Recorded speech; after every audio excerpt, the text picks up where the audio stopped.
Thanks for keeping a date with me on the program. Icons. Icons is a program specially designed to showcase individuals and of course personalities who have made impact in society, making the society a better place for us all to live in. In today's program, I have with me a young entrepreneur, a medical entrepreneur, a businessman who has continued to make giant strides and of course making impact in a very special way in an area where people usually have challenges. And in most cases, they find it difficult to find solution to the challenge. I'm talking about the challenge of pain. Today we have with us on the program the MD CEO of Trecent Osteo Orthopedic and Acupuncture Center in Benin City, the one and only Dr. Tabusaid Osado. Dr. Osado, good to have you on the program. Thank you very much, Dr. Sonuji Kokoso.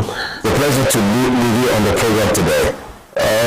The pleasure is all mine, and I want to thank you. Honestly, I didn't expect it, but it's a good one because documentation is imperative. It's necessary. A lot of people are drifting out because they feel making money legitimately does not pay again, so they want to make money illegally. But there are still young people that are changing the narrative, and here we are. Thank you very much, Dr. Salim. Fantastic. Just like he mentioned rightly, the essence of this program is to reinvent our cultural values, where people need to know that for you to be successful in life, you don't need to go through the route of doing things that are not worthy or things that are illegal or illegitimate, as they call it, but that you can be hardworking, intelligent, young, purposeful, and make an impact. And we will celebrate you on this program. Like we're doing now with Dr. Osado Tabusaid. Once again, thank you for joining us on the program. Well, someone looking at you with the heights you attained in your business or your field of endeavor as a pain arthritis specialist and the kind of people that you've been able to manage over the years, more believe that, perhaps you were trained some of the Ivy League schools, Yale, Oxford, and the rest of them, or even Harvard, as it were. Maybe you were born with silver spoon or bronze spoon or even a diamond spoon. So what was it like growing up as a child? Okay, there's nothing like luck, because if luck exists, one will sit at home and say, all the book I know, all the education I have acquired should enter my head by luck. Okay, growing up as a child, I wasn't born with a silver spoon. Neither was I born with a golden spoon. My parents were the average. Yeah, so I was struggling between bronze and silver. I will just say that. So my dad is a retired military personnel. He was a military personnel. My mom is a business woman. She was a trader. So I'm the last child of my family, and we are 8 in numbers. So as a last born, I had a whole lot of controls, a whole lot of authorities over me. So there was no way I would have just gone out of line. I had a lot of people looking after me, even mothering me, fathering me, and all of that. So I left my mom when I was 9 years. I left my parents when I was 9 years old, and I went to stay with my most eldest sister. From there, I stayed with her for just some couple of years. Then I moved to my eldest brother, who is now a professor.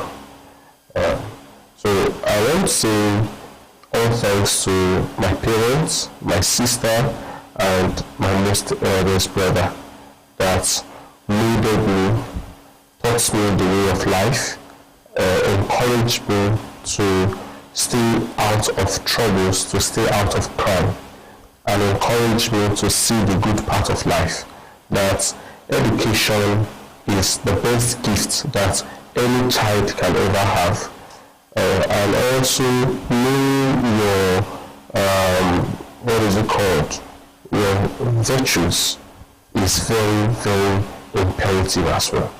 So I was just moving from my family circle. Yes, that is how it was. Talk to me about your educational background. I heard you attended a primary school in England. Then I made my primary and secondary school, and even my university. So I attended my primary school in mainland. Yes, then my secondary school in Victory High School, that is Okwabi. Also, my primary school was actually in Ikeja. So I attended the University of Lagos, where I studied human kinetics.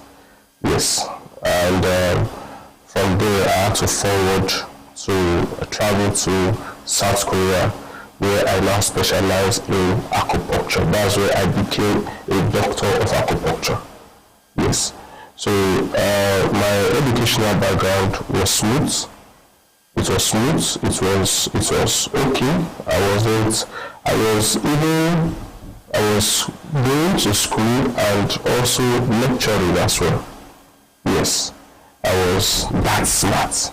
I won't say smart, but I was that smart because my brother constrained me to work in his own school, to function in his school.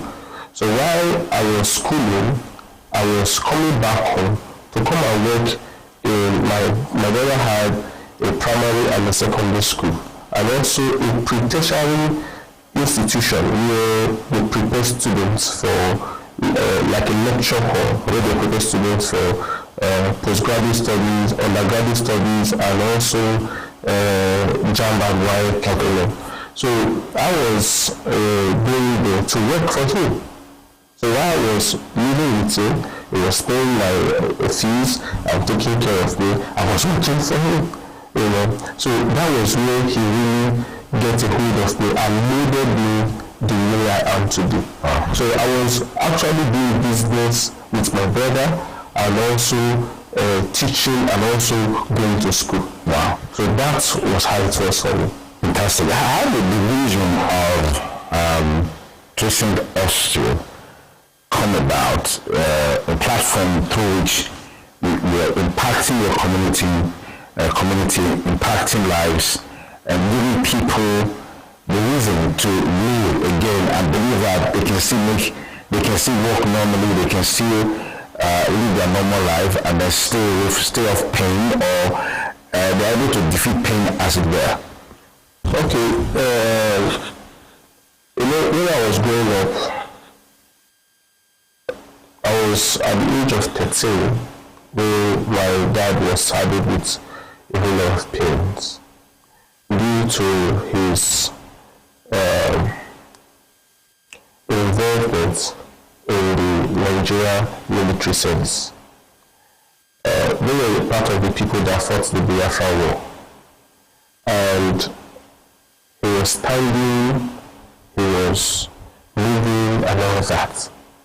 So he had so much brain degeneration, which we didn't have an idea of. So we were just transporting him from one medicine center to another. Why I call it medicine center is because there were no specific specialists that specialize in that jurisdiction of his concern, his pain concern. So we were moving him from one medicine house to another, both herbal medicine and orthodox medicine.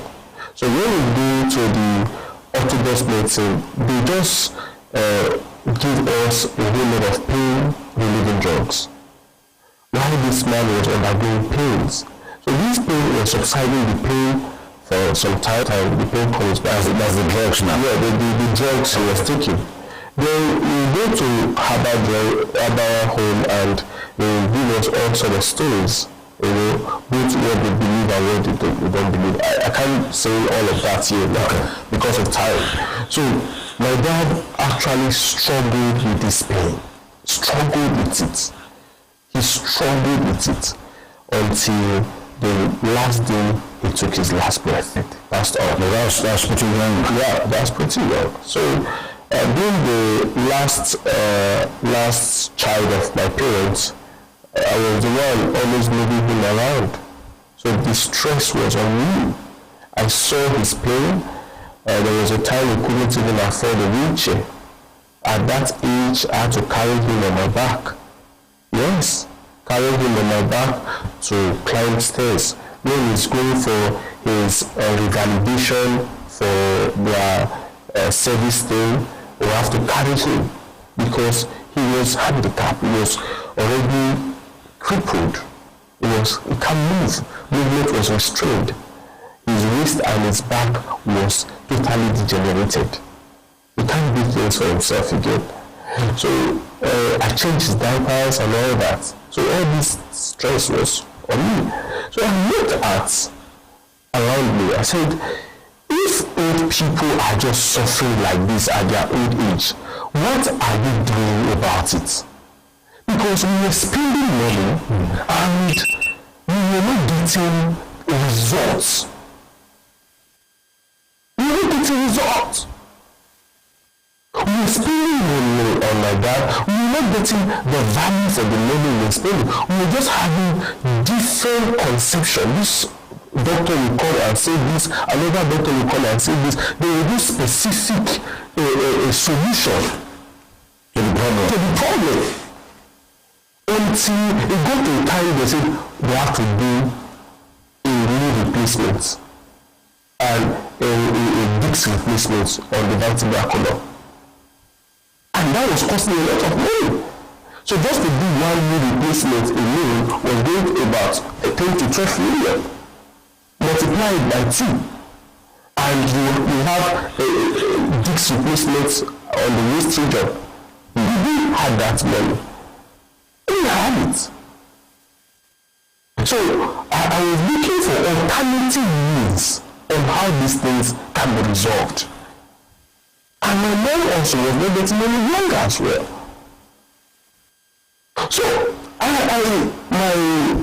immediate elder brother that was going with us, as kids, we were always trying to choose the course of study, So he said he wants to be an engineer. Ordinarily, I would be saying I want to be a reverend father. I didn't look at medicine at all. So they said, how would you be a reverend father? I said, just allow me to be the reverend father I want to be. So I said, okay. Aside from the reverend father, what do you want to become? I would say, okay, I want to be an engineer. So you say, how will you be Reverend Father and engineer together? I said, we will now call me Reverend Father engineer. So that was how it was. And we were just moving on. We were joking with it in the house. I preach in the house, and all that. So until it dawned on me, then we lost my dad. The whole picture became very clear. Must have been very devastating for you. Very devastating. As in very when you were with him off those periods, you saw everything that happened. The pain, the struggle for you. So I don't know that. The picture became clear that what am I going to do about this? What am I going to do about what just killed my dad? So I started thinking and thinking. Then 2 years after, my brother, he was 5 years older than me, had already gotten admission into school to study engineering. While he was studying engineering, he went to the bank of the river at Surulere, and the crew of the Eagle, they were swimming. As they were swimming, 6 of them, a big wave came and swept 3 of them into the sea, into the ocean. My brother was among those 3 that were swept inside, and it was already 6 o'clock in the evening. So before the divers came to rescue them, they were already drowned. So we found their bodies around 12 in the midnight, or 12 a.m. midnight. It was already gone. So it dawned on me again that my brother, Reverend Father is out of it now. So engineering is out of it. I'm not left with no ocean. So I had to say, okay, let me go for, I'm already a science student. So what's there? Let me go and study what I need to study. So I went into the medical line. So after my first degree,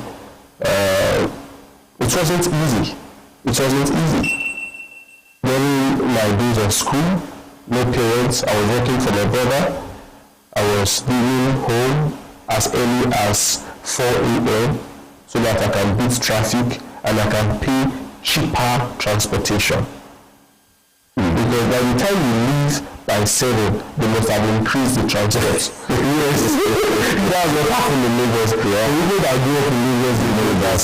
Yes, you know the traffic increase, you know the transport increase. So, and you have to leave very early. So to avoid that. So I have to leave very early. So I was working and also schooling. And I wasn't paid while working. So it's not that when I started working I was not paid. My payment was my school fees. And so it was like a family thing for me. Then it was a struggle. Sometimes there's a downtime in business, my brother's business, that we cannot even, raise a big amount of money to even take care of the business, in order to take care of the house. It's always up and down. Then my brother workers, some of them started misbehaving, the ones that were doing this publicity. So I went into publicity with him. So we started doing publicity. That's when I grasped the power of publicity. Okay. So I was doing publicity, we do share handbills, we do distribute flyers and all that. Talk to people about education, talk to people about registering for exam early.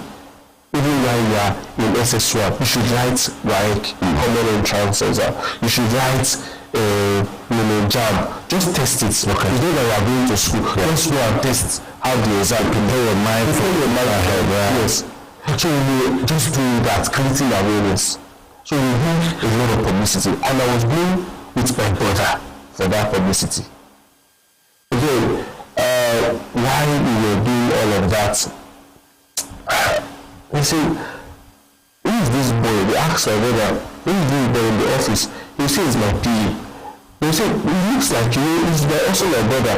So it's your PA and your brother. I say, yes, he's my PA and my brother. So the thing became so interesting. So I was liking it, really PA and really brother, and also acquiring knowledge. So I saw, during that time of working with my brother, I saw a lot of people that have missed it in life.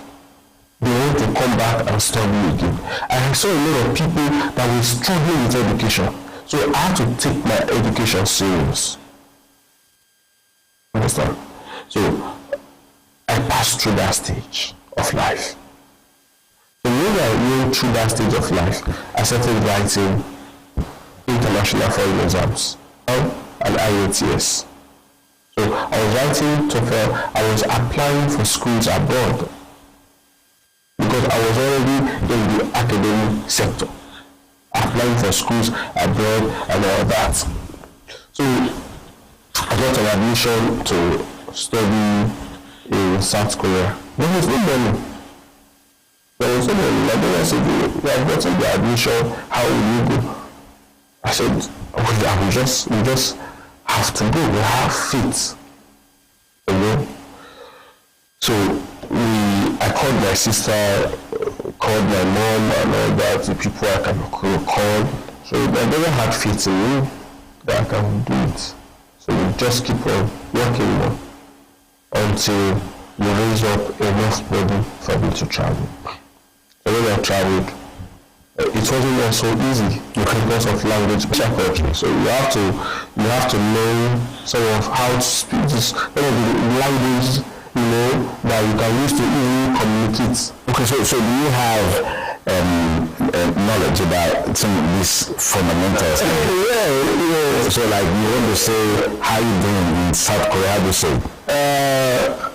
When you want to see how you do, you say Hamsterdam. Hamsterdam. Yeah, Hamsterdam. Okay. Yeah. So I was in Seoul City. So That's correct. So I had a friend in London. Myanmar. Yeah. So I would take a train from Seoul to London. From Seoul to London was about 1 hour 30 minutes. Wow. Yes. So then I started seeing other Africans that were studying and all that. So we got along, and I was doing some utility jobs to also assist myself. Yeah, so I was teaching English language. So my teaching didn't end here in Nigeria. We continued to do that. So I was teaching people that were interested in learning English language, and they were also giving me something in return. So I met some other good friends there. So I finished my program, and I came back. When I came back, I got another admission again in Finland, where I went there to also study for 1 year and 6 months, which I specialize again in sports therapy and rehabilitation. Yes, that is another different program entirely. Yes. So moving forward, I came back to Nigeria. I was hearing a whole lot of things. There was no job, there was no place you can fix yourself and all that. So I had a friend in Abuja that called me and said, "Oh, Parasites, would you like to come and see me in Abuja?" I said, "Okay, no problem, let me come." I went to Abuja. I was in Lagos for some time, but because of my experience in Lagos, I didn't want to stay in Lagos again. So I went to Abuja. So I got a job with World Health Organization, WHO. Yes, it was not a full-time job, it was a part-time job. Yes, we were going out, sensitizing people, educating people, creating awareness and all that, and also giving out free health support to communities. Okay. So from Abuja, I went to Kaduna. Wow. Yes. From Kaduna, I came back to Benin. So without my knowledge, I started, moving forward to say, okay, how can I reach out to people in my own locality? So I started moving from organizations to organizations, creating health awareness and also giving them orthopedic support. Yes. So we went to All Palm Research 94. I worked in 94. I worked in Benin here. I worked in Benin River Basin Development Authority. Okay. Yes. Then I also worked in House of Assembly, Edo State House of Assembly. Yes. As well. We were not full staff. We were just creating awareness, awareness, and also distributing orthopedic support for people that have injuries. Okay. Thank you very much. It's been worthwhile talking with Dr. Tabasite Osabo, the CEO of Tristan Osteo Orthopedic and Acupuncture Center in Benin City, giving us insight into his life journey and things to expect in the next decade. I want to thank you for availing us your time. Thank you so much. Thank you, sir. Well, that's a wrap on Icon. The program while it lasted. You can follow for more on our YouTube channel. Please post a comment there, and of course share this video. There's a lot of lesson to learn from it. Apply this to your everyday life, to your business life. You be the best version of yourself. I'm Sonny Duke Okosun, thanking you for staying with us. Bye for now.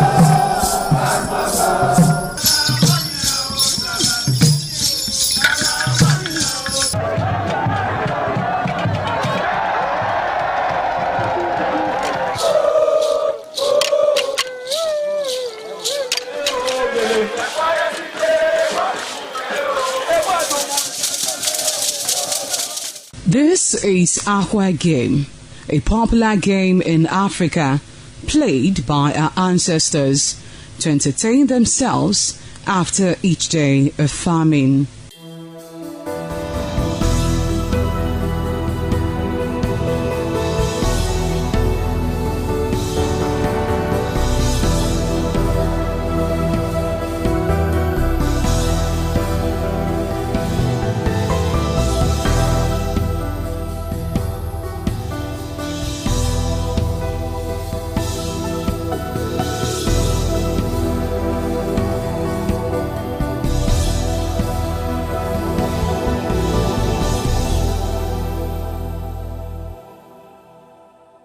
It is also relevant in our coronation in Africa. It is a sport and indeed very interesting, as every seed had a role in the game.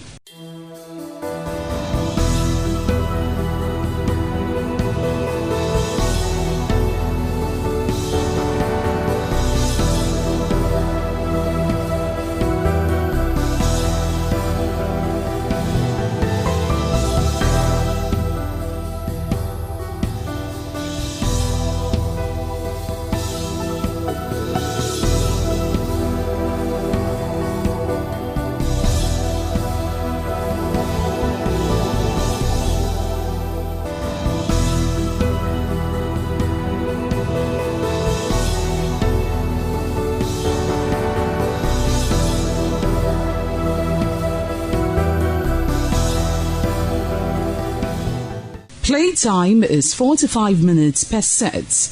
There is no age limit as long as you can spin Aqua Seed. Ayo or Aqua Game, known as the game of intellectual. This game requires a lot of mathematical skills. Aqua Game is played with carved wooden box containing 12 holes.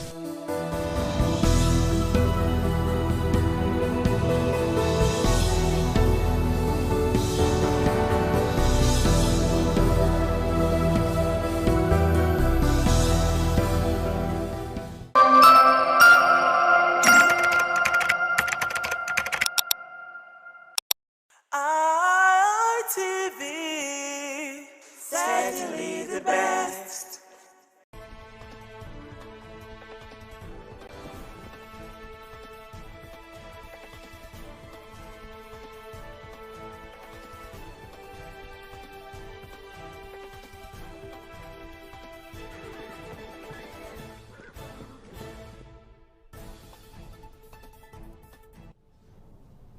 Good morning and welcome to This Morning on TMI. I am your host for today's show, Elizabeth Osage. And here with me in the studio I have Awambo Moikine from Igbinedian Education Center. Okay. Wilson Francis Davina from Igbinedian Education Thanks Center. for joining me. Charles Bryan from Igbinedian Education Center. Thank you for having me. Thank you so much for joining me in the studio today. As we may all know, it's a very special broadcast, for today is our National Children's Day. And the theme for this year is Future Now, the inclusion of every Nigerian child. Now, my dear guests, how do you feel about Children's Day? Do you feel it's worth celebrating? Thank you very much, Elizabeth. I feel like Children's Day is worth celebrating because children are the heartbeat of the society. Okay. They bring joy to the society and they are very, very much lively. Thank you. Thank you for that insight. How about you, Francis? How do you feel about Children's Day? I feel like Children's Day is a day to make children feel special. It should be celebrated every day because children are blessings from God and like they just make the society lively and bubbly. Children are blessings from God. How about you, Brian? I feel like Children's Day is a day that we need to celebrate children because you don't know, tomorrow there might be the young leaders, there might be leaders of tomorrow. Yes. Thank you so much for that powerful insight. As we may all know, parents, teachers, peers, they all contribute very vastly to the development of a child. Yes. Francis, how do you feel parents can contribute to the development of a child? Okay, I feel like parents contribute by providing words of encouragement, making them feel loved, making them feel special, making them believe that, oh, every little thing they do at least is an achievement and that they should feel happy and appreciated. That's what I feel like.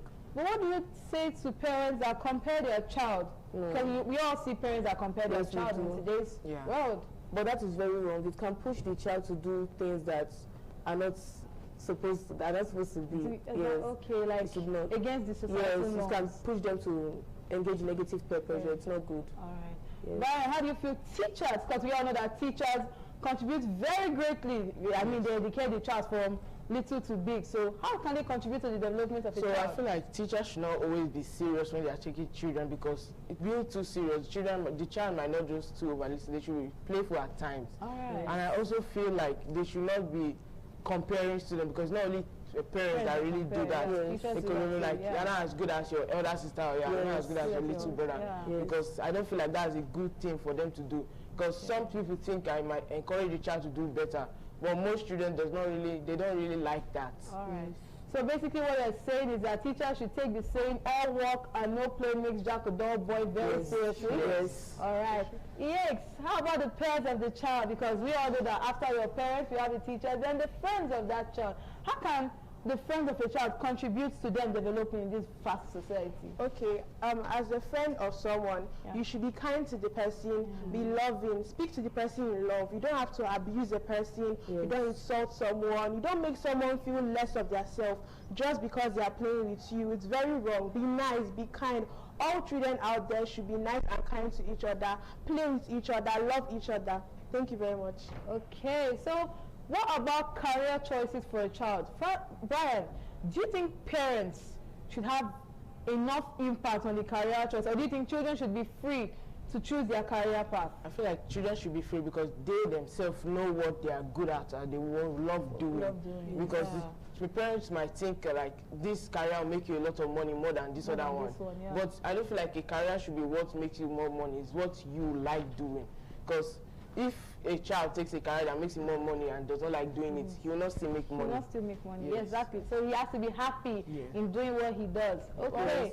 But a parent should also guide a child in choosing their career choice because sometimes a child might make a mistake. We're children, we might not know exactly what we want for ourselves. So I feel like parents should also guide instead of just forcing it on the child. Yes, because at times it's the parents' failed dreams that they force on their children. Exactly. I like that. So I like that word, failed dream. So it's not good that you must force what you wanted to do, but you couldn't do on your child because you don't know if your child wants that. Yes. So please, parents, we're not saying that you cannot have impact on our career choices. Just guide us. We know what we want to do, but we just need your guidance on it. Yes. Okay. Thank you so much for that, for all of your powerful opinions. Now, Francis, we don't know how the economy is today. I mean, how do you feel as a Nigerian child in Nigeria? Okay, I feel like I'm happy to be a Nigerian child, and I just feel like the government is doing their best. So, yes, that's how I feel about the economy. It will get better. It will get better. I believe they can do better. You believe they can do better, and they should do better. Yes. How do you feel about schools in Nigeria? What's the standard of schools? How do you feel about those? I feel like schools can also do better like the government because some schools these days, they don't really have enough learning this thing. And children too, you guys need to be serious, because not every time everyone is willing to play with you. Exactly. Yes. Okay, so we need the government to do better for our development. Please, we know government, you guys are trying, but we also still need more support. We children, we need more support to develop in Nigeria. Yes. So, okay, what do you want to become when you grow up, Brian? Me? Yeah. I feel like I want to become maybe a medical doctor, because I do science, right? Oh, yeah. Or maybe like a computer engineer, because I really like computer and phone technology. I like gadgets, exactly. How about you, Francis? I want to become a lawyer. A lawyer? What inspired you to become a lawyer? I don't mean, I just feel like I want to like do better for people who get who get injustice. I want to help them to get justice. Yes. Okay, how about you? I want to be a doctor. I want to be a doctor. Medical doctor. Did anyone inspire you? Do you have any inspiration to become a doctor? Because I feel like I like to help people. Help people. Yes, I want to help people. So we all want to also. I personally want to become a psychiatrist. I don't know what's funny, but thank you. So let's see if we have our Lagos or Abuja studios here with us. Lagos. Okay, I guess we don't have them here with us for now. How about Abuja studios? Abuja is not here with us. We'll reconnect later on the show if we can. Yes. So, any other insights or topics that you'd like us to take today? I believe that children should make their parents proud. Okay. No matter what, just do your best. Just make your parents will always see your effort if you're actually doing your best. Yes. And even if they don't, other people will. And you're not just doing it for your parents, you're doing it for yourself, because your parents will not always be here forever. Yes. So always do your best, because it's also for yourself and for your own good. So just always, everything you do in life, just put your best, do it with your full mind and all your heart. That's what I have to say. So children, please do your best. And parents, let's appreciate your children's best, please. I also feel like Children's Day is not only a day to celebrate children. You can also celebrate them like on more days, on more occasions, because not be like you put only today to celebrate your children. You can celebrate them tomorrow, next week, next month, anytime. So children's achievement should be happy. Francis, you have anything to add? Yes, I feel like children should not take correction from parents and teachers as hatred. They should also see the love in it too. But parents and teachers should not also just like enforce like really strong discipline. They should discipline them with love. That's what I feel like. So I've heard of what happened in Oyo State. How do you guys feel about what happened in Oyo State concerning the students and teachers that were adopted? Justice for the children. I feel like Yes, that's what I have to say. Justice for the children. Yeah. Yes. Okay, well, may the teacher's gentle soul rest in perfect peace. Amen. Okay, that's all we have for you today on TMI. We have other segments too, like the newspaper review, the motivation segment, other wonderful shows brought to you by We the Children. Thank you so much for joining me. I remain Elizabeth Osage, and my wonderful guests here who also joined me today. That's all we have for you today. Happy Children's Day. Happy Children's Day. Thank you so much.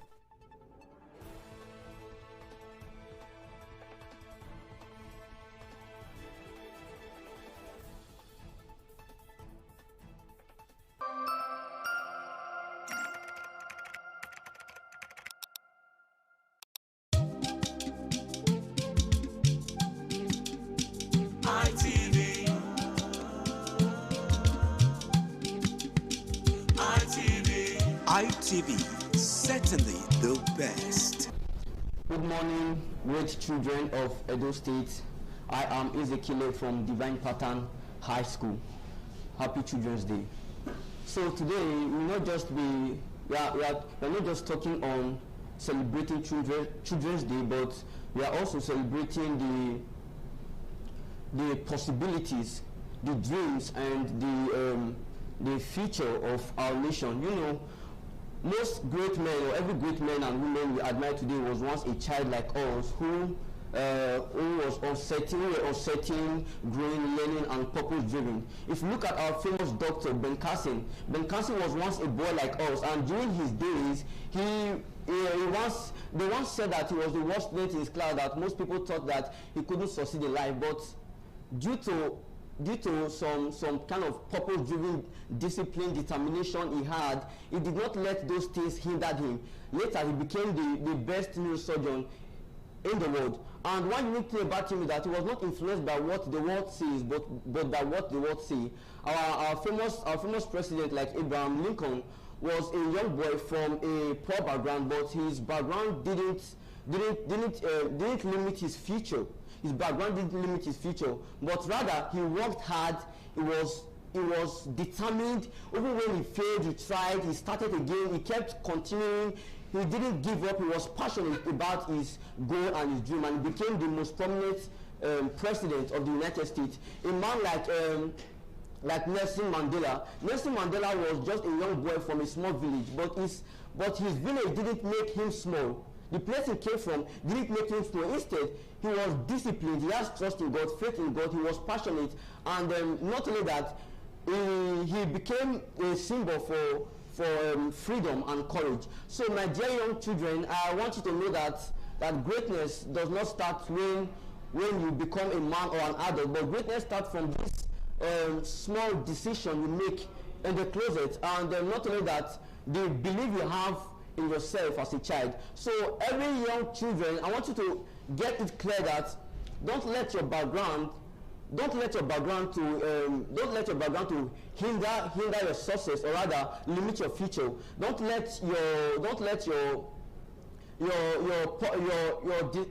distraction around you to make you feel as if you are nothing. Just keep on pressing. Study your book, because you are the president, the governor around us. Nigeria is waiting for you. You are part of them. So you, for your own part, I would say you should work hard, stay consistent, don't give up, keep on pushing harder, because one day you become a prominent leader like those guys you see out there. So I want you to know that to be great in life, it takes through some discipline, some determination, some consistency, because all these are some of the factors that build you and make you courageous about what you are doing. So I would say stay blessed, stay consistency, and be great in life. Thank you very much, and God bless you. So next we'll be having some of the news coming up very soon. Thank you. I remain Ezekiel.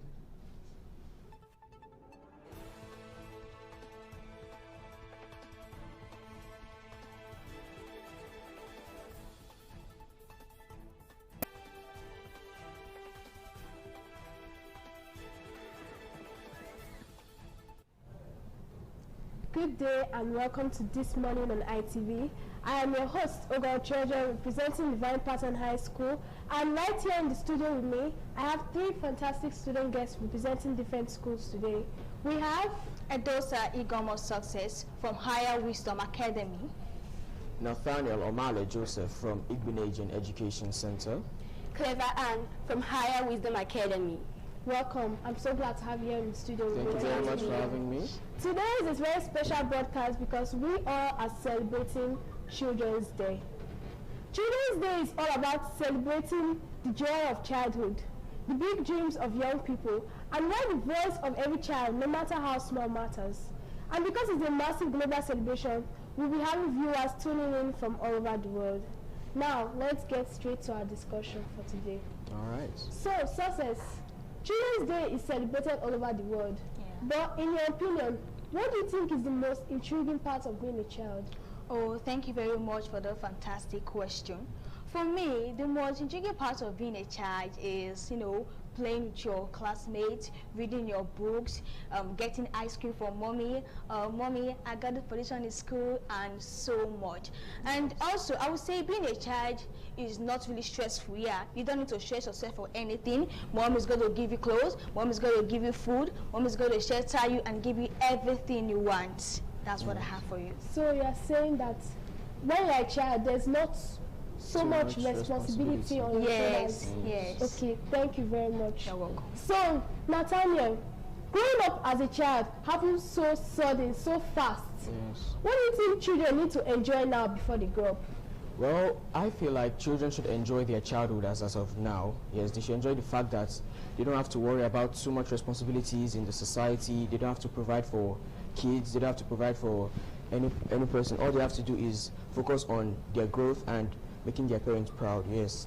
So in summary, I feel like children should enjoy their childhood as of now, and then they should enjoy that they don't have to worry about responsibilities. Yes. Thank you very much for that insight. So, Anne, the world is growing faster during due to technology. What do you think? Do you think it's easier now to be a child than back in the days of our parents and grandparents? Well, I think it's easier now. Based on technology, children can do their assignments and home evaluation more easier. And technology also helps them in despite of household chores. They can do some of their household chores more easier. So that's just what I have to say. Thank you very much. Thank you. Back to you, Success. Growing up is not always easy, it's not always rosy. From the perspective of a child, from the perspective of a student, how do you think parents, teachers, adults can assist children to grow up right? Okay, thank you very much once again for that fantastic question. First of all, I would say parents should not compare their children to others. Yes. That leads to low self-esteem, actually. important, Yeah, yes. when parents say, this girl is more better than you, that makes the child sad and no There's longer pressure feel on them. themselves. Yes, pressure them to do what they don't want. I would say parents should not compare their children. Parents should give more attention and care to their children so that they can be free to talk to their parents about any other thing. Parents should also not neglect them. Parents should allow their children to be themselves. Parents should give attention. Parents should make them to be free. Mom, I got this, I got that. Parents should show love and attention to their children to make them feel better. That's Right, important. thank you. That's a very important point because parents neglect their children. Yes. Like some parents now, all in the name of I want to make money for my child. Yeah. They end up emotionally, physically neglecting the child. And Yes. also the one of comparison. Thank you very much for that insight. That was lovely. Now, Nathaniel, well, there's this phrase that parents really like to say, or adults in general. Children are the future. Yeah. Children are the leaders of tomorrow. So, what is one thing you wish parents, adults, the entire world understood about what children really need right now? Well, for children's growth, I feel like this statement, although it's a nice statement, it is telling us about what we have to do in the future. I feel like it puts pressure on the specific child, yes. Like, for instance, if you tell a child that they are the leader of tomorrow, like, without proper guidance to meet this title, yeah, like, they want to fill in the shoes of their parents. They want to make themselves better, you understand? Yeah, so this statement puts pressure on the child, which doesn't really allow them to grow well. So I feel like parents should understand that they shouldn't put too much pressure on the child, and then they should, with this statement, they should bring up some backup. They should add backup to the They child. should let their child Yes, grow. they should Don't let their place child grow. unnecessary, undue pressure on Yes. them. All right, thank you very much. So, Anne, this goes to you. Well, if there was a wish you could make for every single child watching us right now, what would that be? I wish for every child to fulfill their dreams, like to fulfill being their dream jobs, their occupation, what they want to be in future. So Yeah, you're saying you want them to live purpose. Yes. Wow, purposeful. thank you very much. So that brings us to the end of our discussion segment for today. Thank you very much. But do not change the channel. We have a lot more for you, so stay tuned to get more.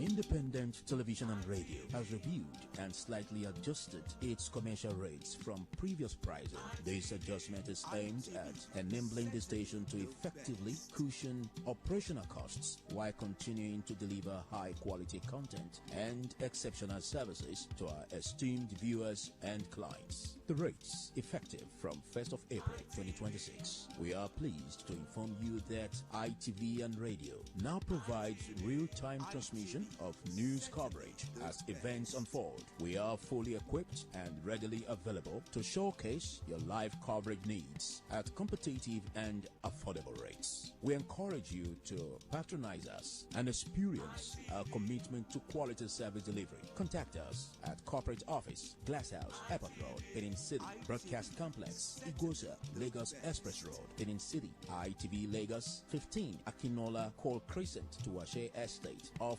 Adeniyi Jones, Ikeja, Lagos, 10 and 11 Nikita Hilltop Avenue off Jubilation Road, Mpape, Abuja, or visit our website at www.itvradio.ng.com. ITV and Radio, poised to serve you better.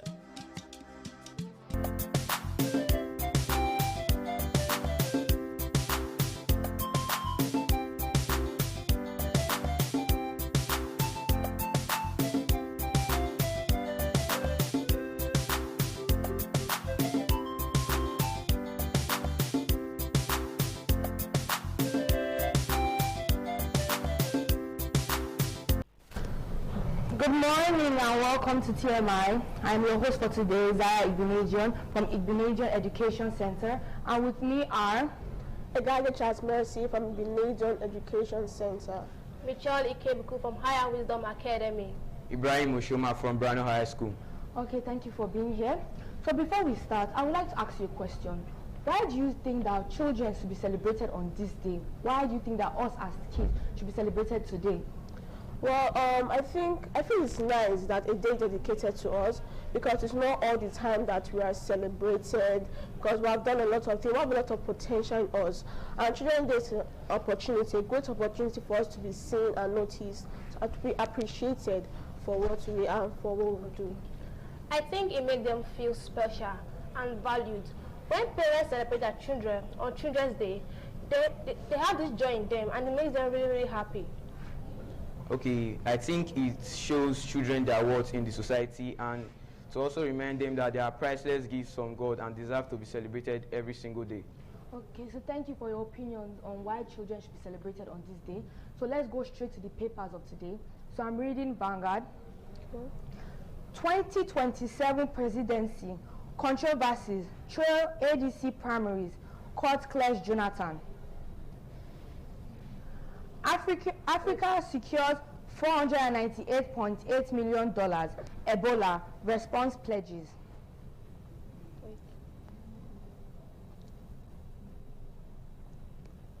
Eid el-Kabir, dark days over light is here.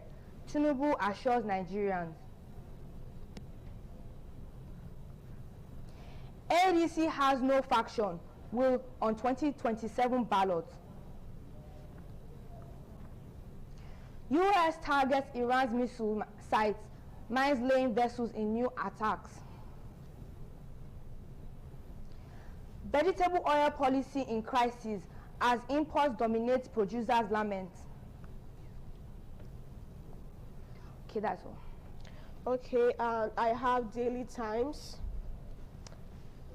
Why Kano and Rivers outperformed the worldly urban centers of Lagos and Abuja. High internet bills, zero connectivity. Why are paying so much for 0 Mbps? Lasera recovers millions from fraudulent real estate agents. PDP declares Issa Pantami as Gombe state governorship candidate.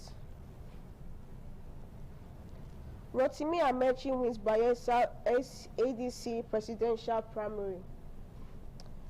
Labour Party unveils candidates for crucial June 20 by-elections. Peter B assures NDC aspirants decries national decline. And that's it. And I'm here with the Daily Trust. Hajj 2026. Nigeria pilgrim died in the Muzdalifah. FG approves fresh overhaul of MKO Abiola Stadium. 4 arrested, over 8.6 million Hajj seats scam in Kebbi. Cholera kills 27 in Bono. Oral masquerades, prosecution seeks death penalty for suspects. CSO on this platform to track rat abuse, electoral violence. And that's all for Daily Trust. Okay, I'll be reading through the Tribune. It says, your sacrifice is yielding results, says Tinubu to Nigerians. Reps, 10th Assembly and the growing turnover rates. Senate mustn't be retiring home for governor, says Senator Ume.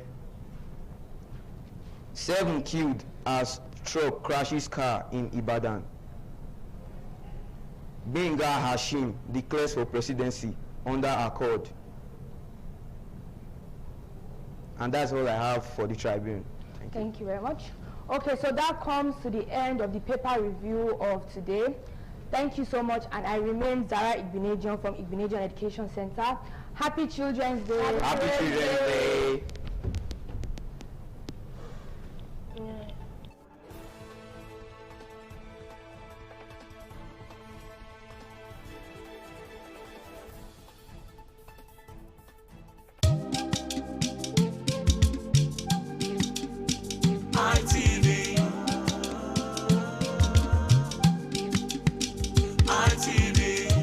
ITV, certainly the best.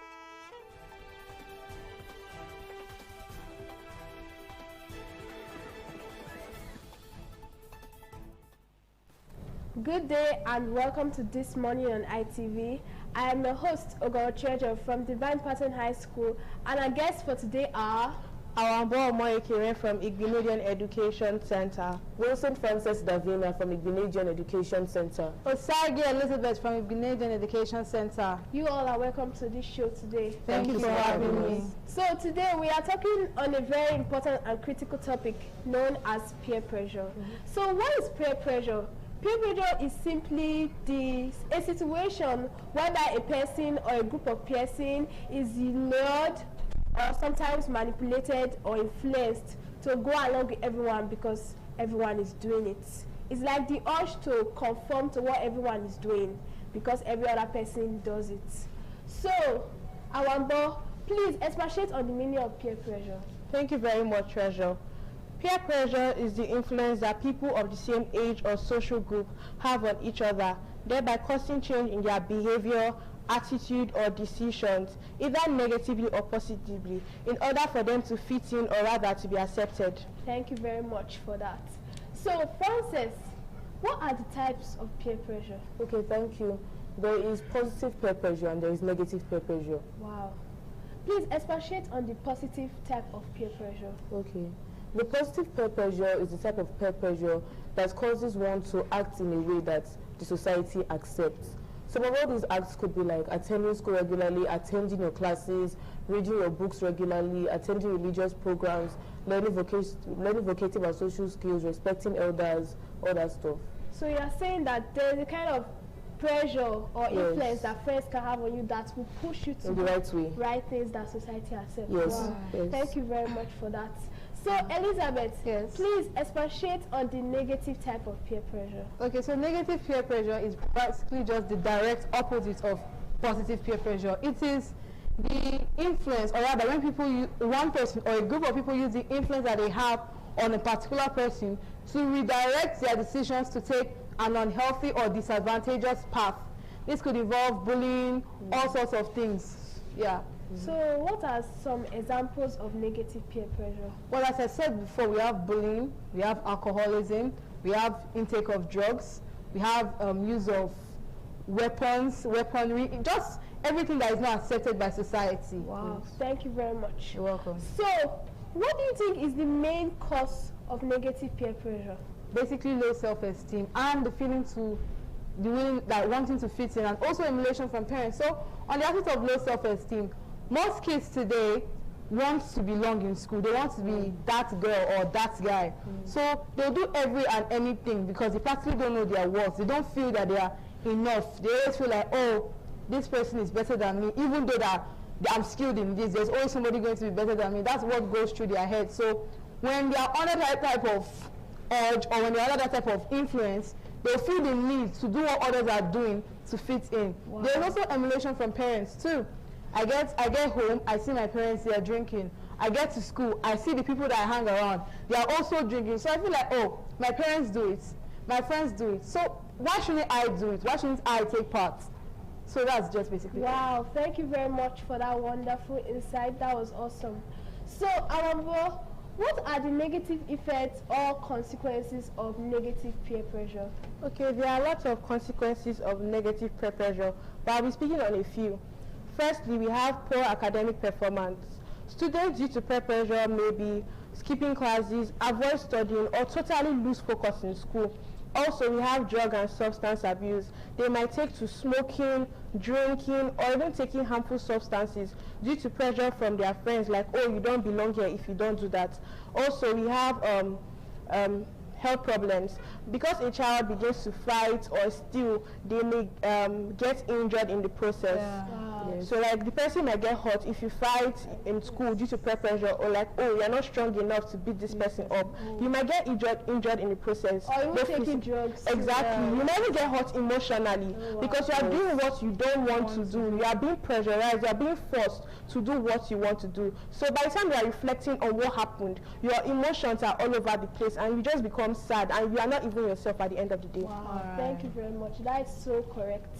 So, Frances, what are the solutions to negative peer pressure in the society? Okay, well, I feel like the main solution to negative peer pressure is increased self-esteem and confidence. Children should, or even anybody should know that, oh, this is who I am and I don't need to do this or to do that or to belong to like get where I'm going to. And also, schools should like have guidance counselors and people who can talk to the students and know that, oh, talk to them and let them know that, oh, you're better than this or you're bigger than this, so that they don't conform to the negative ways that society doesn't accept. From what you said, what I got was, when you know who you are, you can't easily be influenced. Yes, you can't easily be negatively influenced. Thank you very much. And also, I feel like she emphasized on guidance counselors. Schools should actually have, a lot of schools are not aware of that. They should have guidance counselor. It really helps. If a child is not able to tell their parents or their guardians or their teachers about how they feel, I feel like telling a guidance counselor will help, because like that is their profession and that is what they study. So they understand the psychology of people. There are some schools that will be like, all the teachers are there, go and meet any teacher. Some teachers don't actually know how to talk to the students and put them in. There are also, you also see situations whereby a teacher will meet a student, for example, and the students will like express themselves to the teacher, and the next day the teacher gets to the staff room and tells them, oh, this child, he came to meet me, she's feeling depressed, she's feeling somehow. Another child is making her depressed. Another child is making her depressed. Oh, what has she possibly seen in my whole 30 years of being here? No single depression. So, what do you... Everyone's emotions are different. So they need somebody that if they know that they confide in the person, they are not going to be scared that, oh, this woman is going to go home and tell my father. Exactly. Wow, that is very awesome. Thank you, Frances, for your contribution. So, Elizabeth, this question goes to you. I want you to just add to what Frances had already said on the solutions to peer pressure. So, for the solution, I just have an advice for the kids. Just know that you are enough as a child. You don't need to do what others are doing to feel like you fit into society. Being different is special enough. You don't need to show everybody that, oh, I'm different, oh, I'm special, oh, I belong. Just be yourself and people will love you. Even though the people that you want to love you doesn't love you for being yourself, there is somebody out there that will love you.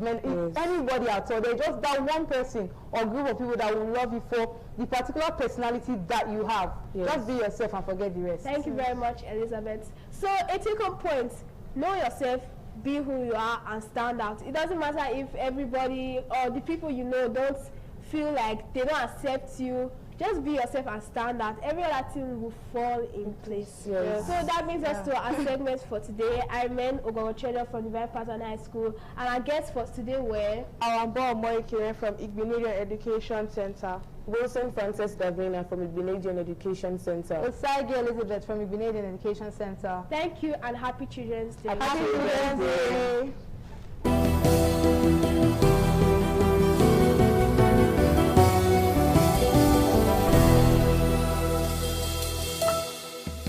Welcome back from the break. So, Barrister Emmanuel, what is child rights? Child rights are those rights that are peculiar, special, unique for the child or children. And in Nigeria, there are 14 basic rights of a child. Though because of time constraint, we may not be able to mention all of them. But one of them will amaze you. And what is that right? Right to a name. In this climb, in our climb, you cannot call a child an animal. That will amount to abusing the rights of that child. But you can give the child a name. For instance, or for example, unique, excellent, treasure, you get it, precious. These are some of the rights of a child. A child, another right of a child is right to survival and development. A child must be protected at all times. You must not subject or expose the child to horror or anything that will bring down the morale of that child. 2, the child has right to develop. You know, it will be improper for a child who is 10 years old to be behaving like a baby of 3 months. That would be improper. Yes, it goes to show that that child does not what? Develop. Yes. So another word for that is growth. A child has right to grow spiritually, physically, mentally, and otherwise. Yes, thank you very much for that, sir. So my uncles here will also have some questions for you. Yes. My first question is the child's rights rule applicable in Nigerian society? Do you think it is? Yes, just now in Nigeria, we have the Child Rights Act. That was a law that was enacted by the National Assembly. Yes. And just now, before now, we had the International Child Rights Conventions, and some of those have been domesticated in Nigeria. Yes. That is what gave birth to what we call the Child Rights Act. Yes. Then the 36 states of Nigeria and Abuja have also domesticated it. We now have child right law. Like in Edo State now, we have the child right law of Edo State. And some of those rights, like right to name, right to survival and development, right to rest, leisure, and enjoyment. You can see that the child has right to enjoyment. The child has right to rest. The child has right to leisure. You take the child to some good places and like Kada Plaza. Yes. You take the child to Market Culture, and other places, good places. Yes. The child, you can also take the child to ITV, just as you are here just now. Yes. It is your right to be here. So the child has special rights as provided for by the law. Yes. And that is the reason why your parents sent you to where? To school. Because the child has right to education. Yes. The child must be educated. Yes. At all costs. The government has that responsibility. Parents have that responsibility. Every Tom, Dick, and Harry has that responsibility to take care of the child. And you cannot force responsibility on the child because the child is a unique personality. Yes, thank you very much, sir. Okay, that is a great explanation.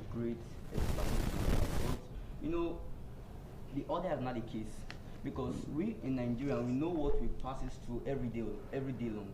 And so I came to discover that how come that if this right is being enacted, why is it that so many people's rights have been violated in Nigeria in today's society? One of the challenge we have today with respect to the child is right to so many pressure and abandonment. We've seen parents who shy away from their responsibility. And I tell you, all of these rights that we are talking about just now, they are specially for the child. And if a child cries out at any time, moment, or epoch, meaning period, that his or her right has been violated, the government will not take it easy with that person. Be it his parents or her parents, be it members of the society. So the law of France Act, the violation of the rights of a child, the law of France at it. So the applicability of these rights as so done in Nigeria today. You cannot select from the rights and say A, B, C rights are only applicable in my family. For instance, I as a father cannot, out of the 14 basic rights of a child, choose which one is applicable in my house or in my home, and said the others are not applicable. No, They are applicable in every nook and cranny of the family fabric or the societal fabric. That is to say that in every breadth of the Nigerian society today, the right of a child is recognized and must be applicable. And a violation of it, there are consequences that that parent or parents or members of the society will go through.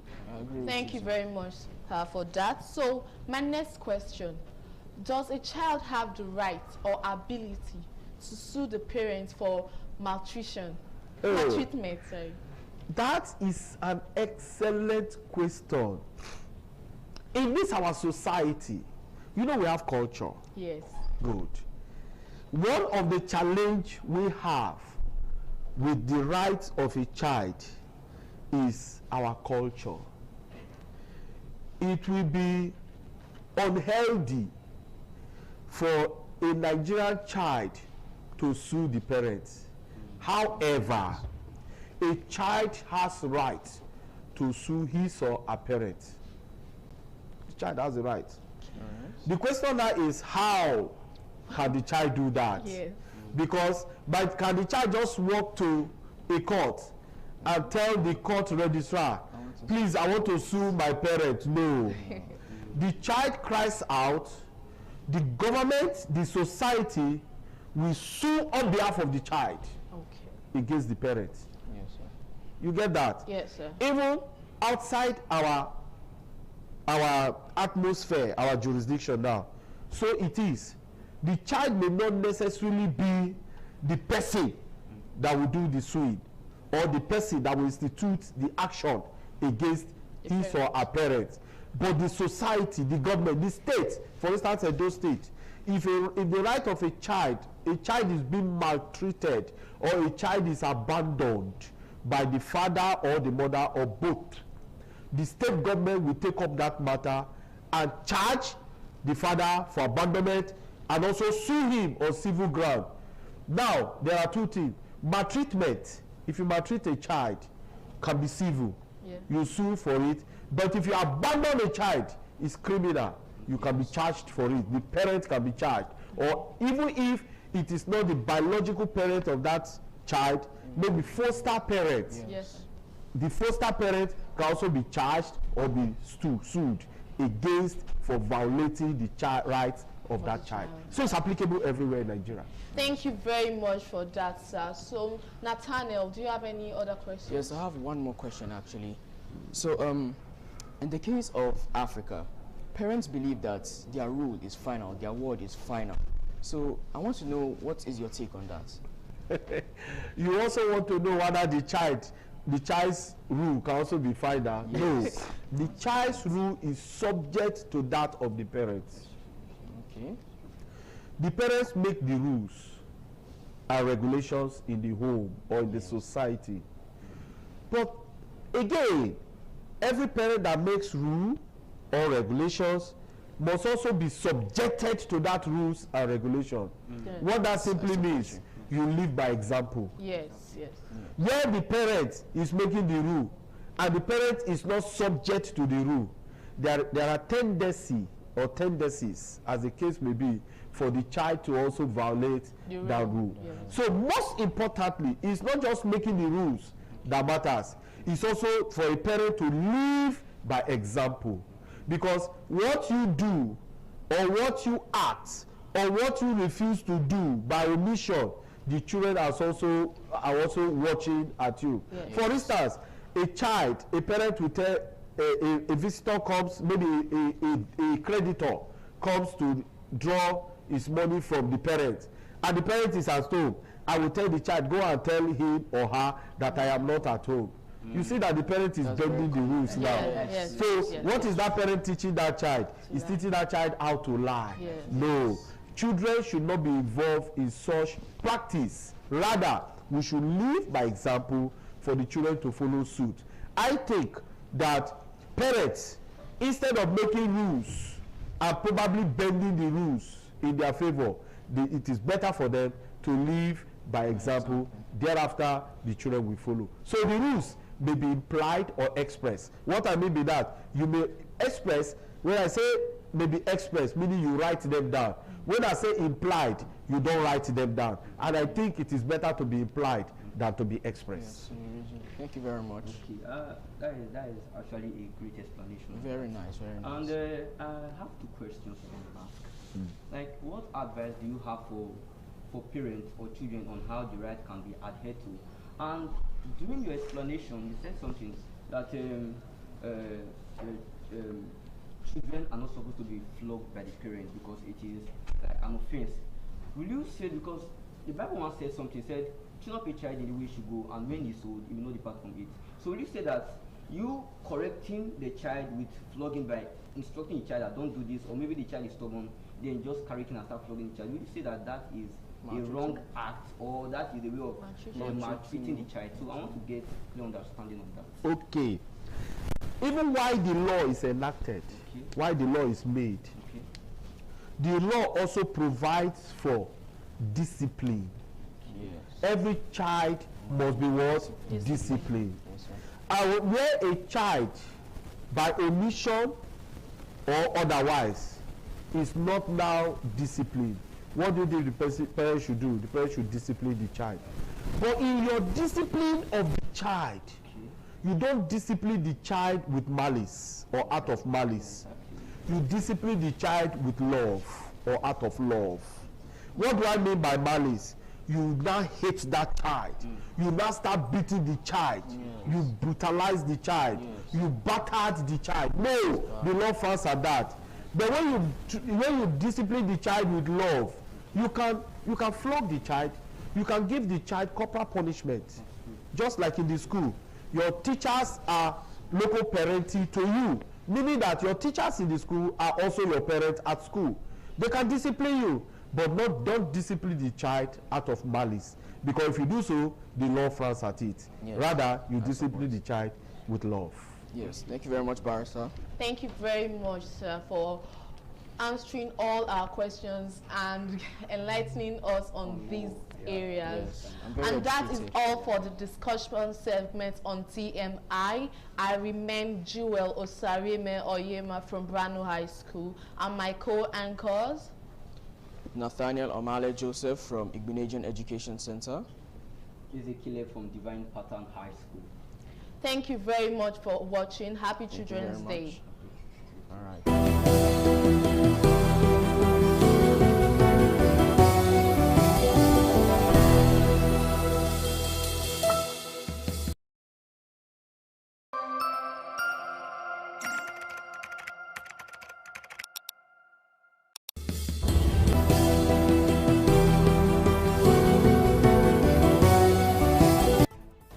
On ITV News today. Good morning, everyone. My name is Hilary George from Confidence Schools, Abuja, and I'm here with my co-host Miles Omale.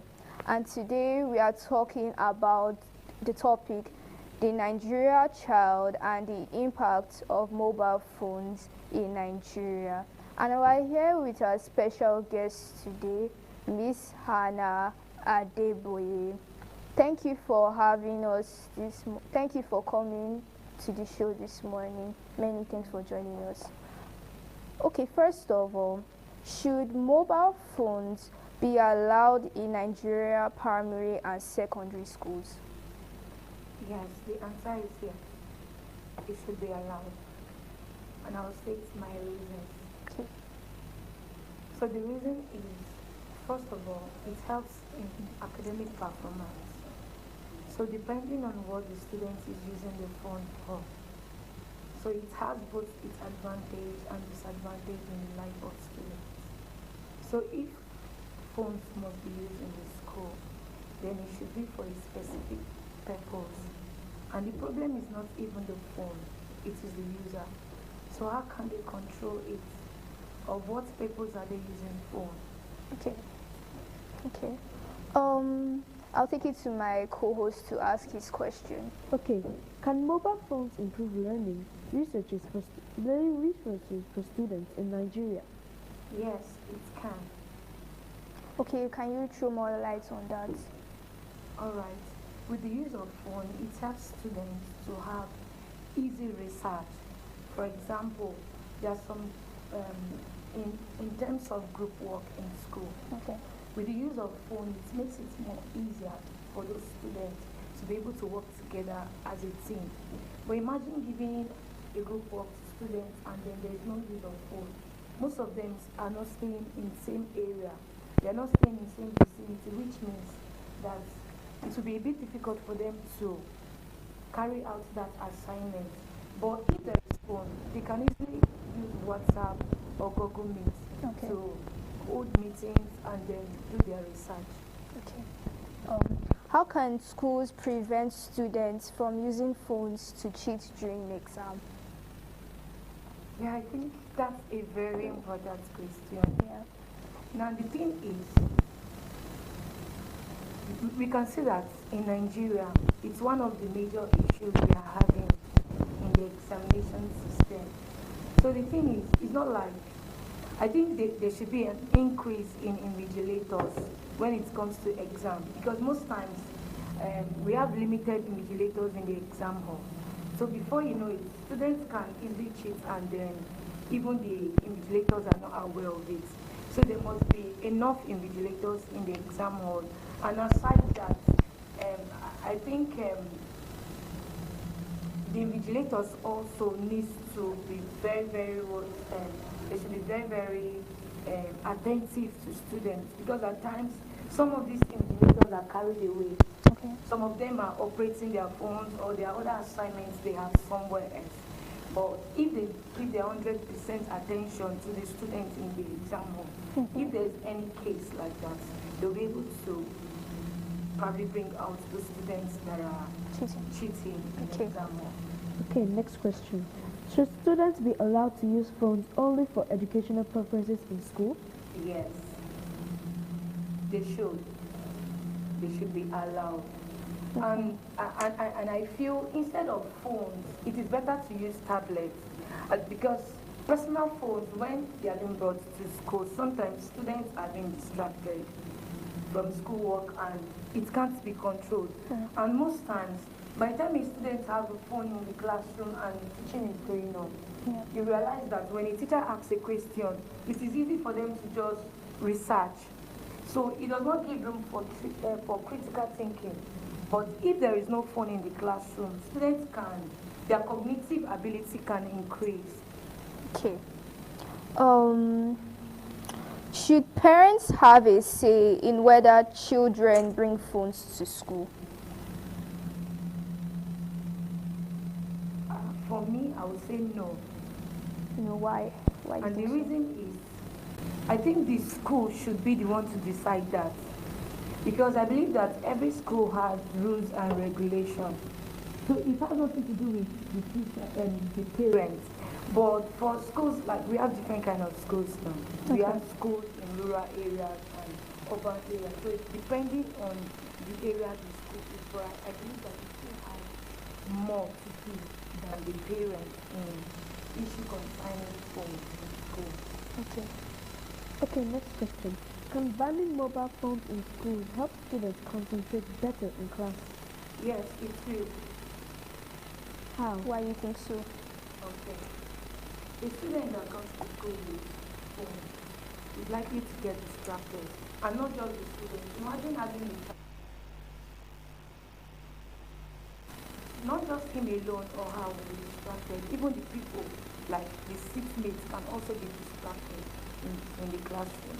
So it is better for the students not to even come to school with the phone than bringing it to school. Because bringing the phone to school other than giving them, they can easily engage in content that are not for children, for example. There are so many assets that they can get to in their phone. And before you know it, they start spreading it and it affects the whole class. Before you know it moves to the general school. So I think the use of phone in secondary school or primary school should be banned. How can teachers monitor the proper use of mobile phones among students? I think for teachers, You know, there are some schools that have teachers basically teaching a specific subject. Teachers really need to be very active. They need to be very active and attentive to their students. Wait. You should ensure that all attention is given to you. And if you notice that there is any student who's not giving you any attention that is required, I think such kind of thing should be reported to the school authority. And in the case of, if at all a student must bring his phone to school, so the phone can be kept in the storage room or in a place that, except for emergency. If there is no emergency, I don't see any reason a student to be in school with phone. And if at all a student must use phone in school, let it be during ICT period for research and other stuff. And computers. Okay. Should parents have a say in whether children bring phones to school? Oh yeah, okay. Are mobile phones more helpful or more distracting to students in the Nigerian education system? It is more distracting. Why do you think As so? I said earlier, I said phones have advantage and Disadvantages. So, but I feel like the disadvantage is even more than the advantage is because of students. For example, I spoke about the cognitive ability, critical thinking. When you ask a question in the classroom, students are expected to reason. Ask a question, they should reason. Not just, but imagine I have a phone and the question is being asked. The first thing I'll do is just to search for it. So if the disadvantage is more than the advantage. And number two, children can also engage in content that is beyond their age. They can enter sites that they are not supposed to enter, you understand? But for the advantage, it helps a lot.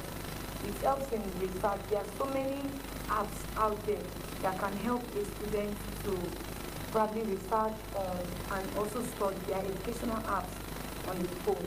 So it helps in research and so many other things. And one other disadvantage that I think is when a student is too used to phone, the phone becomes more like my personal partner, like somebody it's more like someone I can interact to. By the time a student gets too used to the phone, that child might not be able to have one-on-one conversation with people. So every conversation, communication is on the phone. Okay. So that child might not be able to say the word around him or her. Okay. What rules should schools put in place if students are allowed to use mobile phones? So if mobile phones must be allowed in school, then there must be rules and regulations that will govern that. For example, if a student who comes to school with phone, that student should keep his phone in his storage and after school that can take it home. But during ICT period, that can also pick up the phone. But on no account if a student is using phone in the classroom, it's not distracting to the child. Okay, but like, do you think other what will I say, laptops or iPads can like be allowed or be normalized in school? Yes, it should. It should be normalized, but not personal phone. Okay, that's a wrap on our talk show this morning. Welcome back to Hello, welcome back to Children's Day celebration from Lagos State. My name is Miracle Aigbuje, and 27th of May every year is known as Children's Day on the globe. So come children, let's talk about our day. Good morning and welcome to this special edition on this morning on ITV. My name is Miracle Aigbuje, Gestury student of the Nigerian Air Force Secondary School.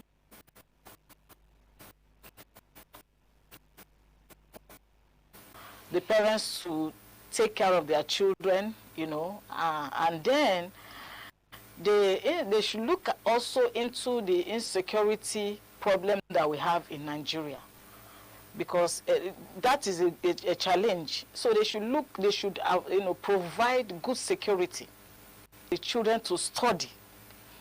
That is, if they are going to other parts of the country to study, they should know that they are safe to go. This kidnapping issue is something that the government should look into seriously, because it's affecting the children. You know, it is a challenge. So the government should look into it to make the children comfortable.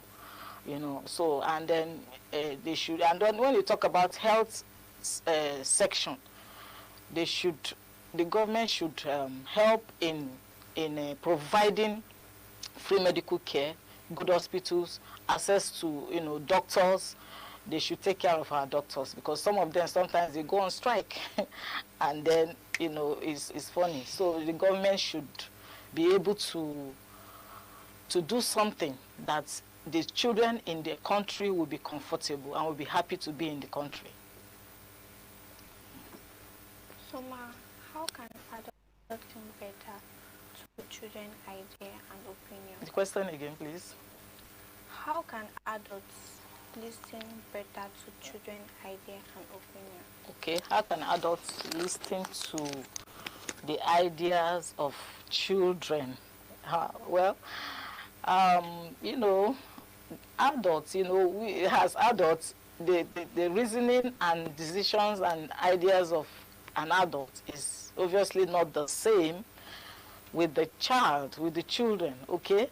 So whatever angle the child is reasoning, I think the adult should have a listening ear, you know, to be able to answer the child, you know, to be able to help the child even to reason well. So I believe that one of the ways that the adults can help. There's a difference in boys and girls because they don't have the same growths. Okay. Girls have different growth from boys. Okay. Like the growth of breasts and increase of hips. Okay. All right. So, Marvelous, do you have anything to say concerning that? Yeah. Okay. We go through cramps. Boys don't. I don't think they go through cramps. Okay. We Okay, now the equal opportunity we're talking about, educational wise, should the girl be at home and the boys go to school because you know, maybe like they said, at the end of the day the girl will end up in the kitchen. You know, so you know, of course, because the girl child has her own dreams and goals, and likewise the boy, you know, has his own dreams and goals, which none of them should be sidelined or kept behind because of some kind of ideology, you know, that you know, it is. So the boy and the girl have equal opportunity to exploit what is their dream, to exploit their dream. So I think they should be given privilege. The boy and the girl should be given privilege to achieve their goal and purpose. Because the girl that you may deprive from not going to school or being educated, what if she would have been a great entrepreneur tomorrow and an employer of labor? You understand? So, and then what if she's going to be a great pilot, great doctor, or an engineer, and she's been deprived because of one idea that the girls they will end up in the kitchen. You understand? So they should be given equal rights to exploit their dreams and goals in life. You understand? So I believe. All right. Yeah. So Ma, what role does technology play in the future of children? the role technology play in today's children, of course, you guys, you are Gen Z now, and then we are in the world of technology, okay? We are in the world of technology today. So I believe you access the internet, right? So, and then if I should ask you, you know, what do you think the accessing the internet do to you? You know. It's helpful for us to research. To research, yeah. You research, of course. You research, and then gives us more knowledge. Gives us more knowledge. Gives us more knowledge. Okay, yeah, because in the internet you can access even greater library. You understand, books that you read to gain much. You understand, and then also your assignments. You know, the internet helps you to make break things down. To assist you in doing your assignments. You know, so we are already in the world of technology. So if a child is being of accessing technology, you know, that child is almost like that child is shut out of the world, because that is the era we are in now. So if a child does not have access to technology, of course, that child will almost like you are shut out of the world. So technology has a great advantage even in this era. That is why, you know, even the government should also help the children to access technology by making electricity available, because we use gadgets that has to use, you know, electricity. So the government should help in that way to help the electricity so that the children can access their gadget for internet matters. Okay, so I want to say that technology has done a great thing, even though it has its own disadvantage. Okay, so it has its own advantage. I don't know if you agree with me. Yes, ma'am. Eh? What are the disadvantages do you think technology has? Fraud. Technology. Technology. Okay, yeah, true. You know, a lot of people have used it to do fraud, but we are not looking at the disadvantage. We are looking at the advantage that it gives to the children to learn, to be vast, to know more things, to know what is happening in the world. Okay, you can just be in your parlor, in your room, and you are seeing what is happening in the world. You understand? You are seeing everything that is happening. You have the knowledge of what is happening in the world, right? Yes. So, so technology is a very good lift for the children, even in this era. So they should be encouraged to go to use technology, to use the internet, and to explore their destiny and future. You know. So that is that. So I hope you are happy that today is your Children's Day, and the children all over the world, they are celebrating their Children's Day, and we are happy that we are here to see that the Children's Day is successful. You know. Okay. So. Don't go. We need to talk. Okay. You want to ask questions. All right. Don't throw that in away from me. Okay. So, ma'am, why is the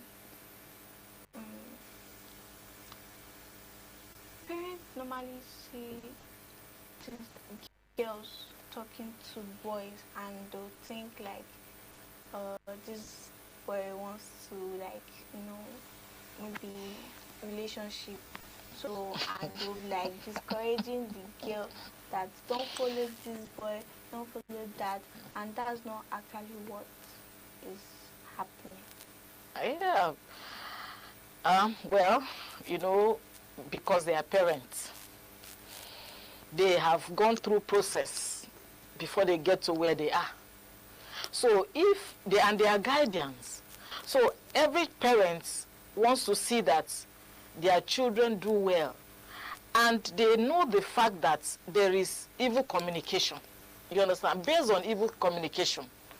So, and especially when the person has a questionable character, no parents will want his child to relate to somebody who has a questionable character that can influence his or her child negatively. Of course, the parents will want to draw the child's attention. This person you are relating with, I don't like it. That, you know, it's going to give you a bad influence.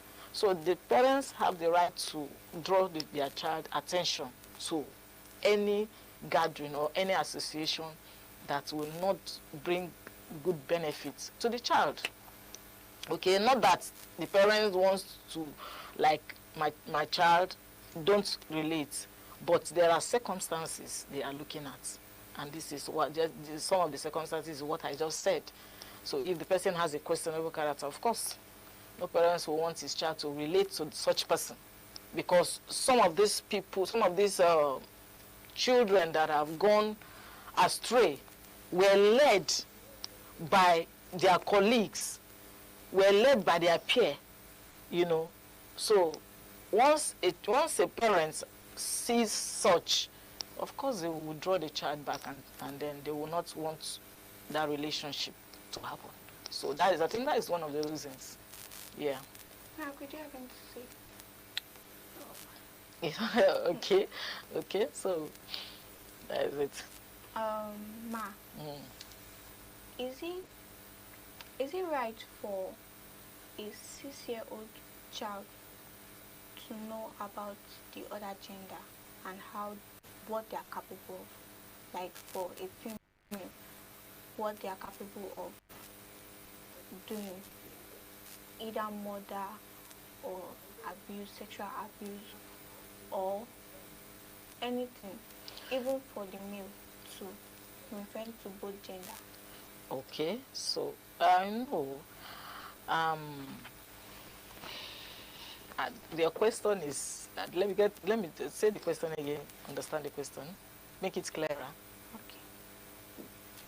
Is it right for a 6-year-old child, let me be precise on a female, to know the other gender and what they are capable of? When you say capable of what? Negative. It's not proper. It's a child. So, you shouldn't know what they are capable of. Because right now, the picture of that capability is what I'm trying to get. But when you said negative, well, I don't think is okay, because at that age, in fact, there are things that shouldn't be practiced. There are things that shouldn't be practiced, actually. So what if they were going through sexual abuse and they didn't know about those things? That is why I will say to the parents that early enough they should educate their children on the other gender. And when it comes to sexual abuse, they should educate their children from early enough, so that the child will be able to know the boundaries and will be able to know when that thing wants to happen or that abuse wants to happen. The child will be able to know or be able to sense that what my parents told me is like, this is what I'm seeing. And the child will be able to guard himself. You understand? So I think the parents should do more work in that area to sensitize their children, and give them sex education so that they know their boundaries between the boy and the girl, where the extent they should go and the extent they shouldn't go. Do you understand? And then they should also guide what they watch, like television, their phones. They should censor it and guide them on what they watch, because children most time practice what they see. So they should guide them and understand them, put them in the right track, what they should be watching and what they should know. So to be able to curb them, not to go the extra mile in other matters that is not needed at their age. All right. So, okay. Okay, ma. Thank you for coming on the program, Ms. Gift Fuera. Really appreciate you. So, me and my friend here in Lagos, we say thank you for spending time with us. We will now hand you over to our Benin Network Center for more on the Children's Day celebration on TMI. Thank you so much. I'm so glad to be here. I'm so glad to celebrate with the children today. And I wish you a successful and a beautiful day, Children's Day. God bless you. Thank you.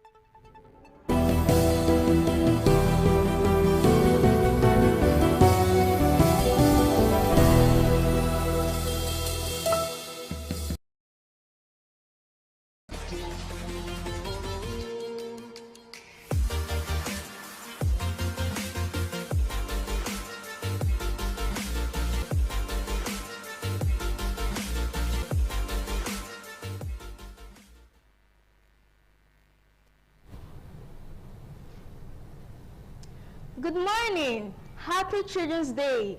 Welcome to today's segment of TMI Socials. I am Christabel Ogbegia from Brano High School. And with me I have Akibe Perpetua from Higher Wisdom Academy. So let's move over to the stories we have for you today.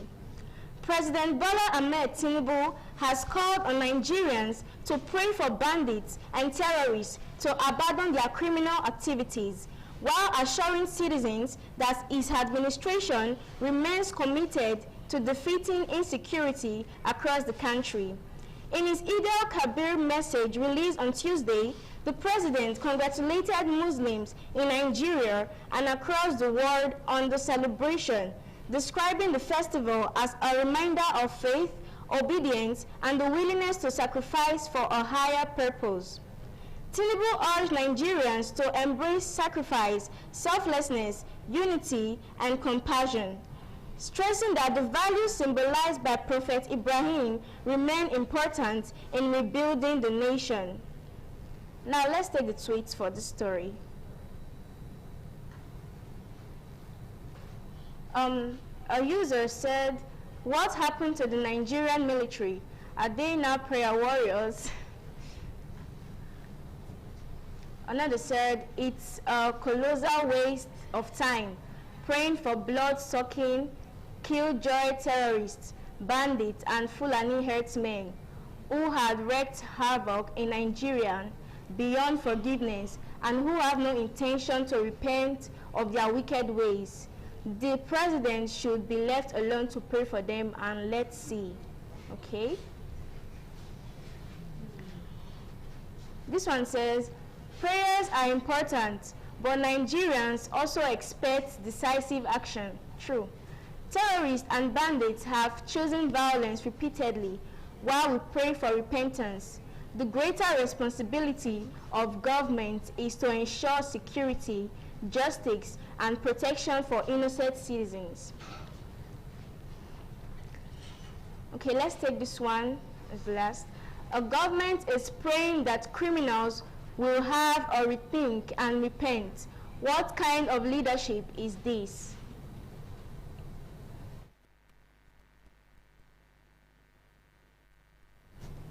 Now let's take a look at another interesting story. Sheikh Ahmed Gumi has denied having links to bandits after revealing he was turned back from Saudi Arabia despite traveling with a valid visa. Controversial Islamic cleric Sheikh Ahmed Gumi has publicly denied any association with bandits or involvement in promoting insecurity in Nigeria, days after he was turned back at an airport despite holding a valid visa to Saudi Arabia.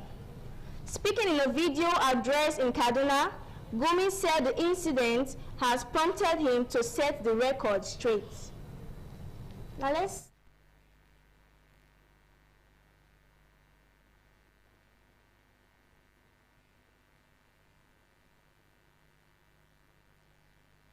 So I'm here to explain to you that I have any association, I don't have any hand, I don't do anything to encourage or to promote insecurity in Nigeria.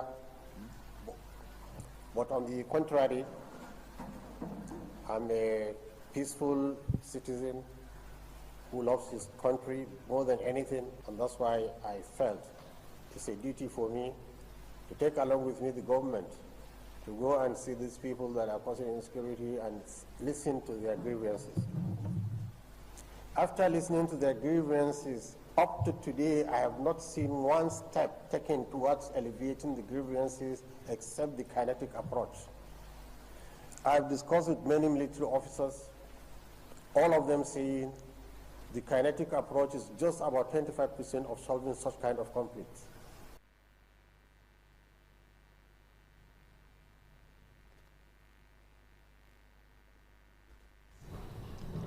Now let's take some reactions.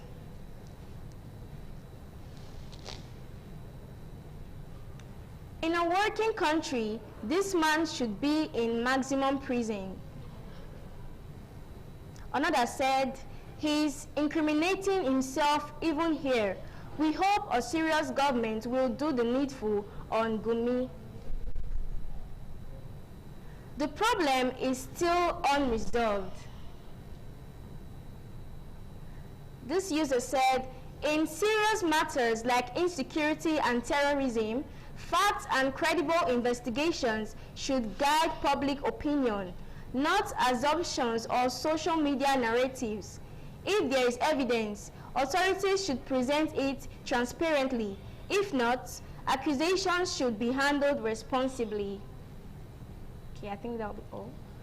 Still on this segment, staff of UCH Ibadan was allegedly recently robbed, diverting diesel meant for critical units at the hospital. UCH Ibadan is currently dealing with power crisis, with parts of the hospital left in darkness. To keep critical units running, diesel was reportedly purchased for the hospital. However, said diesel was being diverted and sold by some staff members, and they were recently caught. A video stated online shows one of the culprits being confronted. Why are you laughing? Don't laugh. No, there must be an evidence now.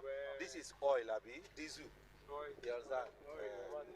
Mọ́tò wo lẹ fi gbé ilé? Èwo tún lélẹ̀? Intervene distress. Kí ló ṣẹlẹ̀ ní Nàìjíríà táwa yìí? Kí ló dé ṣe ojú ló ń pọ́n yín náà ní báyìí? Kí ló dé?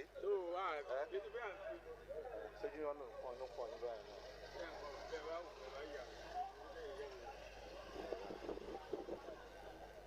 Ṣé o fẹ́ máa wá ìmì àbí máa toast ni? Máa kí ni bí mi láìpẹ́ respect ara rẹ̀. Ẹni ẹni mò ń sọ fún un pé ẹni.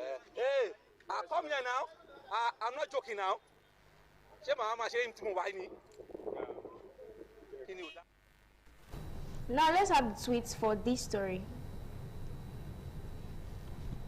This user said, imagine critical units. They will later blame the government.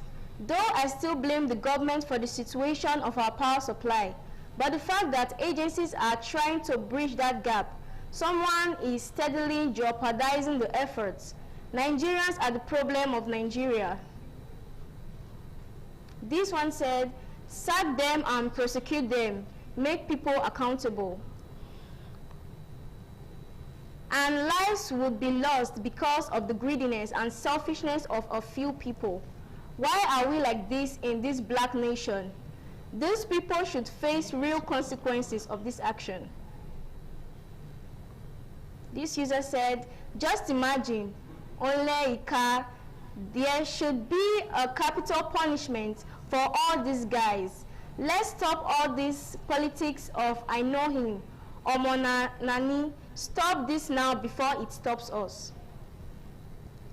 Okay, this one here is for football lovers. Excitement for the FIFA World Cup 2026 continues to build with the release of The Idea, featuring Shakira and Burna Boy. The Idea will be the official FIFA World Cup 2026 song in support of FIFA Global Citizen Education Fund, which aims to raise USD 100 million by the end of the tournament to provide children around the world with access to quality education and football opportunities. Now let's take the reaction for these tweets.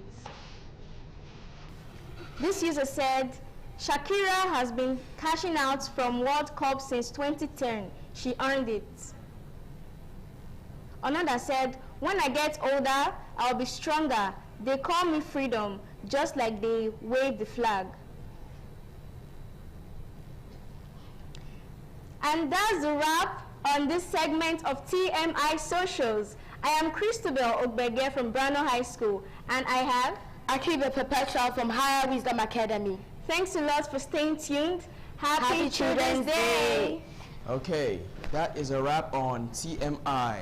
I am Nathaniel Omale Joseph from Igbenedian Education Center. I am Jewel Osarieme Oyema from Brano High School. Thank you for tuning in. Have a nice day. Happy Children's Day. Happy Children's Day. Thank you.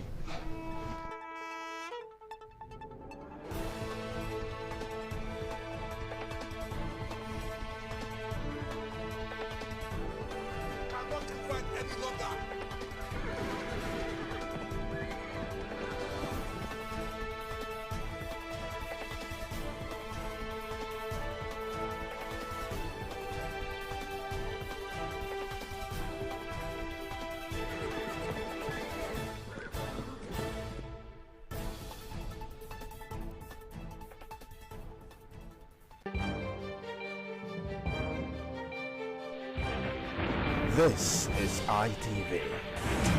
Certainly the best. ITV. Certainly the best.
Good afternoon and welcome to your favorite current affairs program, 60 Minutes Nigeria. My name is Erosa Agbolaho. It's a delight to have you on the program today, and I must appreciate those of you who will be spending your 60 minutes with us on the program today. A lot is happening in Nigeria, and we need to dissect it, we need to discuss it, we need to provide solution, we need to help government overcome the media challenges bedeviling the economy, bedeviling the country. I have in the studio very distinguished personalities who will be joining me to dissect the topic we have today. We're looking at what happens in the political arena in terms of, the other time we call it Godfather, but we can just say influential political leader. And of course, the influence, the impact on primaries. Recently, primaries were held in some political parties, but the ruling APC seemed to occupy the front burner. So many Nigerians were focused on the outcome of the APC primaries, especially in Edo State, also in neighboring Delta State. The senatorial election, the senatorial primaries seem to have gained some kind of traction. Everybody talking about it. The House of Rep was another one, but the senatorial, especially Edo South, where Pastor Sageze Yamu, a former governorship aspirant, a former House of Rep member, Obede Yama, these two heavyweights competed in APC Edo South primaries, and I tell you, the focus seems to be on that. In Delta State, we'll also see what has happened to the former governor of Delta State, Okowa, winning the senatorial ticket ahead of, do I say the battle, the Regina's husband? Okay, so we talk about that, talk about what's happening in Nigeria, but APC seems to occupy the top corner, like I said, but other parties, ADC is having the House of Assembly primaries today. Yesterday it was APC House of Assembly, and we saw the emergence of some very credible politicians. Okay, let me introduce my distinguished personalities who will be joining me dissect the topic. I have Bishop Olumese, is also a regular guest on 60 Minutes Nigeria. Nice to have you today. Thank you, and good afternoon, viewers. Okay. Enjoy your stay. Okay, we also have with us a very, very distinguished personality as well, Dr. Elvis Agbanaima. He's also an apostle. Nice to have you with us today. Thanks for having me. Viewers, God bless you. Okay, we also have with us a man that is making his maiden appearance on 60 Minutes Nigeria, Mr. Isaac.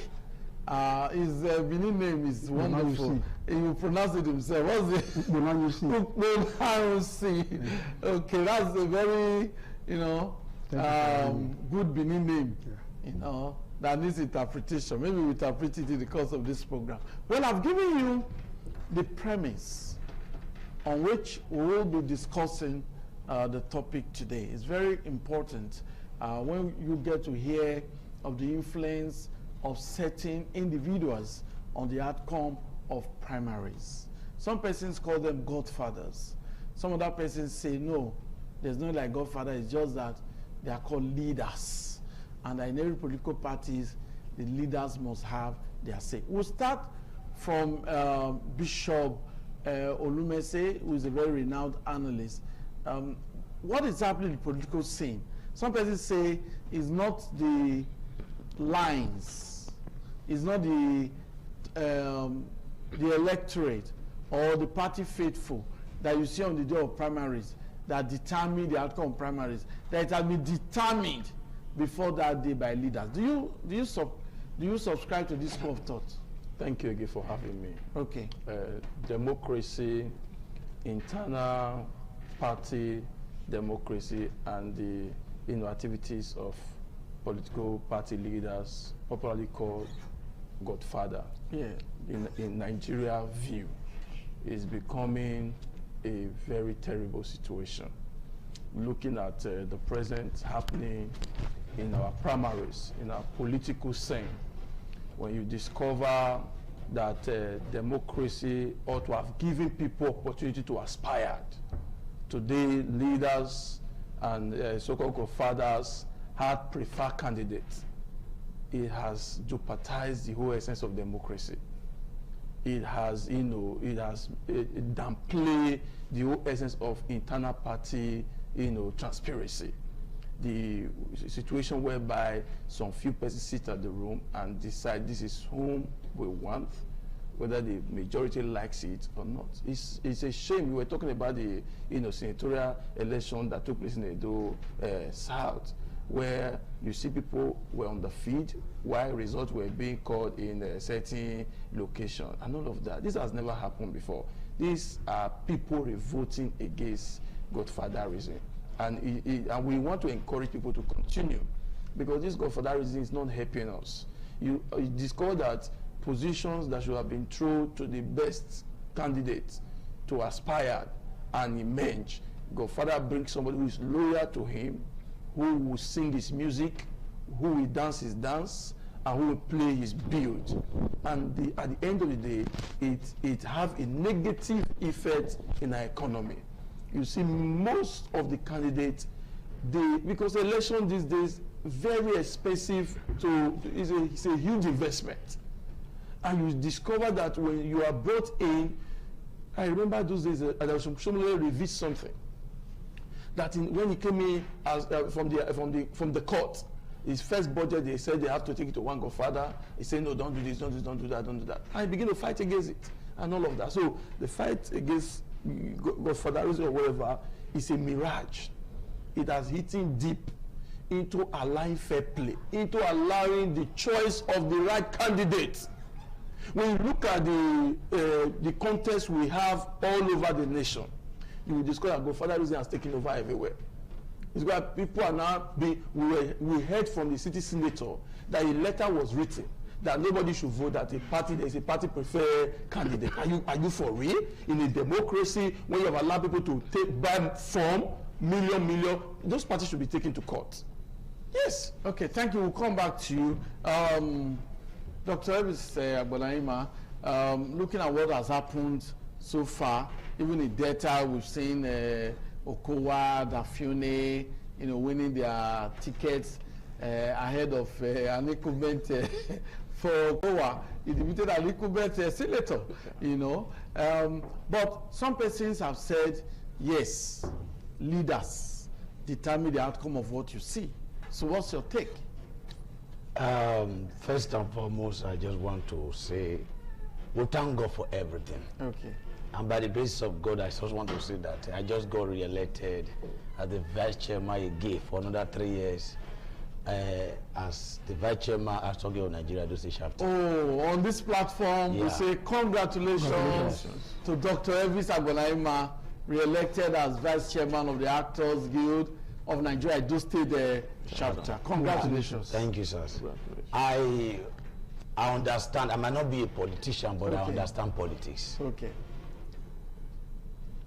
Based on the question you asked, it's so very painful that APC has not learned from the misfortune of PDP. And the fall of APC is going to be worse than the fall of PDP. And what you are seeing, or what we have seen so far in this primary, I don't pity those who are crying wolf now. Why? What do you expect? Why? We all know what happened in this state in the previous election that happened, how some people emerged, all the dilemma that took place, all the games that was played. And now, why those games were being played, those who are crying now were celebrating. Then why are you crying now? I'm not surprised, and I don't pity them, because, it's unfortunate that a lot of us, when corruption, when some certain act that is against the people is being played, because it favors us, we celebrate. Now that it does not favor us again, when you join to enthrone, when you support anarchy, when you support, practice that is against democracy, because it favors you, you are celebrating. Yes, now it is your turn.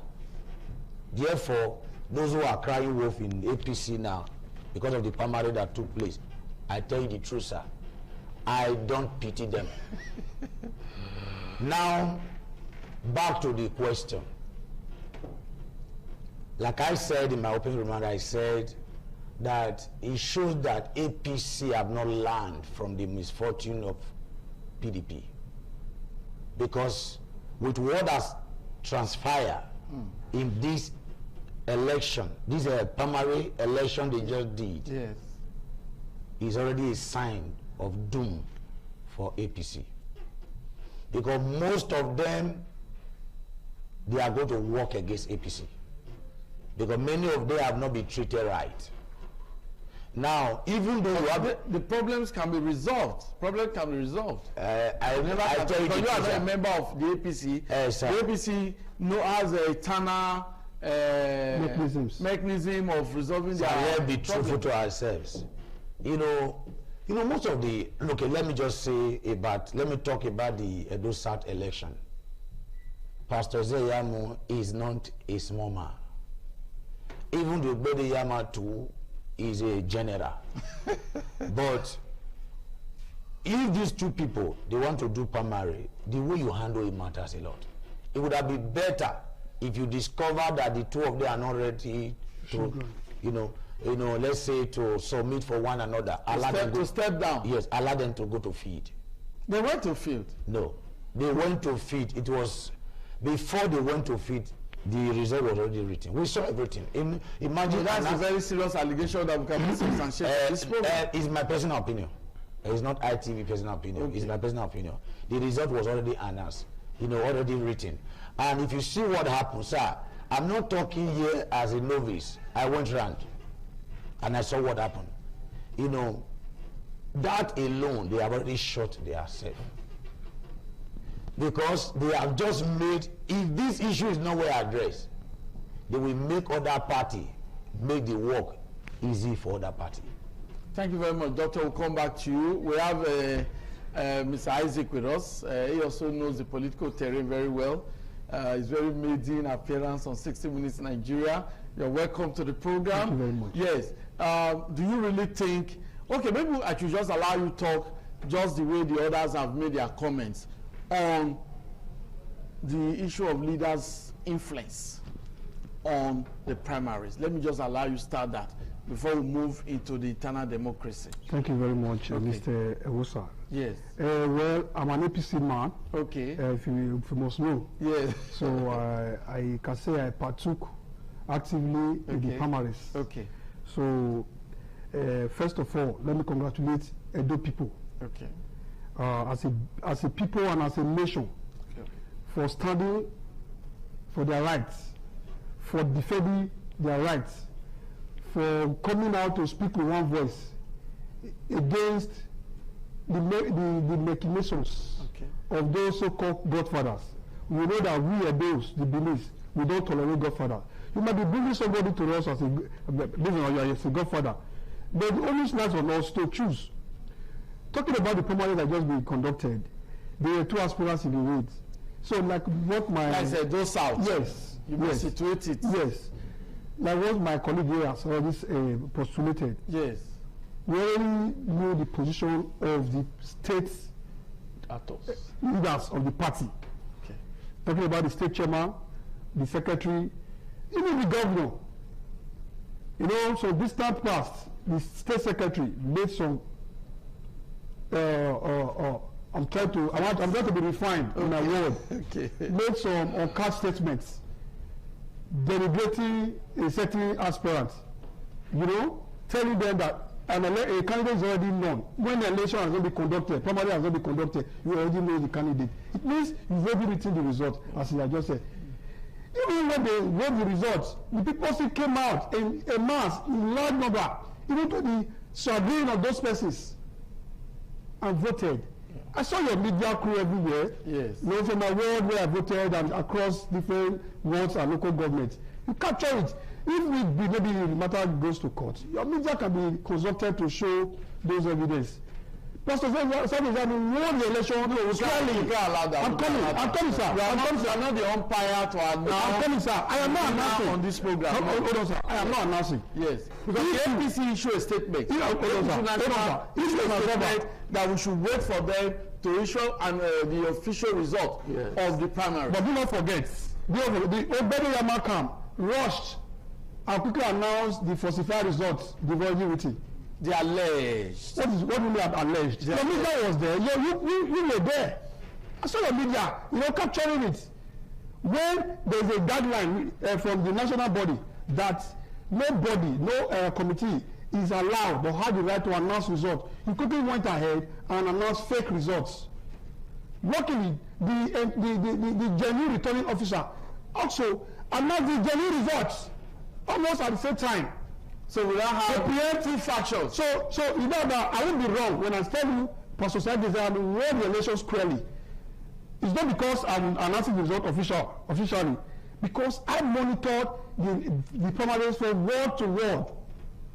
I voted in Ubaoka. I went to Redo. I saw the mammogram. They spoke with video clips are out there. So even the national body, we expect they do justice to this, so that there will not be what my colleague has said here, implosion, in the party, because you're getting it right. You want to tender the video evidence. Pastor Samuel Yazama, I tell you, how the video clips of all from word to word of how the primaries took place. You know, we saw even at the House of Assembly primaries, the chairman coming out to announce that there is a directive from above, from the state secretariat, that they should skew behind a certain candidate. Is that democracy? How can you call that democracy? And so we want to deepen democracy. And you know, as he has said, if we don't get it right, what happened to PDP may eventually happen to God forbid.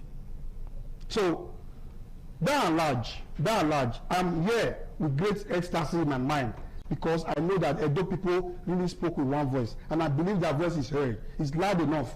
So the national body should please do justice to this, so that the winner of the election will be officially announced. Okay. Thank you. Thank you. We'll go back to you, Isaac. Like I said, we don't represent any political party on this program. We don't represent any of the aspirants. This is a program where we allow people to just ventilate ideas that can help make Edo State, Nigeria, a better nation. We'll come back to Bishop Bright Olumesi. Now, in Nigeria generally, do you see political parties actually entrenching eternal democracy? Because democracy is what we practice in Nigeria. These political parties, these actors, do they actually entrench eternal democracy? Okay. As we speak now, eternal democracy in any of the political party is dead. How do you mean? Yes, because in not just only APC, every other political party, what is consensus candidate in the place of democracy? Allow these people to go to the field. Let the people, you know, these people, they seem creating problem for themselves. You want to win a general election. Internally, you are creating a division within yourself. How does that make sense? You know, sometimes you wonder if these people believe that there is an independent electoral commission. It's like these guys, you know, this is the permutation right now. If you win primaries in APC, you're already there. Yeah. Do you get that right? That's the way they're doing it. Go to Lagos, people were stabbed. Commissioner, it was we saw them on live. People were killing themselves. Like I was wondering, this primary Nollywood actor Desmond and said he has rejected the outcome of the primary. If you watch what APC primaries in Lagos, yes, if you watch what happened there, go to other places. It cut across political party. Now you will now imagine, what are these guys doing? Is this autocracy? Is it dictatorship? Is it no longer democracy? Where you allow the majority carries the day, where you feed your best, and the people, you just like what they said, we watch what happened in the field. One candidate had a lot of people were chanting. Why not give that person and let the person win for you? It's not you want to win. So I can't really get it, but this is going forward. The people, when the way out is the same people, because when you allow certain godfather somewhere to impose people, just know that any resources coming will also be shared. That's what it is. Any appointment coming, the godfather will also share it. Yeah.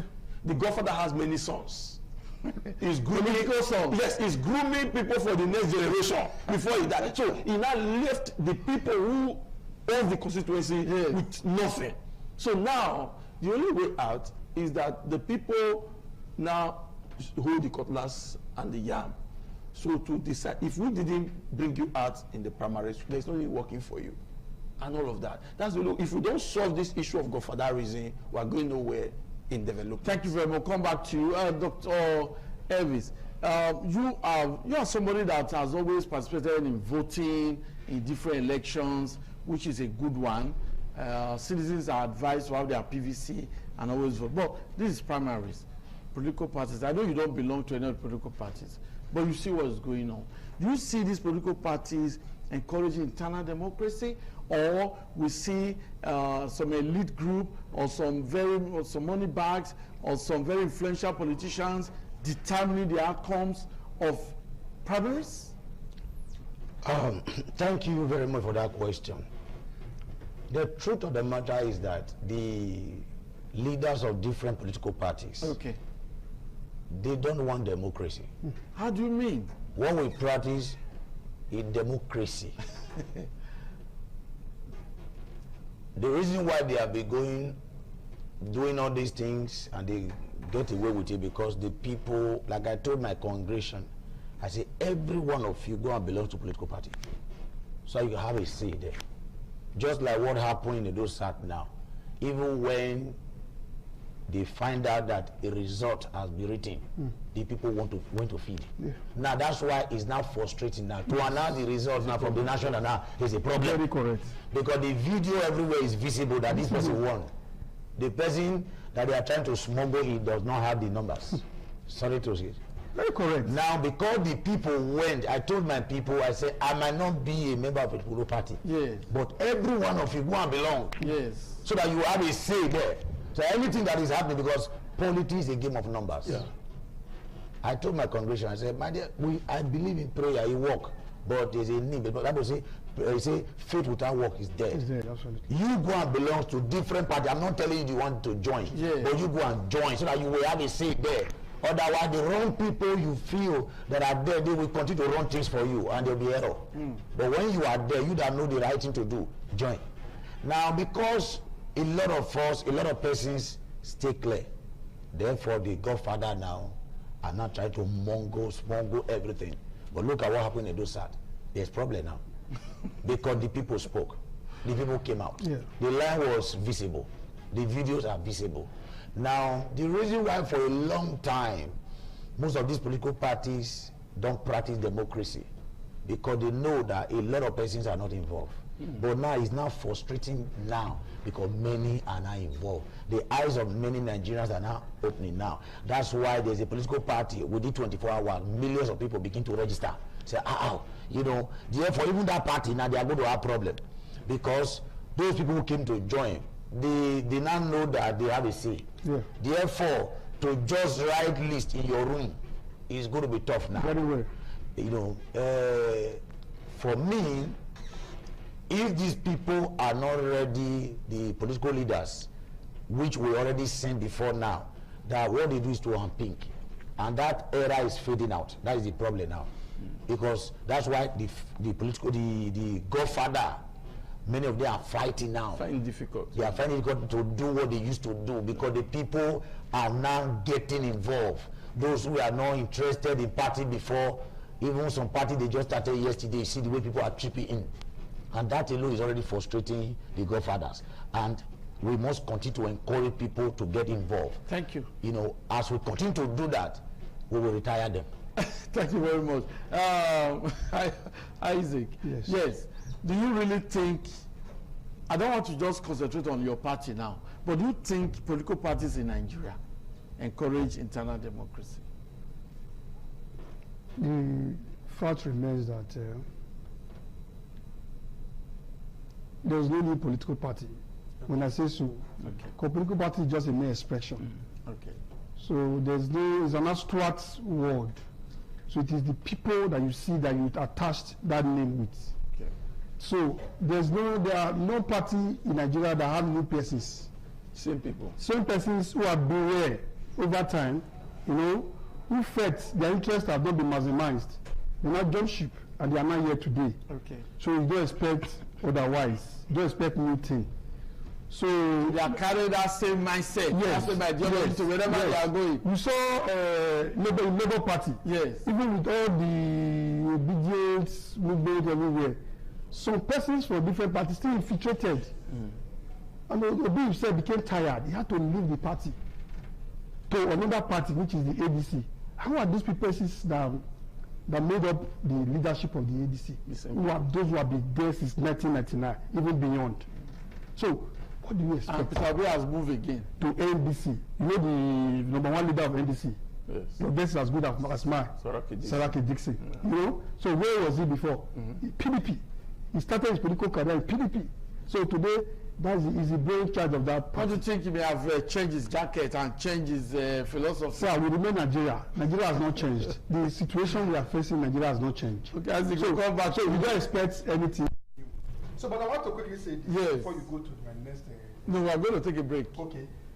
I'm entirely disappointed at some persons who call themselves leaders in Edo South. Why am I disappointed? You know, at the eve of the election, about 2-3 days to the election, they went to the house of Pastor Sergei Zeyamu, trying to pressure this man to step down for his younger brother. What was that? Who is his younger brother? Benyama, of course, you know. Okay. They are all the same brothers. Okay. They are Benin. They are from the same local government. Yes, they are same local government. Yes, yeah. So, how will you do that? I'm very happy at the way he disgraced them all. He told them, call the governor. You guys you are maligning my name, say all sorts of things to spoil my image, to step down. If I step down, you now say again that you have given money, Pastor Sergei Zeyamu collected money to step down. I have the people. He told Lucky Monswen. Okay. He said no, we will not allow you mention it. They don't have their representatives here to defend themselves. But we'll come back. We'll come back to you. But that will be after this break.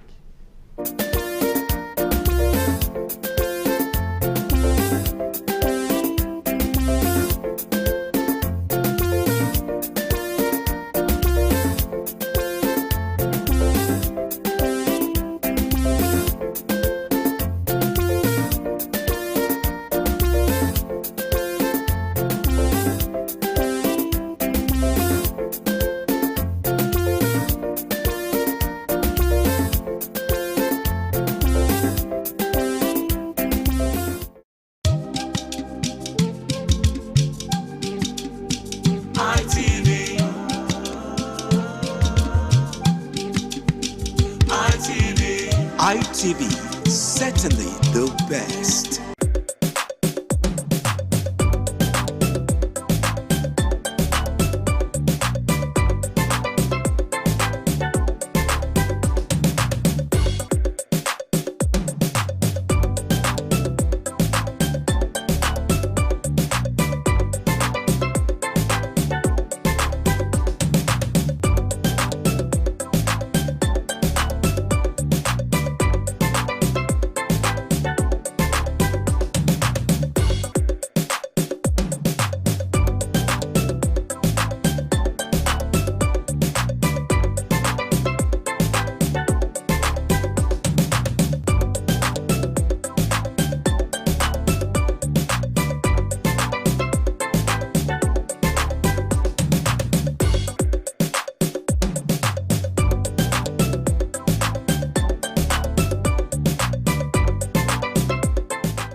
Okay, it's always a delight to have you back on the program. 16 Minutes Nigeria. My guests, very distinguished personalities, are still in the studio, and we are looking at internal democracy, the role, the influence of political leaders over primary. Because recently, primaries were held, especially in the ruling APC. Like I said, other parties like the ADC is holding his House of Assembly primary in Edo today. That's the information I got. In other states, on Monday, the senatorial primaries, we've seen what happened in Delta. Some incumbent senators losing out. So in Lagos, a very popular Nollywood actor, Desmond Elliott, he has said he's going to challenge the actor. You know, that's what is happening. Sometimes leaders handpick. Sometimes it backfires, but my guest will do the talking, not me. Bishop Bright Olumese, yes, what's the way forward? Because we can't continue this way. Yeah, the way forward is that party leaders should ensure internal democracy. Okay. That's the way forward. Now, the reason is because the view from the populace becoming very aware. The awareness is going higher. Time is coming, populace will begin to reject your imposed candidates. Time is coming, and it is here. Just see the swing that will, the surprises. You know, there were surprises in the day last election. Yes. When the Biden movement came, all the Godfather choice, they were all crying behind the bar. Won the election because of Peter Obi. Yes, that's what I'm saying. The leaders of the movement, things like that can happen. Why? No, they didn't win everywhere. There are certain places they didn't win. Yes, there are certain places, yes. Yes, they didn't win. Yes, that's that true. tells you there was a terrible democracy. The ruling parties had the people behind them. Because this is an advice to party leaders. I know your major aim is not just to do primaries. Your major aim is to win the general election. Nigeria 1999 is no longer Nigeria 2026, 2027. The level of awareness is high. So your people are watching you. You know our people, the swing is very high. They can give sympathy votes. They can give protest votes. Like when they discover that, oh, let the ruling party or whoever impose candidates and bring candidates and come and say candidate 2027, and you see how difficult it's going to be. So we want to see that internal democracies are encouraged. The reason why many intellectuals don't participate, they don't have godfathers. They don't have people who will put them there. So they don't want to go and waste their time, because no matter what you do, the case is that there's one person from Port Harcourt, there's one person from Abuja, there's one person from Kano that will say, this is whom I want. And that's unacceptable. We were told that all politics are local. If it is local, as we said, then allow the people throw one Egosa Agbonlahor that is not known in Abuja, and let him go to Abuja. And did you see the youngest guy who collected from and won primaries? Do you know that right? He has won primaries. It was announced as won primaries.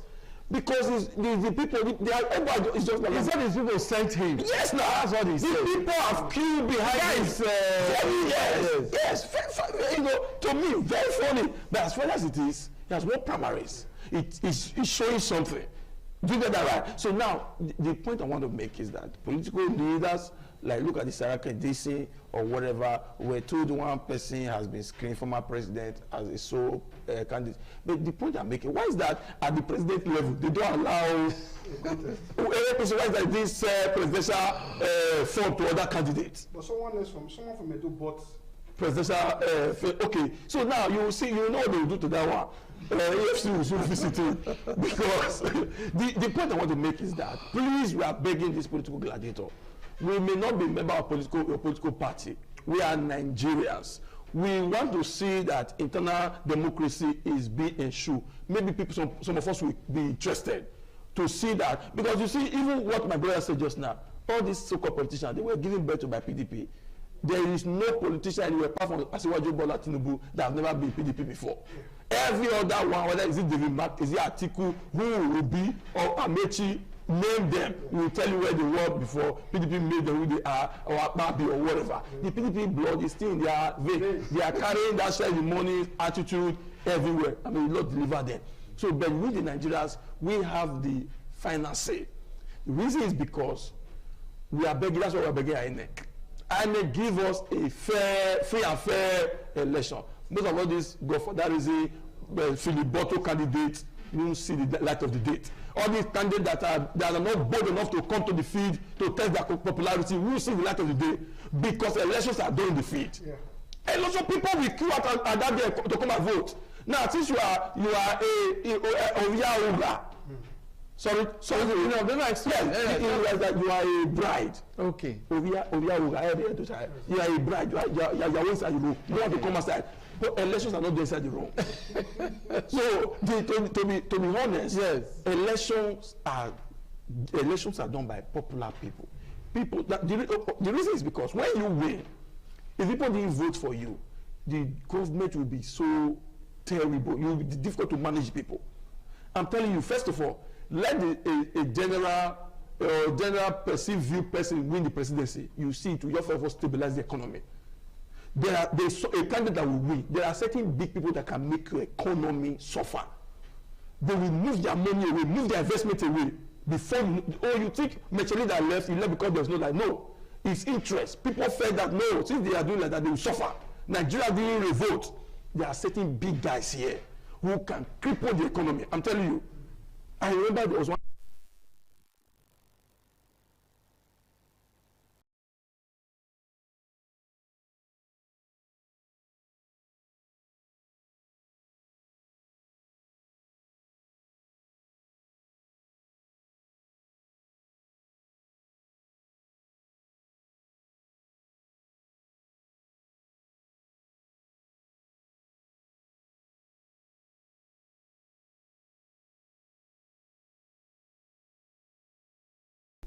Speaks volume of that.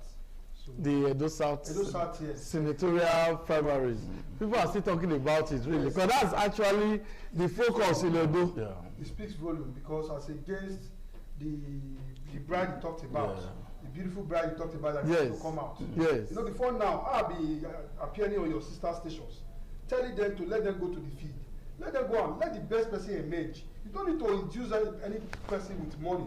You saw how they spend billions to make sure they giving leaders, even threatening political appointees. If you don't deliver your words, you might lose your appointment. At the end, they lost. Most of them who are 30 about around government house, they were nowhere there to be found their wards. One of them spoke from my ward. I was expecting to see him. Yes. To see the last queue. Yes. You know, queue behind him. He was nowhere to be found. One of those, I'm talking about one of those starts in government house. Yes. So they were nowhere to be found. To actually vote for the candidate they say they claim or they think is the best. Then you saw the people coming out, you know, speaking volume, sending message to them that no matter the amount to spend, it will not deter us. So our candidate must fly. And that is really what I'm still saying again. Okay. Begging, we are begging the national body to save the party. You know, winning elections, general elections. The national body of APC, yes. Okay. Winning election begins with throwing up the best candidate, the best and popular candidate, not the candidate that had more influence with the godfathers.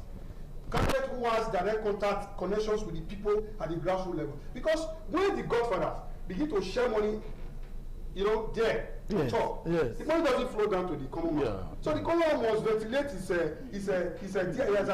aspirations, his yearnings for the people to hear, to see.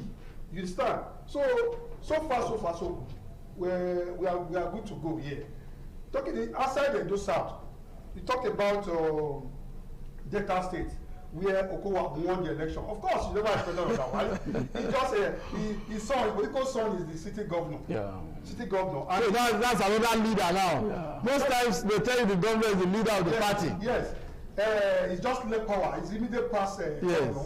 Don't forget. His structures defeated. Was the person he handed over to when he was leaving the Senate. Yeah. When he was going for the governor. For so it's as if that one was holding sway for him till he comes back. Now he's back to take what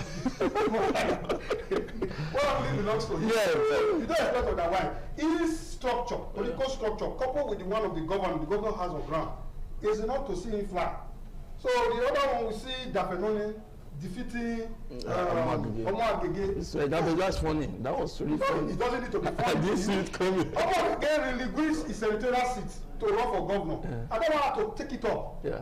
You know, so he's a service senator. Yes, so having delivered, perhaps having delivered on a constituency project, so to say.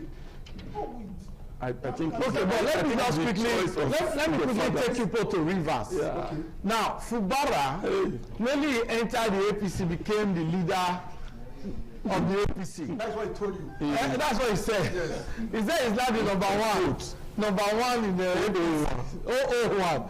But where's Fubara now? Yes, that's a very pitiable situation. Okay. You get that right. And this is why we're saying the Confederation is terrible.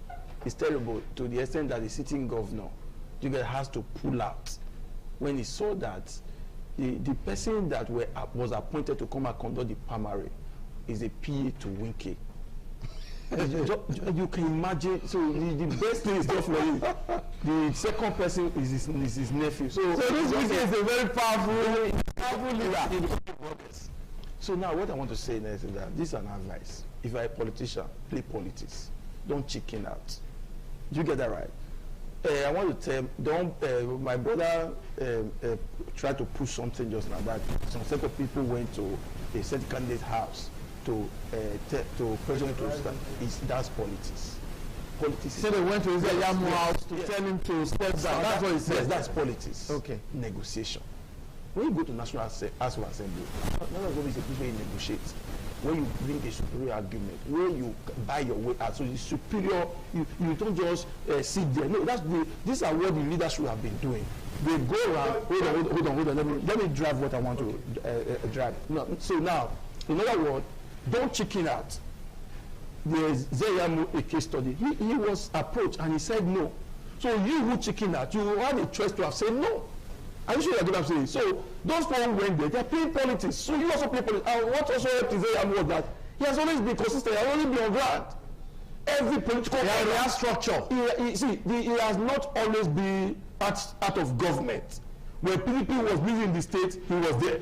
When APC, in APC, he just the same thing Wike is doing. But Wike's owner, because he was in power when those shifts took place, he was able to negotiate himself, becoming one of Abuja that gives him he's the landlord of everybody. Yeah. So there's no position I don't have us in Abuja. If you mess with Wike, he gets you from your house and destroy your house. So you have to just go with him. You get that? So don't chicken out. Most of what is like that because you are not Godfather's choice. They threaten you, and I do have said this. I'm a clergy, I'm a bishop. I speak with some of these people privately. Say no, they threaten me. I say they threaten them back. Threaten them back. What do you mean they threaten? So they should be playing with you before. Okay, no, they should be romancing because your wife. Yeah, it's football. You don't want to break machine leg. I mean, what's on board? So that is it. Because your main, the other man, no opponent's leg is broken, you have an opportunity to win. Some coaches like Amorio say, if you miss the ball, don't miss the man. Go I need they find the positive, they say it's the background. On that, the head they look for to destroy. So the point is that don't chicken out. That is our brother that says in politics, fine. We want to see 10 years that we see him contest for senator. Exactly. But if you chicken out and come from one last week, person some people he's not happy with what is going on. That can't leave. No, don't chicken out. Then if they threaten them back. If they shuffle, you shuffle them back. Thank you very much. Okay, just a quick one. Sorry. Yes. You talked about those persons who went to step in democracy. Don't forget, at the inception, they were with him. Yeah. He's an official platform. Yes. All these elements. We saw don't use the first place. They're not there. Yeah. But at the 11th hour, haven't been used pecuniarily. Yeah. They have to need to. I even received a message. It's an allegation that a leader in Orion collected 30 million. Yeah, we saw it on news. Who he started was with Zeyamu. He now go now telling his boys, this other guy Zeyamu is now ready. But we heard that you collected certain amount. Where's the money? You couldn't. Okay, so that's an allegation that we cannot substantiate. So it's an allegation we cannot substantiate. Okay. So thank you very much, Isaac. Your concluding remarks, Dr. Evis. Thank you very much. Let me say this, talking about River State. Yes. Fubara is the member there. One thing we must know. Yes. In the issue of life, even when it comes to you, I tell my people, I say, listen, for you to be free, you must fight for your freedom. Yeah.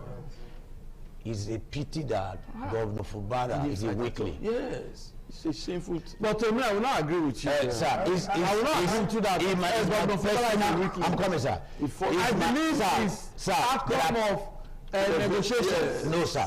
No, sir. Governor Fubara, to my opinion, is a weakling.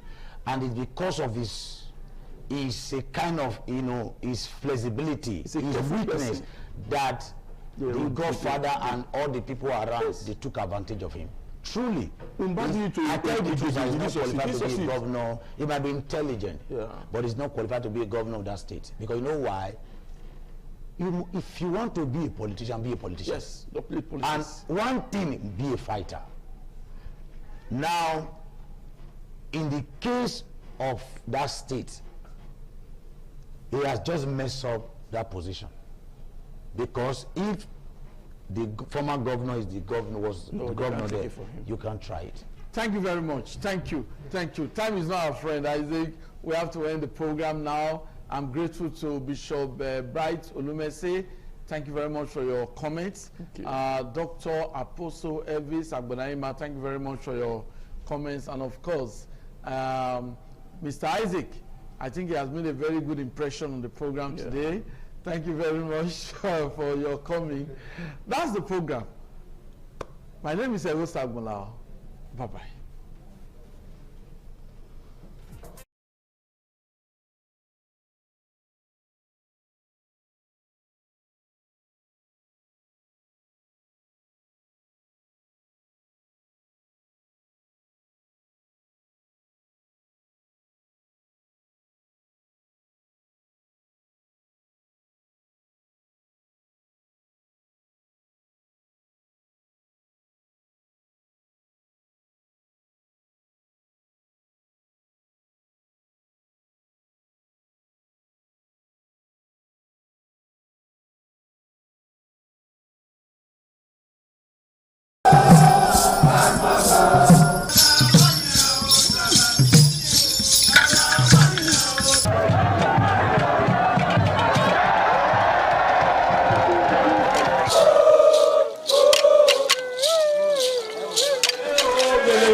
Top on the list of the initiates was the eldest son of the Esama of Benin and former governor of Edo State, Chief Lucky Nosakare Igbenedion. 11 of his siblings, namely Bright Ayamekwe Igbenedion, Honorable Charles Osenwike Igbenedion, Peter Osawari Igbenedion, Dr. Fred Osanwi Igbenedion, Barrister Mike Osarene Igbenedion, Efosa Douglas Igbenedion, Upoma Enes Igbenedion, Osawe Igbenedion, Edosa Igbenedion, Dr. Daniel Omorige Igbenedion, Agbong Steve Igbenedion, as well as the Executive Director Operations, ITV and Radio, Chief Elder Ugbeide Nwonse.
It was a vital aspect of Okada community's cultural heritage, which emphasized the significance of age, responsibility, and community service. Over 50 notable sons of Okada were also initiated. According to tradition and customs, those initiated, dressed in white traditional attire, were made to undergo some rituals, while the Odionwe pronounces blessings on them and assisted them to take a seat with the elders.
Ojo Aswage, Abáàtọ́pẹ́.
Ayọ̀bá Aswage, Abáàtọ́pẹ́.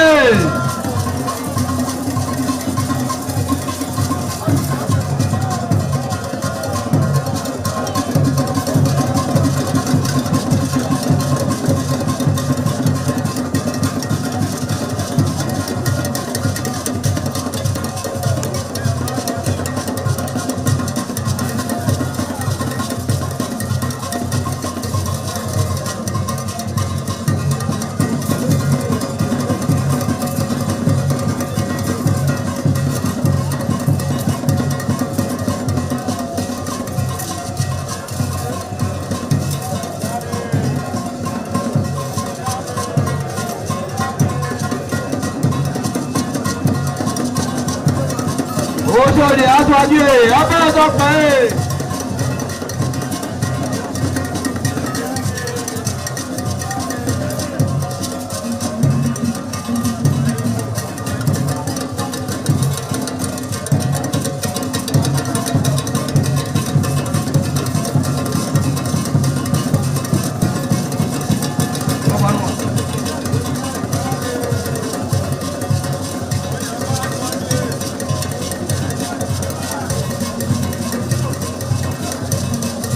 Ayọ̀bá Aswage, Abáàtọ́pẹ́.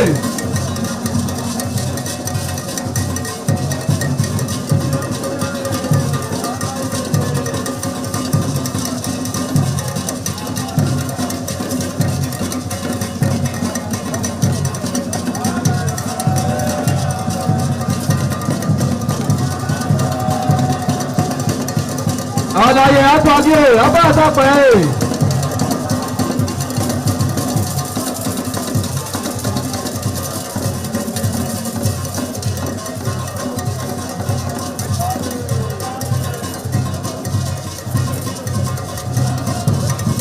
Ẹgbẹ̀júwà.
Viewers, welcome to Viewpoint on ITV. I am Caroline Okonji.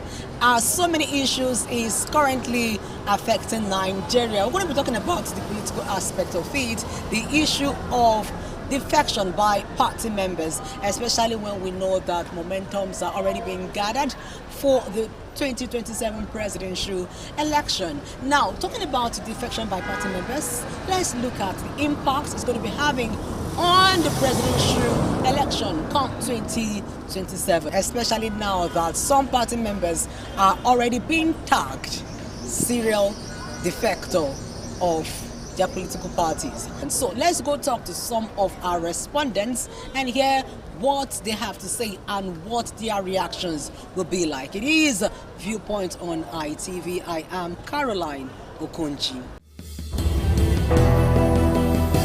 The normal thing actually is you can only defect when there is trouble in your party. But many people since have been moving even when there's no trouble anywhere, and it's like we have allowed it to flow. Especially this time that elections coming, those who do not get nomination in one party want to move immediately to the next party where they can get nomination. I think that's what's causing it. It's not.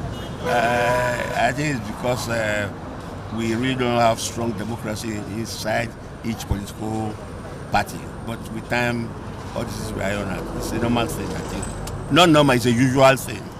Take, for example, ADC. ADC was very strong, was building up. But Obi has left, has moved to NDC. People are thinking what happened in Labour Party with the obedience will happen in NDC. They're all moving there. That has already affected the balance. But the problem is people are forgetting that obedience is not really as strong as it used to be. Then it was a conglomeration of very angry youths plus very angry church. Now the churches have gone back to their respective churches. The youths, after they introduced the student loan, that broke that, and it can't be as it used to be. But I think that's the reason a lot of people are moving to NDC to see if that kind of revolution will take place. But unfortunately, there is no time. Elections less than 9 months. It's the voters' mindset. It will not affect because in the past 5 years, voters have actually turned from voting for parties to voting for individuals. So if we know you, even if you go to from OOP to PPO, we will follow you to PPO. That's what's happening with Obi now. People with that revolution think Obi is very popular, which is not true. They think anywhere he goes, there will be a build-up. The reason everybody is moving to NDC is because of Obi. If he comes back now to ADC, I'm sure they will come back with him. So people since have stopped voting for political parties, but voting for individuals. It doesn't matter where they go to, they will follow. I call them political marauders. A situation whereby their political party or the political hemisphere is no longer favorable to them, they tend to continually to maraud, to migrate or decamp to other political parties, to, so to say, to seek for greener pastures, to satisfy their political greed or their political career. Because in Nigeria settings, politicians does not have ideology. The only thing they believe is satisfying their political career. So when party A is no longer favorable to them, will no longer suit their political interests, they tend to move to other political parties which they feel will be more favorable to them. And to me, personally, I don't see them as serious persons, because if you cannot stay in party A to fight for the ideology of that political party and you feel it does not favor your political career, you now move to another political party. I don't take such persons serious. And I wonder how they're continually using that means to manipulate the electorate. They don't know, majority of electorate don't know that these politicians are not out there to satisfy the interest or to fight for the interest of the masses. Rather, they are only there to satisfy their own interest.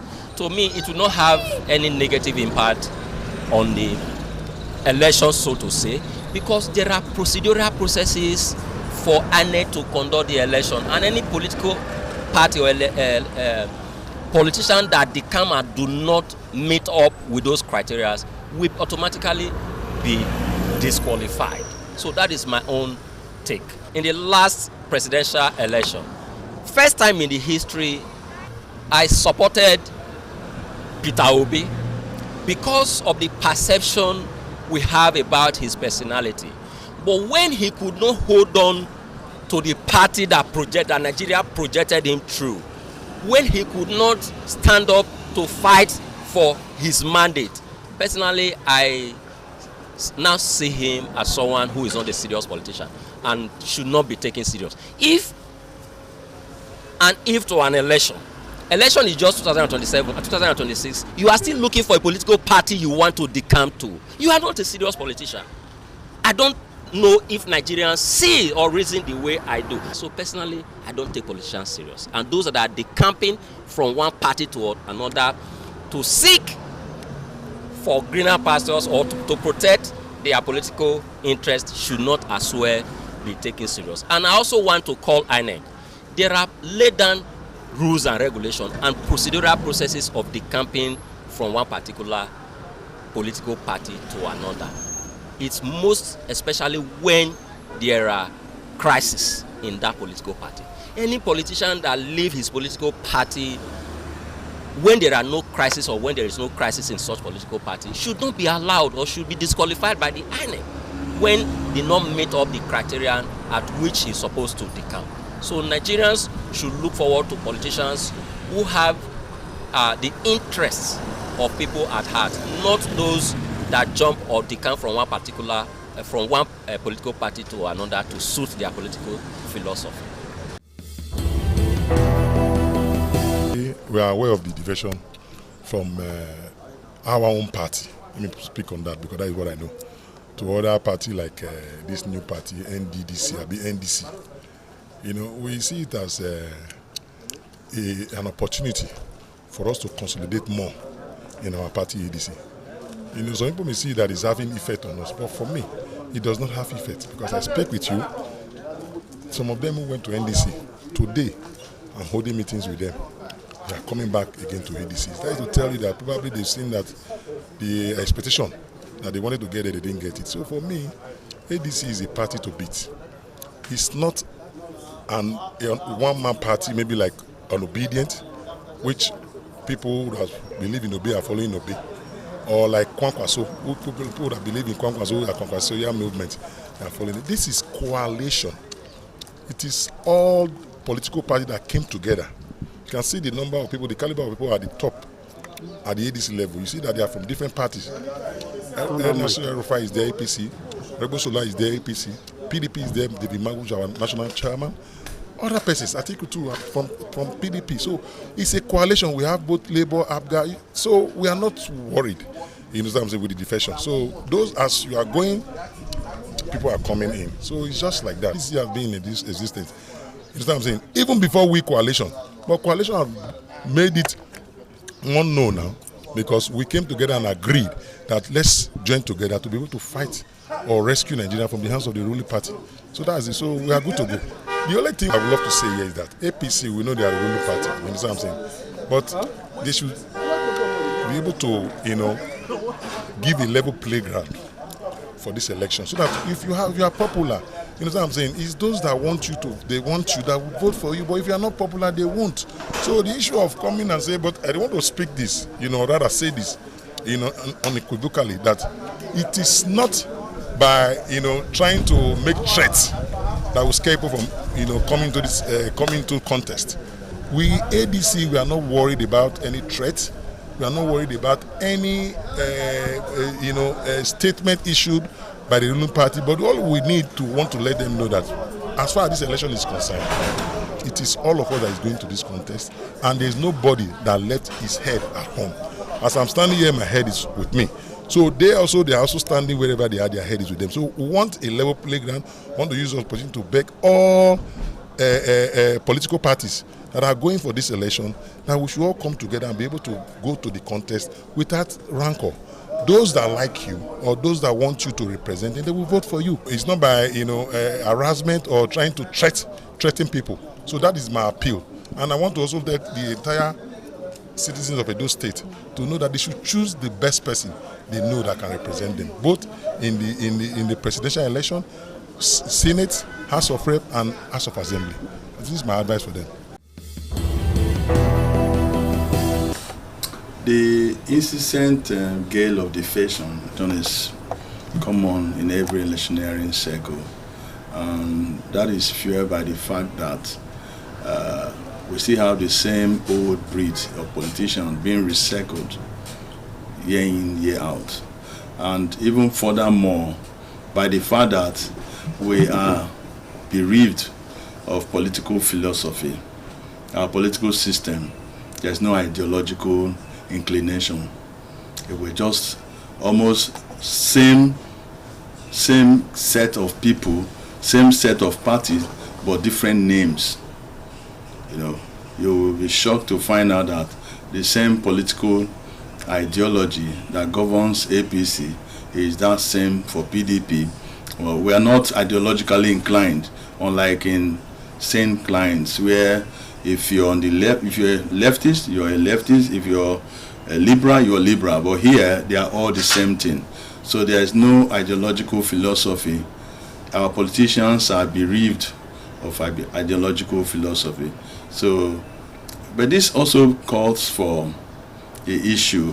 I think it brings to bear the issue of independent candidates.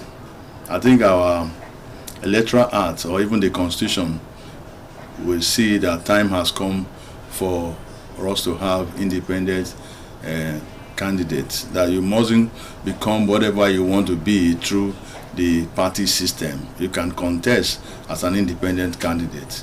And for some who have been termed as serial defectors, that defecting from one party to the other, it's as a result of the fact that the typical Nigerian politician is self-oriented. All what they are doing is to serve their selfish interests. So if they join party A and they feel their interest is not being protected there, they move to the next party. Because there is no difference. It's just difference in name, but not in philosophy. So they move to wherever they feel. Politics is a game of interest. Wherever they feel their interest is being protected, or wherever they perceive them a little threat to their interest being manifested, so they'll defect to where they feel more comfortable. And basically, like I said, it's based on the fact that these people do not have political philosophy. There's no political philosophy. Ordinarily, if we have political philosophy guiding our politicians, you will go to where your philosophy you align with that philosophy of that person or that party. We don't just move around. So it's high time we begin to do politics of philosophy, not politics of anyhow. Anybody can join anything, because there has to be some definitions.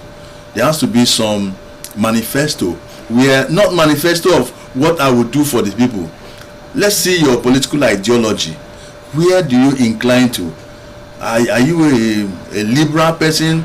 Are you a Democrat? What are you? What are the parties for? So that calls to question for us to really consider in the next electoral reform the fact that we need, time has come for independent candidacy of our politicians. It shouldn't be that you must go through political system, political parties, because even when you're voting, cases are bound where they say it is the party that is contesting, not the individual. We must come to a stage where we look at capacity of the various politicians contesting, not the party. Not the party. If we look at somebody, this person can perform, not the party, because our emphasis is more on party politics. So if the party does not put you up for election, you're not contesting, and if the party dumps you, you're doomed. So, but and that in a way that robs us our right to choose. Actually, you don't need political background to feature in politics. It is your competence. Everything about politics is competence. Who can do the work?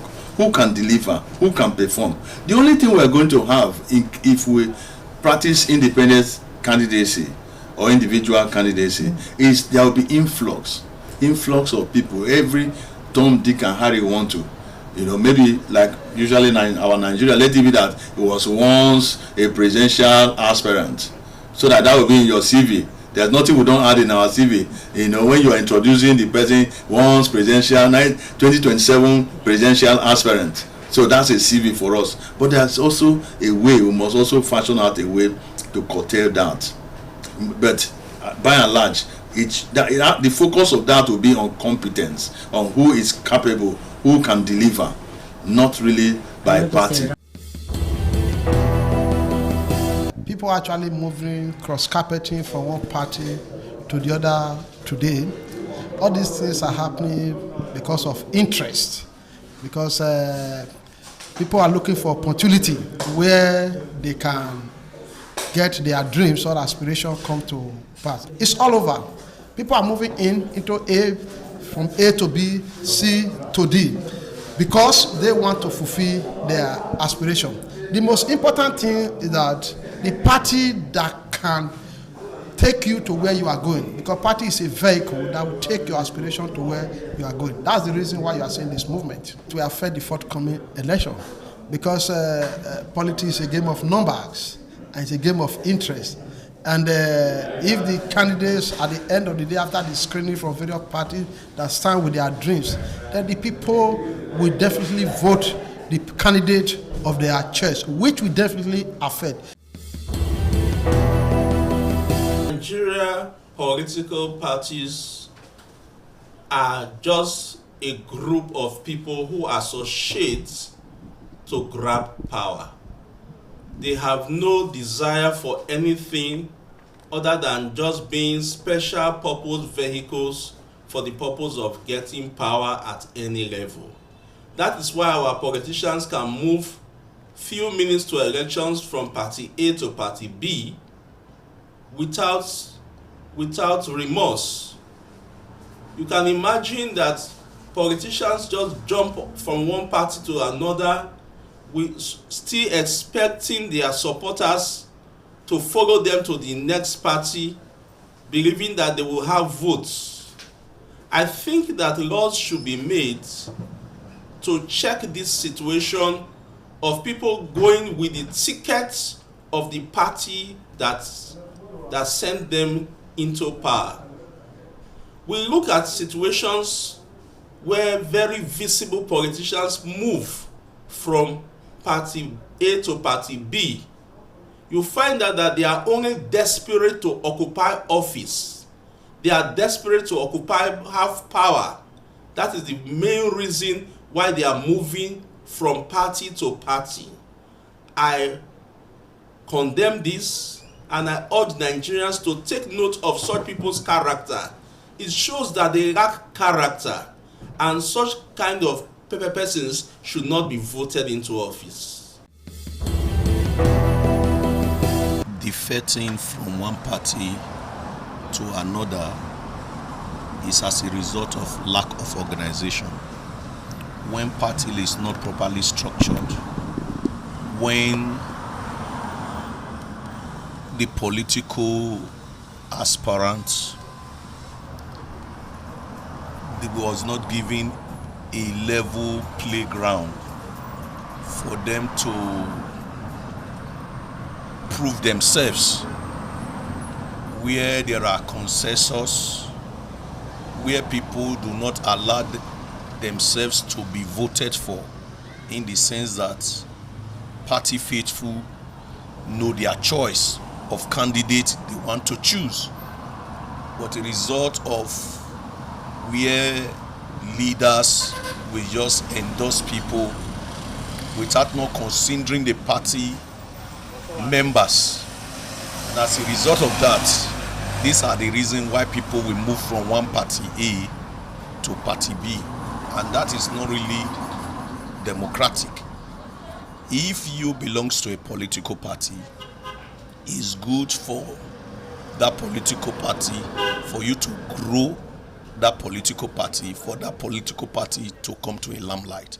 But a situation whereby people defect from one party A to party B, party C, is as a result of interest.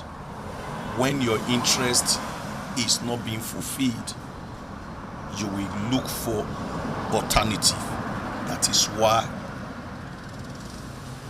people are defecting, and it has a very great impact, negative impact on the electorate, in the sense that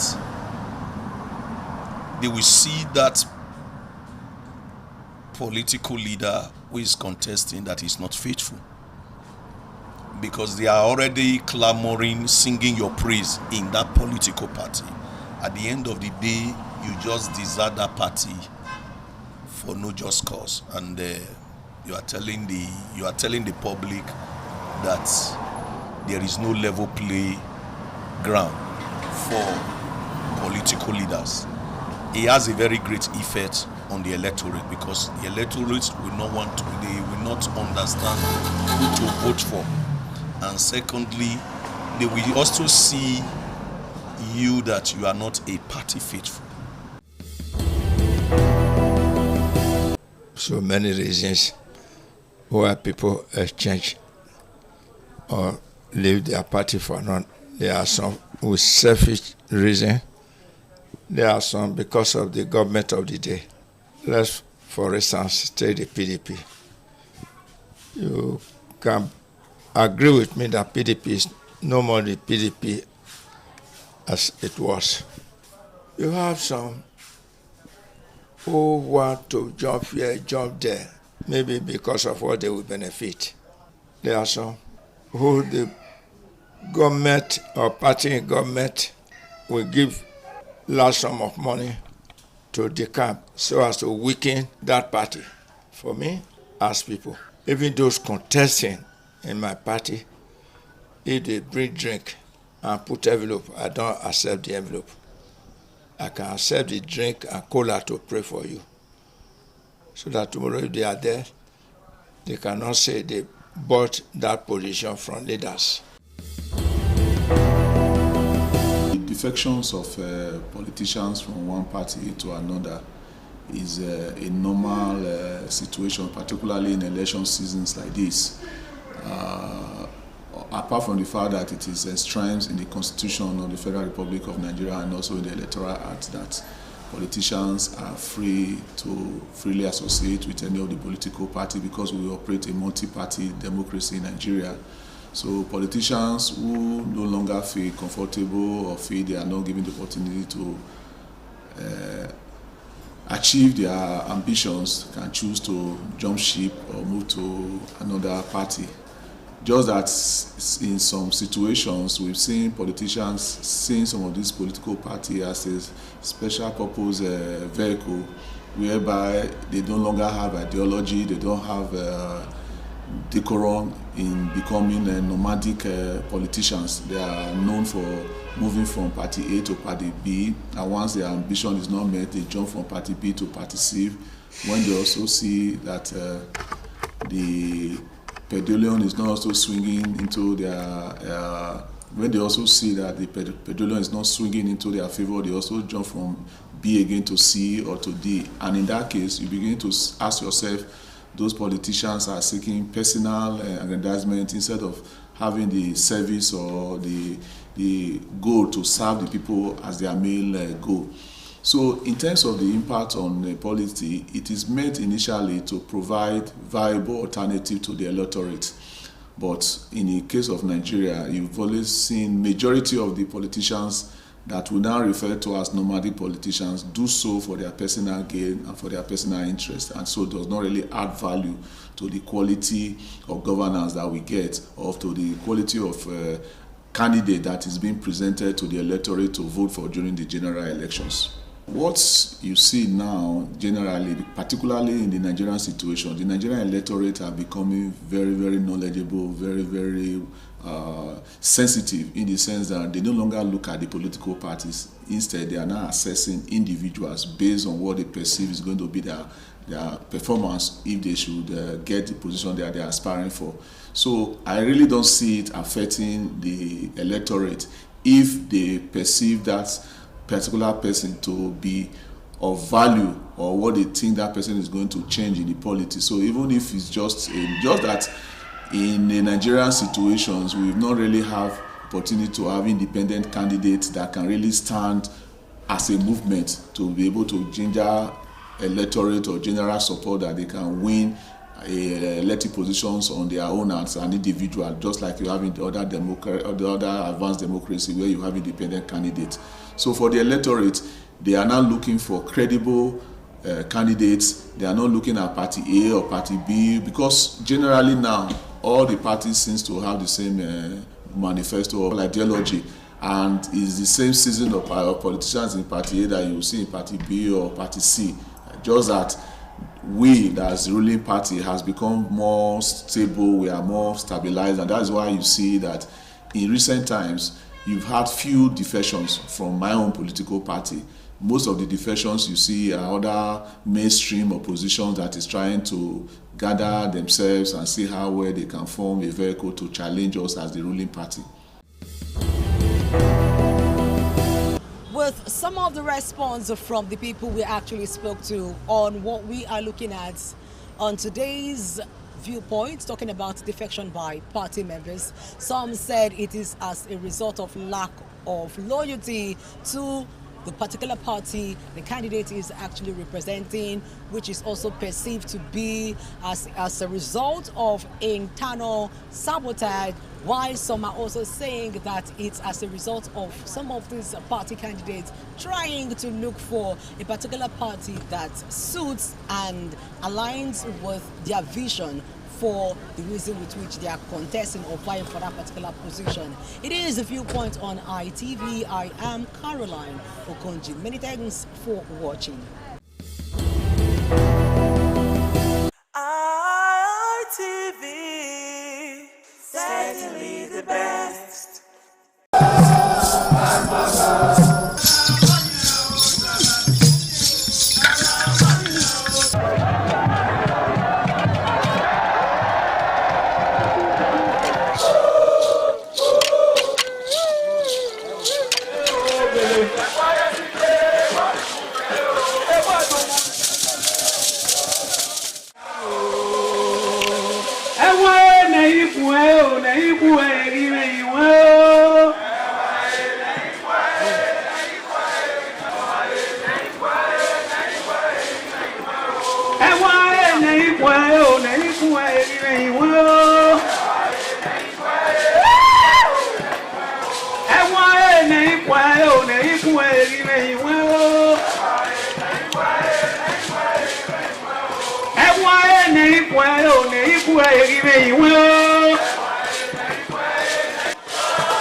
ITV, certainly the best.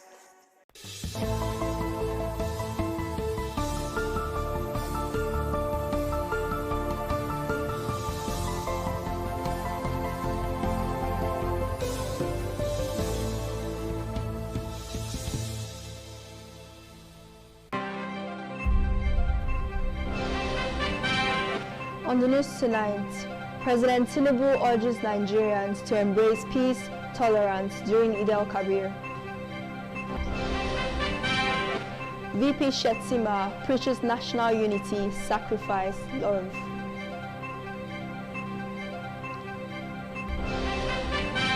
Federal government pledges equal opportunities for every Nigerian child on Children's Day.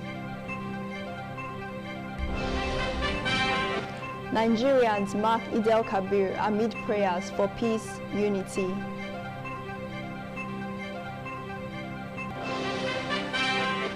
Edo government pledges improved education, sports opportunities for children. Good evening and welcome to the news at this time. I am Abimbola Frida from Igbinedion Education Center. I'm not here alone, but I'm here with my friend from Abuja, Peace Abumere. Peace, how are you doing? I'm doing great. Thank you. President Bola Tinubu has called on Nigerians to use the celebration of Eid al-Kabir to deepen the values of tolerance, generosity, and peaceful coexistence.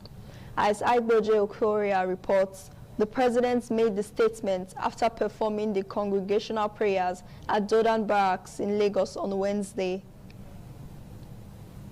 In his sermon, the Grand Chief Imam of Lagos State, Sheikh Suleiman Abu Nola, emphasized the need for Muslims to fear Allah and promote unity, generosity, and sacrifice in line with the teachings of the Holy Quran. He offered prayer for good health and wisdom for President Tinubu and those Allah has given authority over the affairs of men. Feeding questions from journalists after the Eid prayer, President Tinubu urged citizens to shun ethnic divisions and all forms of hatred that undermine national unity. President Tinubu said the sacred occasion remains a profound reminder of obedience, sacrifice, love for humanity, and total submission to the will of Almighty Allah, as demonstrated by Prophet Ibrahim. Must learn from the lessons of this season, and is showing love to one another, no discrimination, no ethnicity, no hatred, and we should share love and be generous to one another. The president urged citizens to reflect on the enduring lessons of the season by showing kindness to one another, supporting the less privileged, and placing greater value on the sanctity of human life, noting that banditry has no place in the holy books. President Tinubu was joined in the prayers by Lagos State Governor Babajide Sanwo-Olu, Deputy Governor Obafemi Hamzat, former Governor Babatunde Raji Fashola, Oba of Lagos Rewan Akiolu, Chief of Staff to the President Femi Gbajabiamila, National Security Advisor Nuru Badu, and other dignitaries. From Lagos, Aigboje Horia, ITV News. The governor of Edo State, Senator Monday Okpebholo, has congratulated Muslims in the state and across Nigeria on the occasion of this year's Eid al-Kabir celebration, urging them to continue to uphold the virtues of sacrifice, obedience, love, and peaceful coexistence as exemplified by Prophet Ibrahim.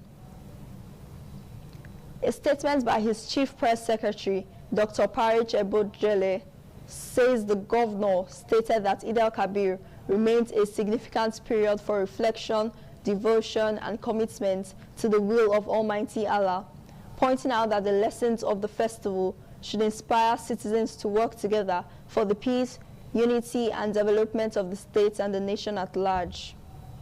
Governor Okpebholo commended Muslim faithful in Edo State for their continued prayers, support, and contributions towards the growth and stability of the state, assuring them of his administration's commitment to inclusive governance, infrastructural development, and improved welfare for all residents. He called on citizens to use the festive period to promote harmony, show kindness to the less privileged, and strengthen the bonds of brotherhood, irrespective of religious or ethnic differences. The governor also urged the people to continue to support government efforts aimed at building a prosperous and secure Edo State, while praying for Allah's guidance, mercy, and abundant blessing upon the state and the nation.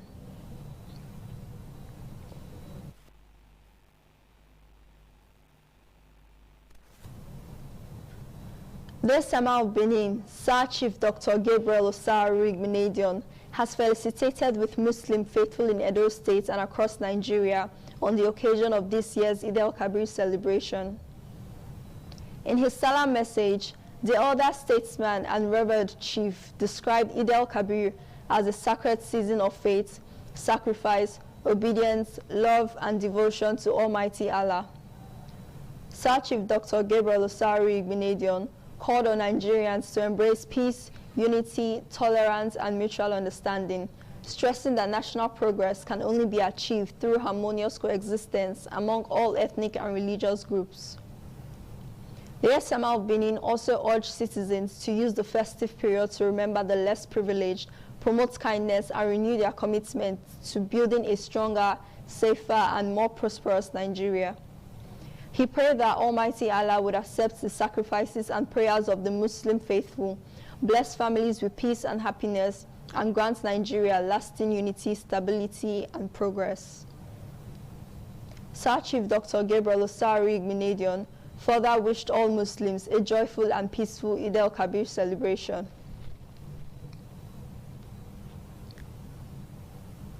The member representing Ovia Federal Constituency, Right Honorable Barrister Omosede Igbenedion, has extended warm greetings to Muslim faithful across Ovia Federal Constituency, Edo State, and Nigeria as they celebrate this year's Eid al-Kabir festival.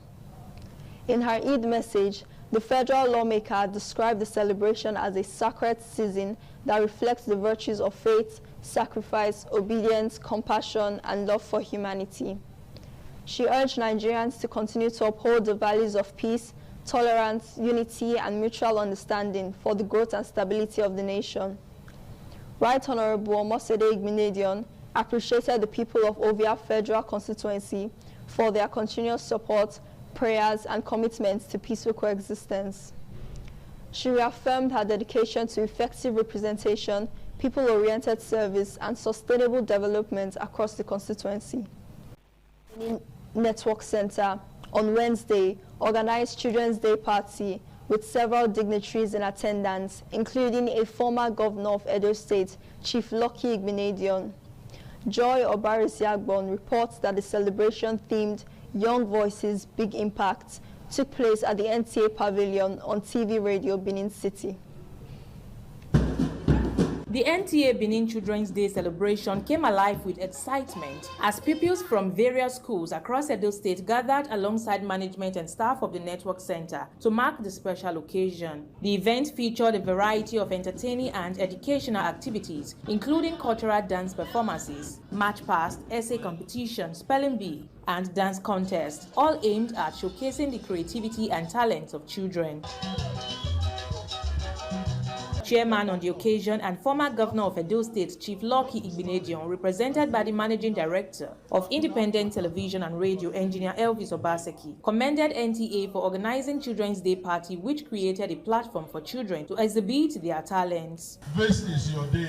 The best thing you can do to yourselves, especially at this stage, is to be very well behaved. Other dignitaries at the event, including the special advisor to the Edo State government on women mobilization for Edo South, Itoan Osaon Edokpolo, and the father of the day, Chief Dan Obi, represented by Ozono Emmanuel, commended NTA Benin Network Center for promoting talent, confidence, and social interaction for children. The NTA management and the children are celebrating. We should take time to also to reflect the children that in the hands of kidnappers. The good work you are doing in the life of our children, we sincerely appreciate. In her remarks, the Zonal Director, NTA Benin Network Center, Mrs. Tenny Ajayi, said the celebration was designed to give children the opportunity to express themselves, nurture their talent, and contribute meaningfully to society development. It's how we invest in the confidence and talent of the next generation. The high point of the celebration was the presentation of awards and prizes to winners in various competitions. Thank you for bringing up this wonderful program to enlighten us. And I'm grateful for my school for opening me to such opportunities. From Benin, Joy Obaisiagbon, ITV News. Okay, so now we'll move to the Abuja studio where Peace Abrumere is standing by. Peace, over to you. Thank you very much, Frida. You can watch ITV live online at www.itvradioNG.com/live. You can also follow us on all our social media platforms, Facebook, X, Instagram, YouTube, and TikTok at ITV Radio NG. Now the news and details. Vice President Kashim Shettima has called on political leaders and citizens across the country to approach the 2027 electoral season with maturity, tolerance, and a sense of national responsibility. As Abigail Aderemi reports, the Vice President stated this Wednesday while speaking with journalists shortly after observing the Eid al-Kabir prayers at the Ramat Square, Eid ground in Maiduguri, Borno State.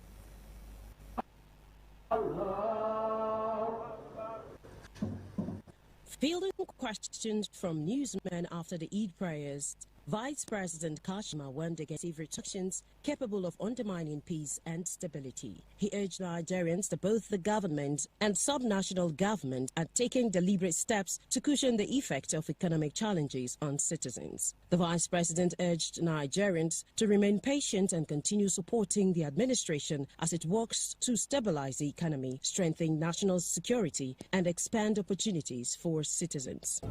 Most importantly, what binds us together supersedes whatever that divides us. The world itself is in turmoil occasioned by the war in the Middle East. The cost of living indices globally has risen. I wish to call on Nigerians to exercise patience and tolerance. Governments at all levels are poised to ameliorate the sufferings of the Nigerian people. VP Shettima further called on citizens to continue praying for peace and stability across the country. The Vice President also pointed to ongoing global tensions, including the crisis in the Middle East, as further reason for Nigerians to embrace unity and national solidarity. The Vice President was joined at Eid prayers by the Deputy Governor of Borno State, Umar Kadafur, and Minister of Agriculture and Food Security, Abubakar Kyari, members of the National Assembly, and other senior government officials. Shortly after the prayers, the Deputy Governor paid a traditional Salah homage to the Vice President at his Maiduguri residence, where he commended VP Shettima for his continued support for the government and peace of Borno State. The Deputy Governor urged residents of the state and Nigerians generally to continue praying for lasting peace, unity, and prosperity across the country. Abigail Aderemi, ITV News. Security was tight in Abuja Wednesday as thousands of Muslim faithful gathered at the National Eid Prayer Ground for Eid al-Kabir prayers. Agane Victor reports that the venue was heavily guarded by a joint deployment of the Nigeria Police, Department of State Services, Nigeria Security and Civil Defense Corps, and other agencies. National Eid Prayer Ground Abuja is a base specifically dedicated to the annual ritual of Salah prayers which draw Muslim Ummah in their numbers from across the Federal Capital Territory. During the Wednesday Eid prayers, different security officers were stationed at entry point, along access roads, and inside the prayer ground to screen worshippers and monitor movement. Their vehicles and patrol teams were also visible around the area. The heavy presence followed standard practice for major religious gatherings in the capital, aimed at preventing any breach of peace and ensuring a smooth observance. Despite the visible security presence, the prayers proceeded peacefully, with worshippers able to participate without disruption. Security officials say the measures will remain in place through the duration of the Salah festivities across Abuja. Authorities have urged residents to remain vigilant and cooperate with security personnel during the holiday period. From the National Eid Prayer Ground Abuja, Organi Victor, ITV News. The Minister of Education, Maruf Alausa, have reaffirmed the federal government's commitment to providing inclusive and quality education for every Nigerian child as part of activities marking the 2026 Children's Day celebration. Alausa pledged on Wednesday while hosting children from different schools and backgrounds alongside disability advocate and actress Dera Osadebe at the Federal Ministry of Education headquarters in Abuja. According to a statement issued by the Ministry Media Aide Ikaho Atta, the event was organized to amplify the voices of Nigerian children and reinforce national efforts toward inclusive education and child development. Speaking during the event, the minister described Children's Day as a reminder of the country's responsibility to invest in the future of children through education, well-being, and equal opportunities. Osadebe promoting awareness and inclusion for children with disabilities, and noting that her advocacy continues to inspire conservation around empathy and equal opportunities. As Nigeria joins the rest of the world to mark this year's Children's Day, independent television and radio says children are worthy of honor and celebration as they remain the future leaders of tomorrow. The acting general manager of ITV and Radio Abuja, Stephen Ojo, stated this on Wednesday during a special Children's Day celebration organized by the station for secondary school students in Abuja. Augustine Innocent reports that ITV and Radio also called on parents to always allow the children to interact freely with their peers to boost their intellectual and social development. Independent Television and Radio's Children's Day celebration brought together students from Emory's College, Newton National College, Ruth Grace Cosmopolitan Academy, Golden Concepts College, and Confidence High School to the station's premises in Abuja to mark the occasion. The event featured debates, fashion parade, march past, and cultural dance presentation by the participating students. One after the other, winners of the various competitions were announced. Speaking at the event, the general manager of ITV and Radio, Stephen Ojo, alongside the head of independent radio, Ene Okon, said children deserve to be celebrated and encouraged. They also urged parents to always allow their children mingle and interact with other children during celebrations such as Children's Day to enhance their learning and exposure. Today has been a great day, celebrating our children. As we all know, it's a day set aside yearly to celebrate our children, to honor them, and to also encourage them to be good ambassadors as we look up to them as future leaders for tomorrow. Use this opportunity to tell parents that going forward, they should try as much as possible to always bring their children to such events. ITV and Radio, we organize Children's Day yearly to celebrate our children and to also make them understand that it is good for them to mix up and interact with their parents. It's a day to remind parents of their responsibility for proper upbringing of children. It's the day to also remember the vulnerable ones, to put smiles on the faces of the downtrodden children. Some of the students expressed satisfaction with the celebration and applaud ITV and radio for organizing the event. It was actually fun and it was challenging, and it also helped me to build my confidence. I feel very happy, very nice, very lucky, and I give all gratitude to ITV for inviting my school to participate in this wonderful Children's Day event. Also speaking, some of the teachers expressed joy and gratitude over the array of activities lined up for the celebration. High point of the event was the presentation of winners of the various. From Abuja, Oxent, ITV News. Muslims in Nigeria on Wednesday joined their counterparts globally to celebrate Eid al-Kabir, also known as the Feast of Sacrifice.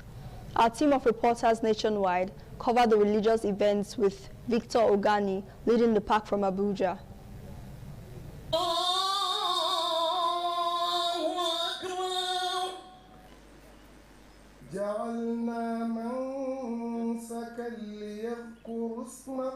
Leading the prayers, Professor Khalid Abubakar told the congregation that Eid al-Kabir symbolizes obedience to God, sacrifice for humanity, love, peace and unity across religions and ethnic divides.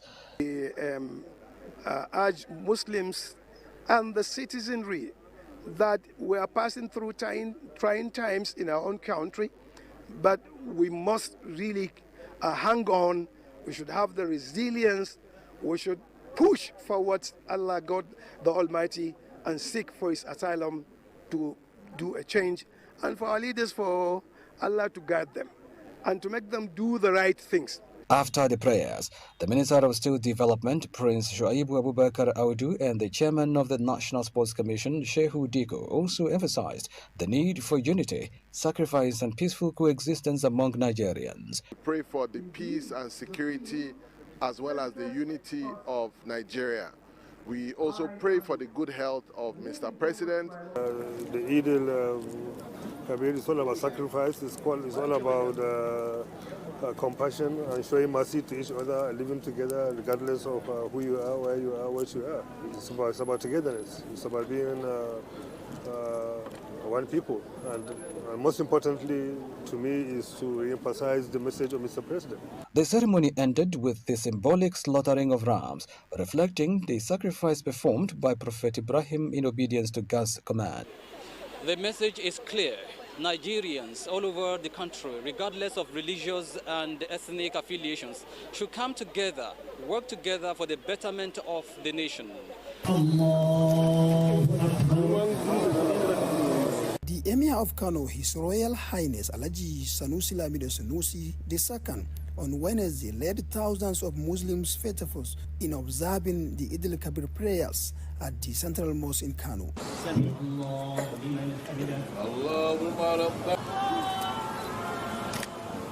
The Eid al-prayer attracted a large turnout of worshippers, including government officials, traditional rulers, and residents who gathered to celebrate the festival in peace and harmony. Speaking after the prayer session, the Emir of Kano, His Royal Highness Alhaji Sanusi Lamido Sanusi II, urged citizens to remain united and support one another, stressing that Eid al-Kabir teaches sacrifice, compassion, and tolerance among people. He also called on the Muslim to pray for peace, stability, and progress in the country.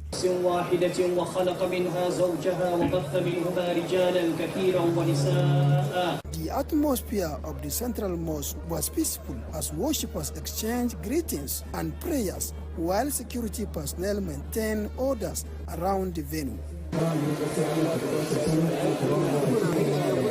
For more updates on Eid al-Kabir celebration in Kaduna State, I now hand over to my colleague Umar Mohammed. Muslim faithfuls, including men, women, and children dressed in colorful attire, thronged Rigasa Secondary School, Eid Praying Ground in Kaduna to observe 2 rakat prayers during the Eid congregational prayers. Imam Rufai Abdullahi led the 2 rakat prayers. Allahu Akbar. Allahu Akbar. Shortly after the 2 rakat prayers, Imam Rufai Abdullah delivered a sermon which dwelled on prayers against insecurity, need for children to be obedient to their parents, among others. وجعله موسما للتقرب إليه بالعداء وصالح الأعمال. إن من أعظم الدروس التي نتعلمها في العيد قصة إبراهيم وابنه إسماعيل عليهما السلام. Highlights of the congregational prayers were the symbolic slaughtering of a ram by the chief imam to usher in commencement of sacrifice by Muslims who choose to offer ram for sacrifice. Muslim faithful converge on different mosques in Lagos to offer prayers to Almighty Allah. Commenting on the significance of the celebration, some Muslims said Nigerians should be patriotic and join hands to secure the nation from bandits and those that do not mean well for the country. Muslims, we should learn to be peaceful no matter what the situation is. They called on Nigerians to put God first in all they do. Be calm, let's unify ourselves, let's be patient. Perseverance is needed, and the rest is history. Learn to abide by the Constitution. Hence, it's something that we should make sure we uplift and we show the sunnah of the Rasulullah sallallahu alaihi wasallam as a Muslim anywhere we find ourselves. The federal government declared Wednesday 27th and Thursday 28th of May public holiday to mark the Eid Kabir celebration.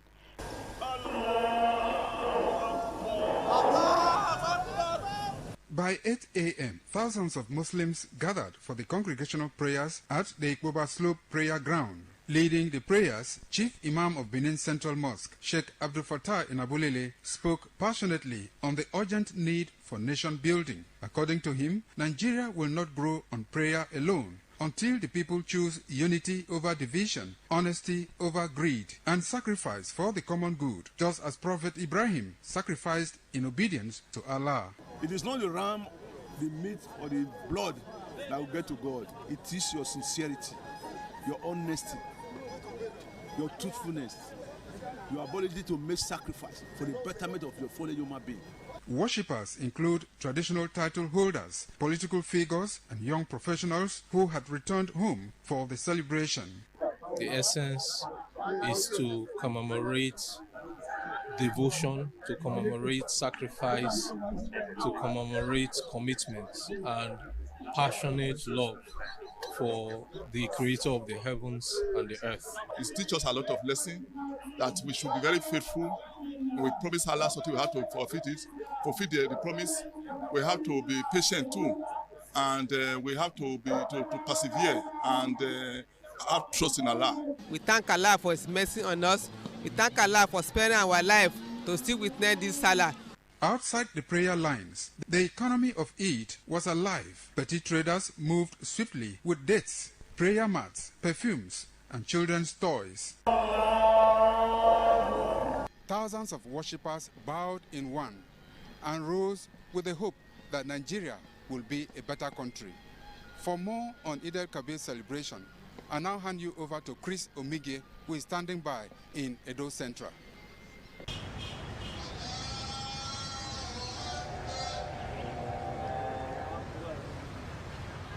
Muslim faithful in Irua, the administrative headquarters of Esan Central Local Government Area, Edo State, on Wednesday gathered at Egwari Primary School Prayer Ground to join their counterpart globally to observe the Eid congregational prayers to mark the 2026 Salah celebration. Allah is the greatest. All the praises and adoration are due to Allah. Oh my God, I am glad to be Allah Almighty, and I equally want you to fear that day of faith. Get back your good deed and your bad deed. In a message, the Chief Imam, Edo Central Senatorial District, Malam Usman Mahmoud Musa, urged Muslim faithful to live according to the theme of this year's Eid al-Kabir celebration, which is forgiveness and compassion, a pathway to mercy. We the Muslim, we are giving advice to all of us that God who created us, He did not ask us to also take human beings. So He, God, He values us, and He also asks us to value ourselves. The prayer session later moved to the Palace of the Onoji of Irua, His Royal Highness Alhaji William Momodu II, as the custodian of the Muslim faith in the area, who received and prayed with them. Well, we thank the Almighty Allah that this year we were able to round it off. And we pray that next year will be better than this one. High point of the Eid al-Kabir celebration was the slaughtering of a ram by the chief imam. We come here to celebrate, to happy to ourselves.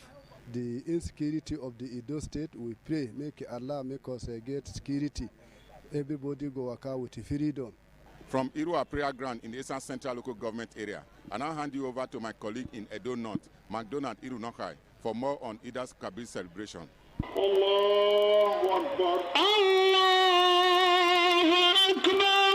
The Chief Imam of Arafat Mosque, Auchi, Professor Zakaria Hosseini, Imam of Jatu Uzairi Central Mosque, Sheikh Mohammed Shohabu, and Chief Imam of South Tibet Central Mosque, Ustash Abdul Amin Danes, led the congregational 2 rakat prayers.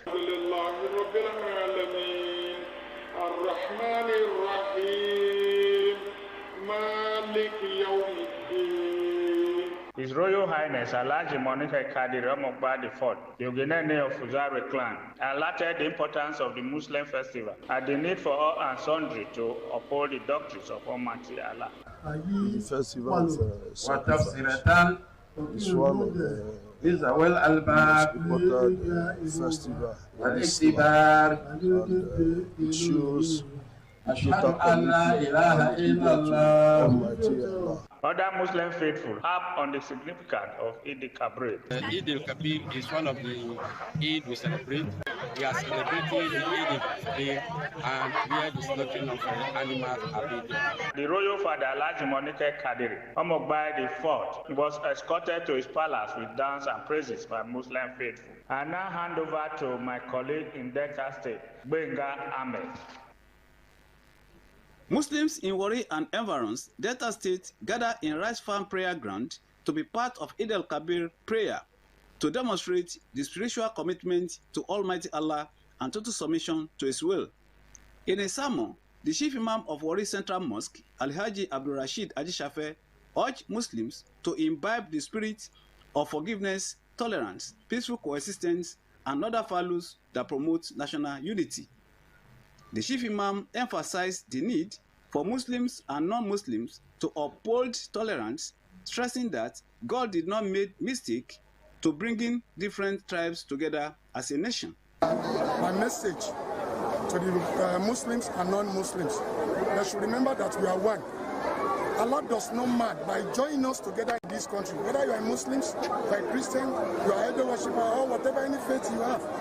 Allah does not mad. Allah says, I join both of you together. The only people when I believe, when I like among of you is the pious one. Some Muslims advise Muslims and non-Muslims to abide by the virtue of self-discipline. As we commit Nigeria to Almighty Allah, make Almighty Allah take control for Nigeria, make the Nigeria settle, make everything very peaceful. We don't want war, make Almighty Allah make it easy. My Muslim brothers and non-Muslim brothers, I wish them all happy celebration. Because when we are celebrating, they celebrate with us. When some of them are also celebrating their own, we are also celebrating with them. The Chief Imam later slaughtered a ram to commemorate Prophet Ibrahim's total submission to Allah. From Warri, Genga Ahmed, ITV News. And now we'll be going on a short break. Please stay tuned. ITV. ITV. ITV, certainly the best.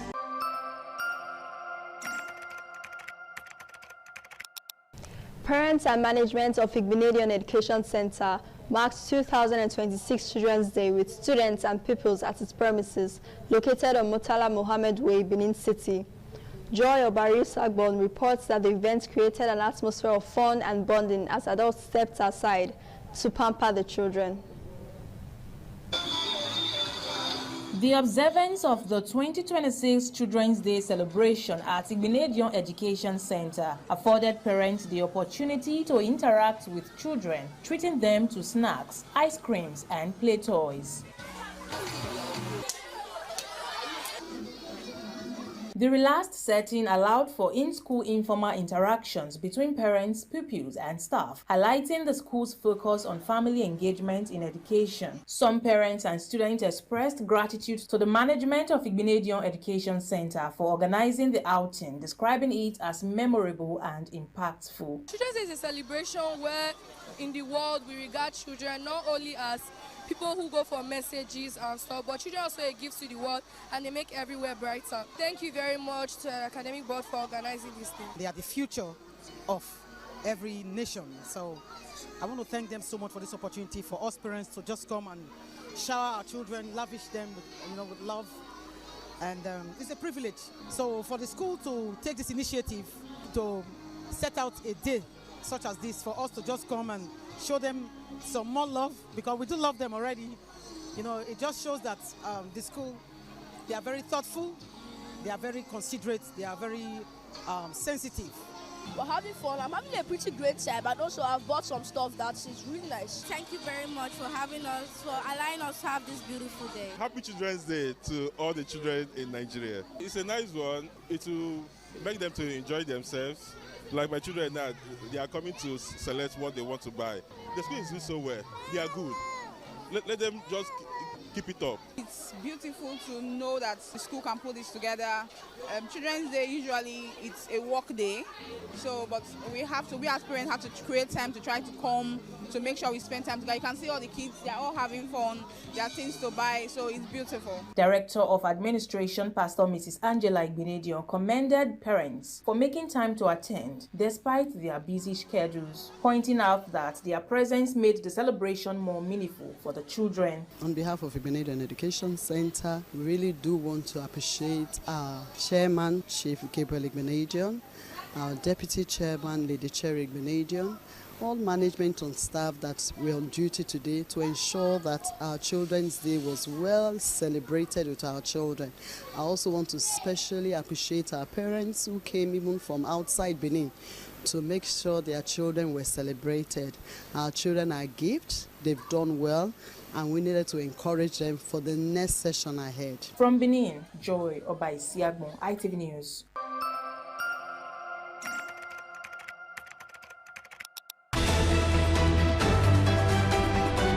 Chief George Igemi Ekato, the Obasoge Niega Venori, has formally intimidated the people of Ohove and Ogbeson communities of the directive of the Oba of Benin for him to oversee the affairs of the communities.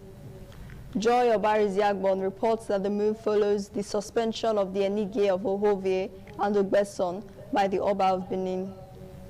Addressing the gathering of elders, community leaders, and stakeholders in Ohove and Ogbeson at his residence, Chief George Igemi Ekato, the Obasoge Niega Venori, said the palace priority is peace, serenity, and happiness of the people, and assured them that atrocities linked to the former Enige, including allegations of sales of lands to multiple buyers, would be addressed.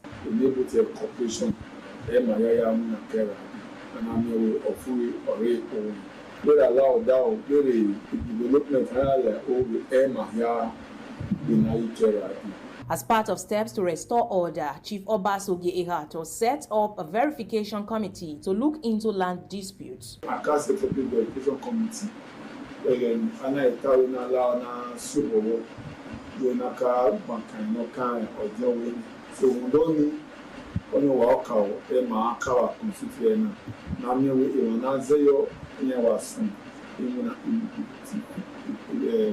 Immediate effects.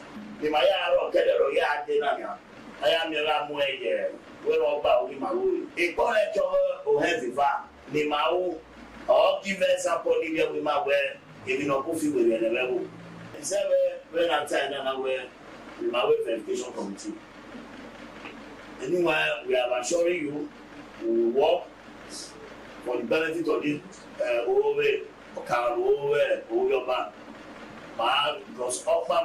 I'm very happy for this special committee they have constituted, and I want to thank every one of them, especially the chief that hosts them, and I thank the Oba of Benin. With this committee, I believe I will be able to get justice, because I'm one of them that have been victimized by taking my land from me in Ohove.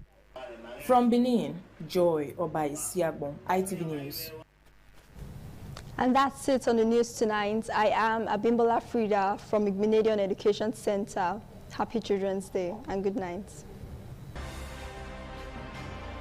ITV, certainly the best.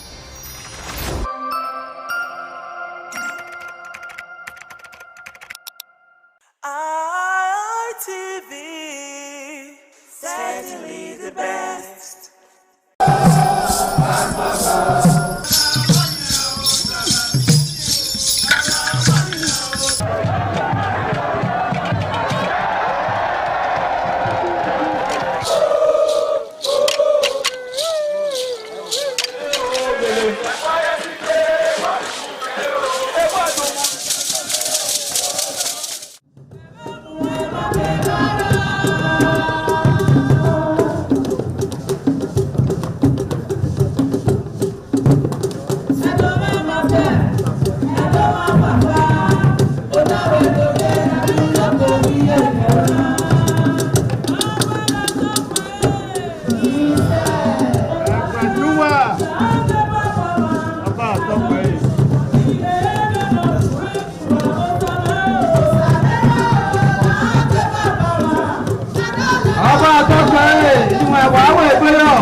láti wá o káyán rẹ̀ kẹrù lẹ́wọ́ ọ̀rọ̀ àkọ́kọ́ balẹ̀ tó.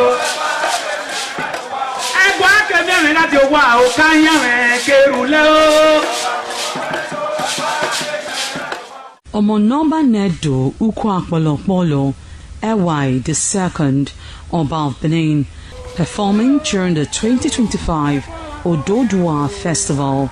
Ododua Festival is unique as it was organized in honor of Ioba Omoni Hwoyeme, Ioba Ewai II, as part of activities for her burial rites. The rich traditions and cultural heritage of the Benin Kingdom was showcased when His Royal Majesty Ewai II engaged the floor to perform during Uge Ododua in the palace ground in Benin City. In the dance performance, the Ogbelaka royal drummers supplied the needed impetus and rhythm for the dance. However, tributes are paid by the head of Benin deities to the monarch, who was the cynosure at the event. The event can best be imagined as the spiritual rejuvenation, stunned, spectaculars and guests at the colorful ceremony. 7 masquerades representing 7 spirits and deities conveyed different meaning in company with the head of the deities of Benin, with the Oba of Benin, who exhibited a grand cultural dexterity in his dance steps.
Oh, my son, my dear. We say, oh, my dear.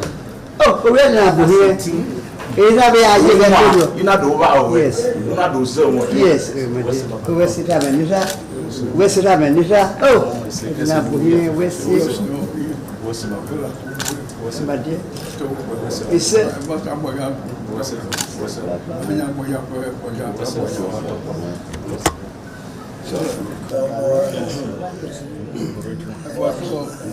comment c'est papa que voici quoi voici ça m'a toqué ici oh mais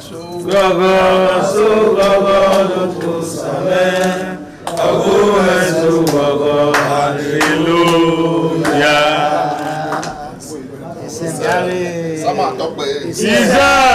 Wayagi makpome samane. Igarowe. Wayagi makpome samane. Igarowe. Wakume pwedekwedejo. Igarowe. Wakume pwede samane. Igarowe. The Esama of Benin Kingdom thanked the new Edion for visiting him and advised them to always abide by the rules and regulations of their new positions. The Esama urged them to indulge in what will continue to bring development and progress to the community. When I say it's your Edion, I wait to us and I know what I will. Yes, Papa. Caliban was in a coupon of which who paid you. Who paid you? Baba. Ekomwana sewa. Ewa ya lote nete dirwe asewa maboma. Awe buwe dine. Ejonwi. Ejona wele. Ejona pulupe. Ejona mluya kwa ewa. Bawi kwa ba. Ojo we kaje de nena ya de ko yi wa we ate wona mo no ma se lo ka yi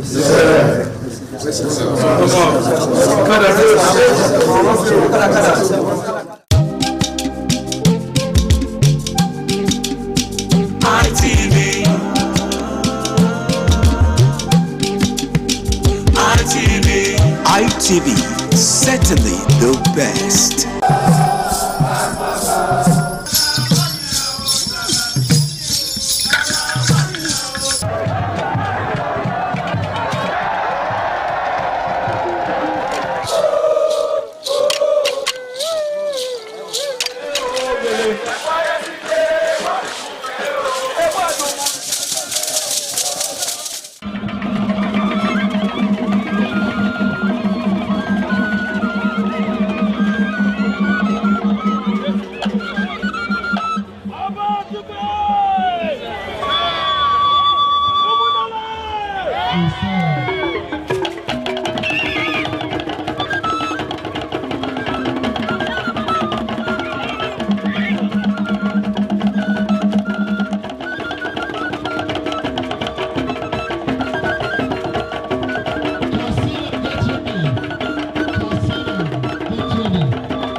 Thank you so much for staying tuned. Welcome to International Forum. I am Wilson Marshall. Well, today on the International Forum is still all about what is happening right now in the Middle East. Yes, America was like saying that Iran should broker the particular deal, but America is not in a hurry to get to kowtow to Iranian demand. They said, look, right now, Iran, for us to even talk, you have to accept this deal. 20 years of non-pursuant of your nuclear ambition. Because Iran says, look, we have to. We are a sovereign nation. We need that. Even if we want to enrich uranium to have nuclear capabilities, we have the right to do it.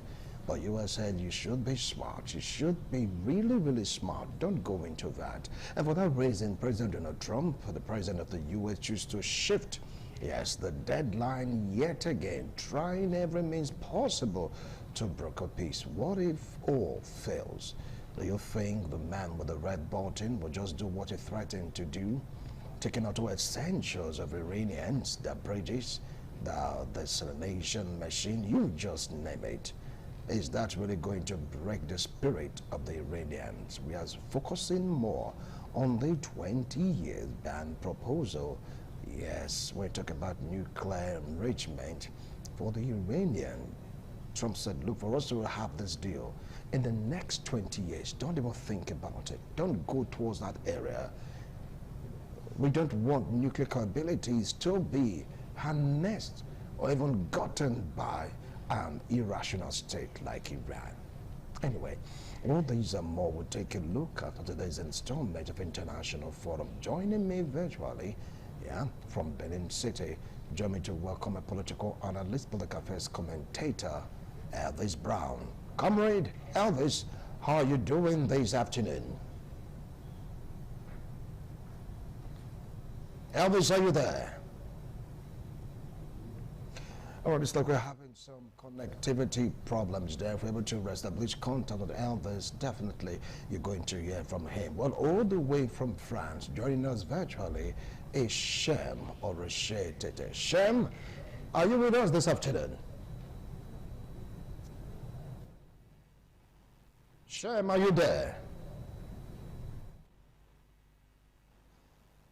All right, I have to, just go for a break for us to reestablish this contact, and for us to give you at least near a perfect show. We'll go on a break.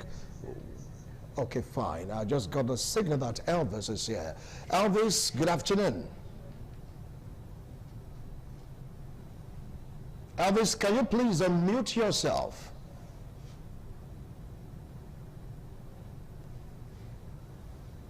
Elvis, can you hear me?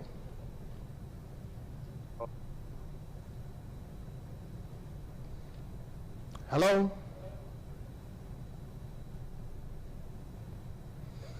All right, it's like we have to go for this break. When we return, we have a round of discussion. Don't go away. I'll be right back.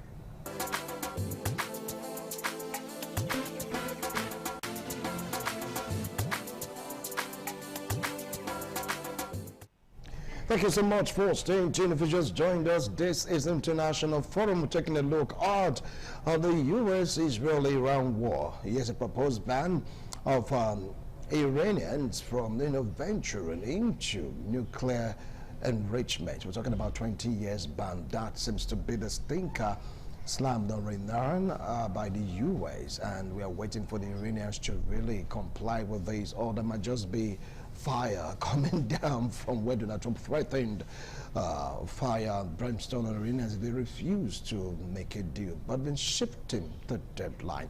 Like I said before, I have Shem all the way from France, and of course Elvis Brown from Benin joining us virtually. Elvis, are you there?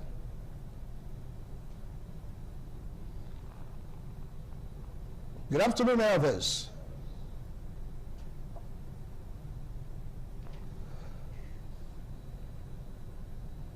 Elvis, are you there? Can you hear me?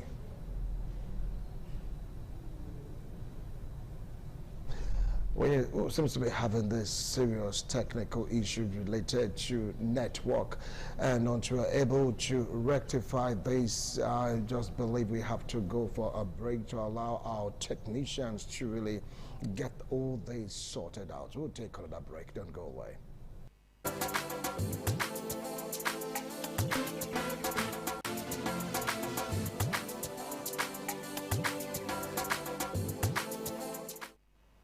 Thank you so much for staying too well. We seems to be having a hand of the situation. Let's find out if we can really hear Elvis. Elvis, good afternoon. Are you there?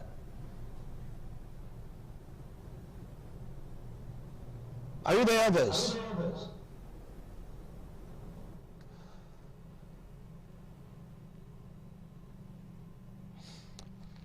Well, I just can't hear you. I just can't hear you, Elvis. I know for what you said, you've been talking, but I just can't hear what you are saying. All right, until we're able to resolve this, I just believe I'll just give you a brief of what is really going on right now in that particular Strait of Hormuz, where ships are like stranded. U.S. have been extended deadlines wanting Iran to make a deal, because Donald Trump threatened that if a deal is not reached soon, he's going to unleash mayhem on Iran. But he choose restraint, yes. He chose not to go in all their guns blazing again like what he did the first time. He really want to, give Iranians and the regime led by the Ayatollahs time to have a rethink on their next move. What he said, look, you have to be smart to really get this deal. You have to be more intentional so that that particular region will just be at peace. Let's get to product if you can hear Elvis. Elvis, are you there?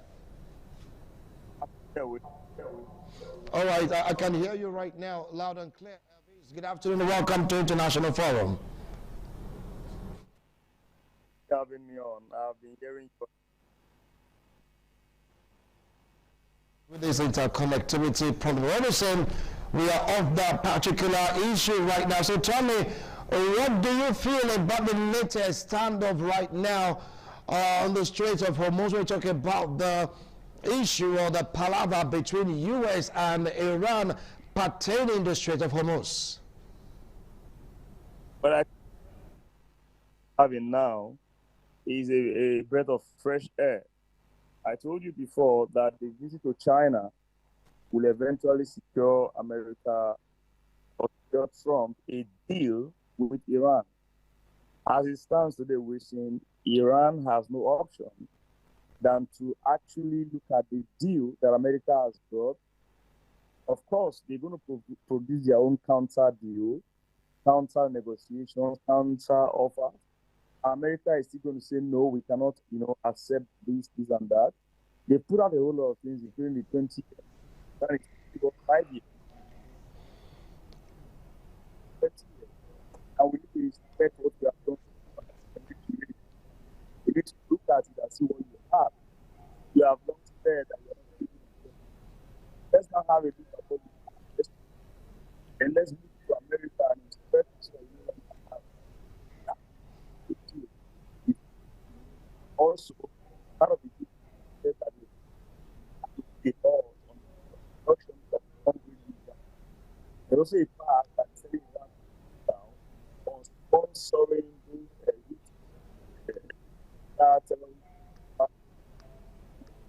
so there's a whole lot of things to that, and probably get other countries there to join the Abraham Accord and become a part of that accord, and so that the whole entire region will be under the threat of Iran.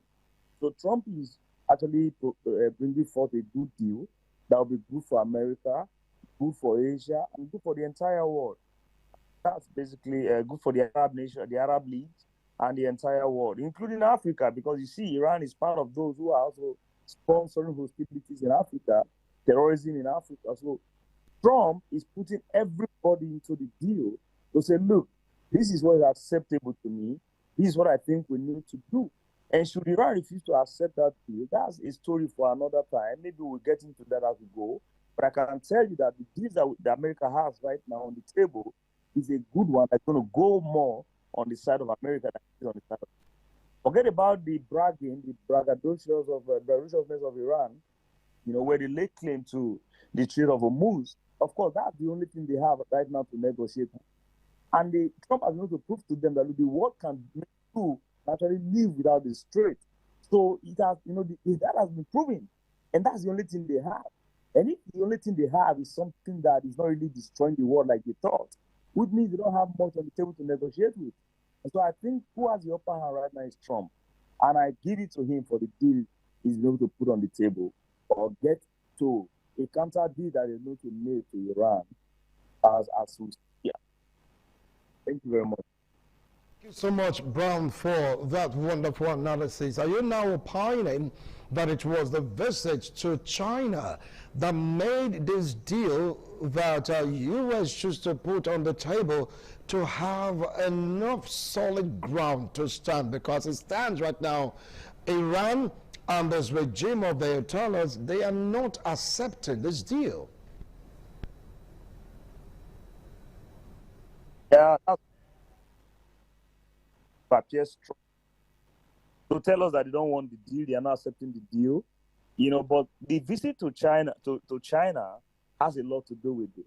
Remember that the President Xi told Trump to stay off Taiwan, and Trump actually did not argue that much because he knows that Taiwan was going to be a deal that he was willing to make to stay away from Taiwan, to be able to get Russia and China to stay away from Iran.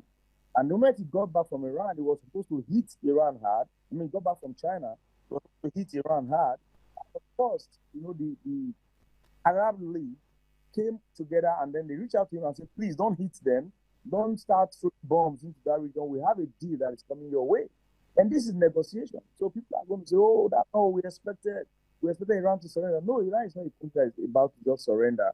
But that visit was a proof to Iran that, look, the Taiwan that China is eyeing, I'm willing to sacrifice that to hammer you to get you decimated. And that was a message that was passed across. And I think they saw that and they decided, oh boy, let's quickly make a deal before this guy comes in for the deal. They could have done that before the deal. They could have done that long before the deal. Didn't do that. But coming back from China, having just that the peace in China was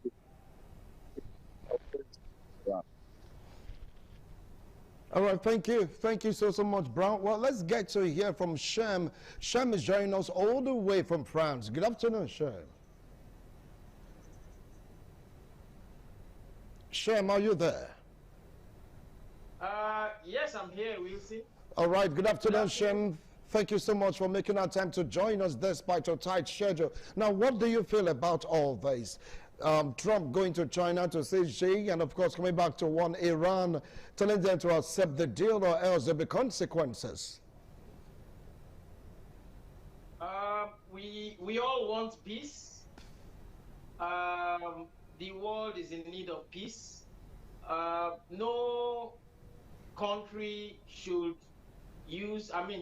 put the entire economy of the world under pressure. Okay, nobody should use the international waterways that's supposed to be a free passage as a bargaining chip for negotiations. So if I believe if one nation begins to do what Iran is trying to do, to start tolling at the Strait of Hormuz, other nations, will follow suit. So I think, number one, it is not proper, it is not right, it is not morally correct, and it is against international laws, to place tolling on, on international sea routes. All right, Shem, you know what? You just hold on now. We want to take a short break. When we return, you continue with your line of thoughts. Don't go away. We'll be right back.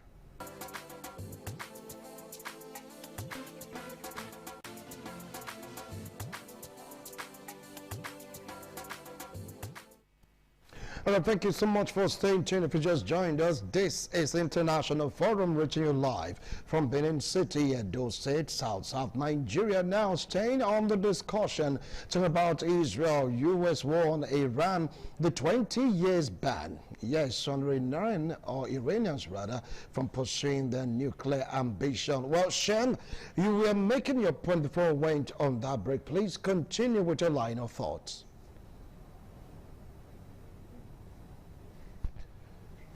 Thank you very much, Wilson.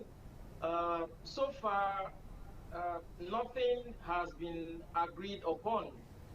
You know, the Iranian side have come up with their proposals. The U.S. as well has come up with their own proposals. And as at now, you know, they have not reached any major agreement. But the U.S. is insisting that, you know, the nuclear dust must be out of Iran. So I don't know, so far, the Iranian side, they are not willing to give up. It seems from their, publications and language that they are not ready to give up their nuclear ambition, which has cost them their supreme leader, which have cost them so many top generals, which have cost them economic losses, but they're still not willing to give up on that. But the American side is still insisting that they must give up, you know, the nuclear ambition, and probably with the supervision of the Atomic Energy Board, you know, remove or destroy, remove the nuclear dust completely from the Iranian territory or destroy it. This is the view, or you know, this is what the Americans want. And when that is agreed upon, then there could be peace, and probably some funds belonging to Iran can be unfreezing, can be released, and so on and so forth. But the biggest problem now is not the major problem, you know, facing the world today is the economic, the problem relating to the Strait of Hormuz. Like as I was saying, that the Strait of Hormuz doesn't belong to any particular nation, and it should not be used as a bargaining chip. So if they can put that away from their problems, it is better, because that one is affecting the entire world. Just yesterday or thereabouts, the U.S. military caught the IRGC laying mines again in the Strait of Hormuz just yesterday. It was reported on Fox News and other, media outlets. And the U.S. Military destroyed that vessel that was laying mines in the Strait of Hormuz. Now, those mines they are laying is going to cause problem for other vessels of other nations, not just the United States. So it seems like they are putting the whole world under pressure. So this has to stop, because it is illegal. It is not correct for any nation to initiate tolling on international maritime routes. All right, I'll come back to you, Shem. Let's get straight down to Elvis. Elvis, you heard what Shem said. He said American vessel caught Iranian guard vessel laying mines yet again on the Straits of Hormuz. Someone saying U.S. is wasting so much time. Why can't they just go out there, do what they need to do, so that there will be the opening of the Straits of Hormuz? So the point I was making is that it is difficult to have someone who is totally in control of the Iranian regime right now. They have been decimated to a point where the regime is fractured, so that individuals now have the ability to carry out certain disturbances within the Strait. So it is no longer about having to negotiate with them. What Trump is trying to do is to get those that are acting as the leaders of the right now, get them to the table to negotiate, so that when you are able to negotiate a deal with them, they will in turn return back to start controlling those individuals who would have been involved in these activities along the Strait. So that's what's happening. So it is not those who are negotiating right now that are also the ones testing those minds along the way.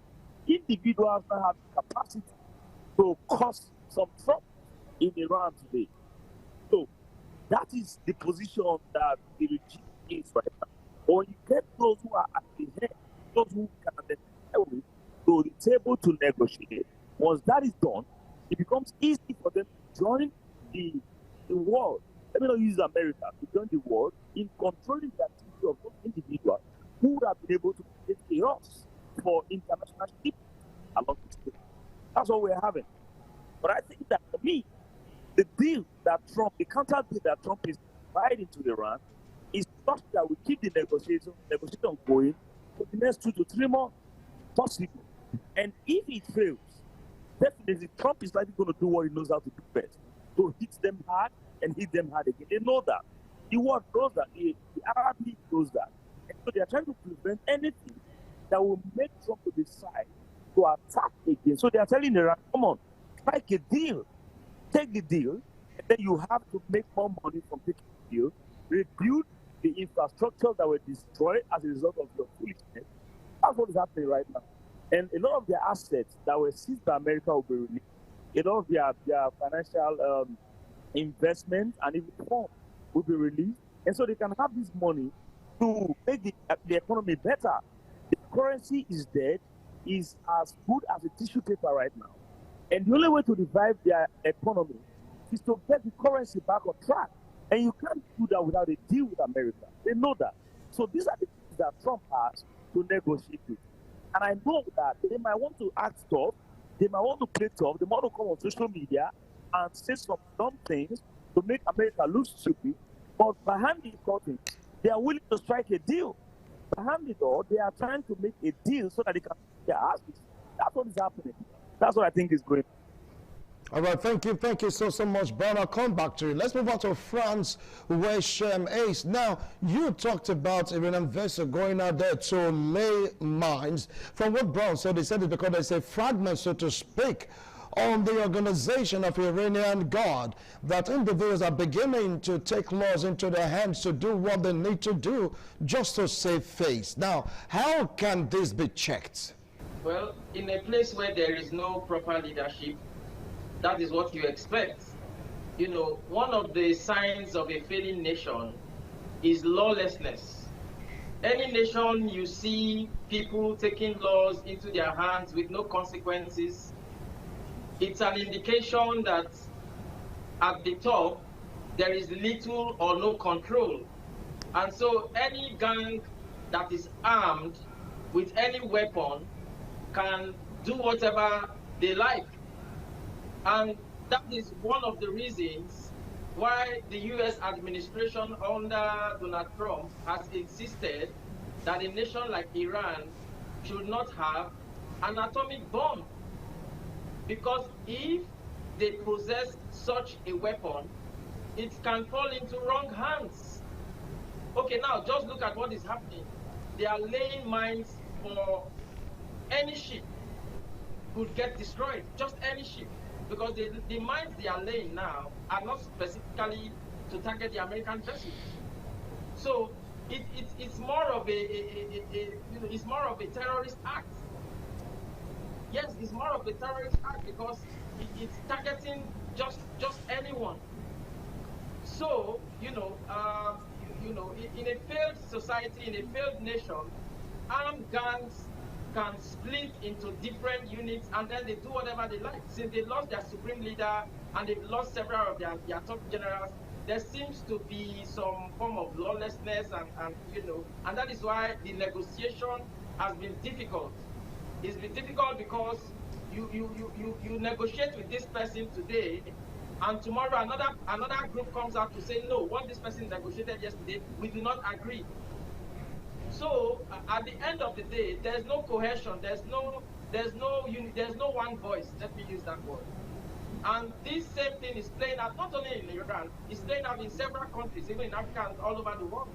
You know, where any nation that lacks strong leadership, it turns into it becomes a problem even for the whole world.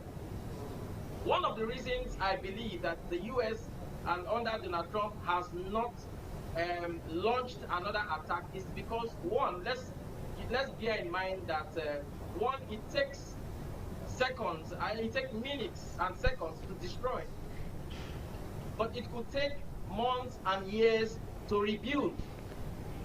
I believe Donald Trump loves the Iranian people. He wishes them well, and in fact, he wants Iran to be great again, but not under this kind of leadership. So he's taking his time to launch attacks.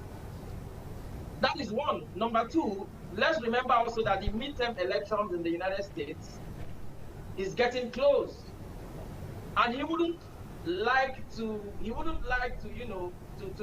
be in a confrontation with another nation while the midterm elections are on. So it's not like he doesn't have the power, he doesn't have the military might to completely, destroy do what he wants to do. But he's giving he's giving the other side a long rope. He's giving them a long chance to put their house together, to put their heads together. Just a few days ago, I think some delegation from Pakistan traveled to Iran to try and fix something, to make a deal.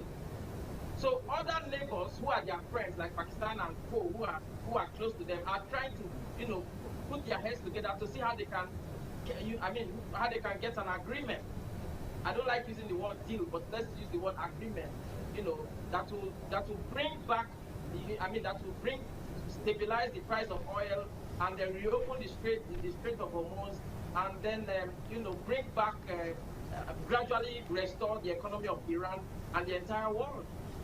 So if peace is possible, if it's possible to achieve either the destruction or the removal of the nuclear dust peacefully, I think it's better than through the other means, which it's not so difficult.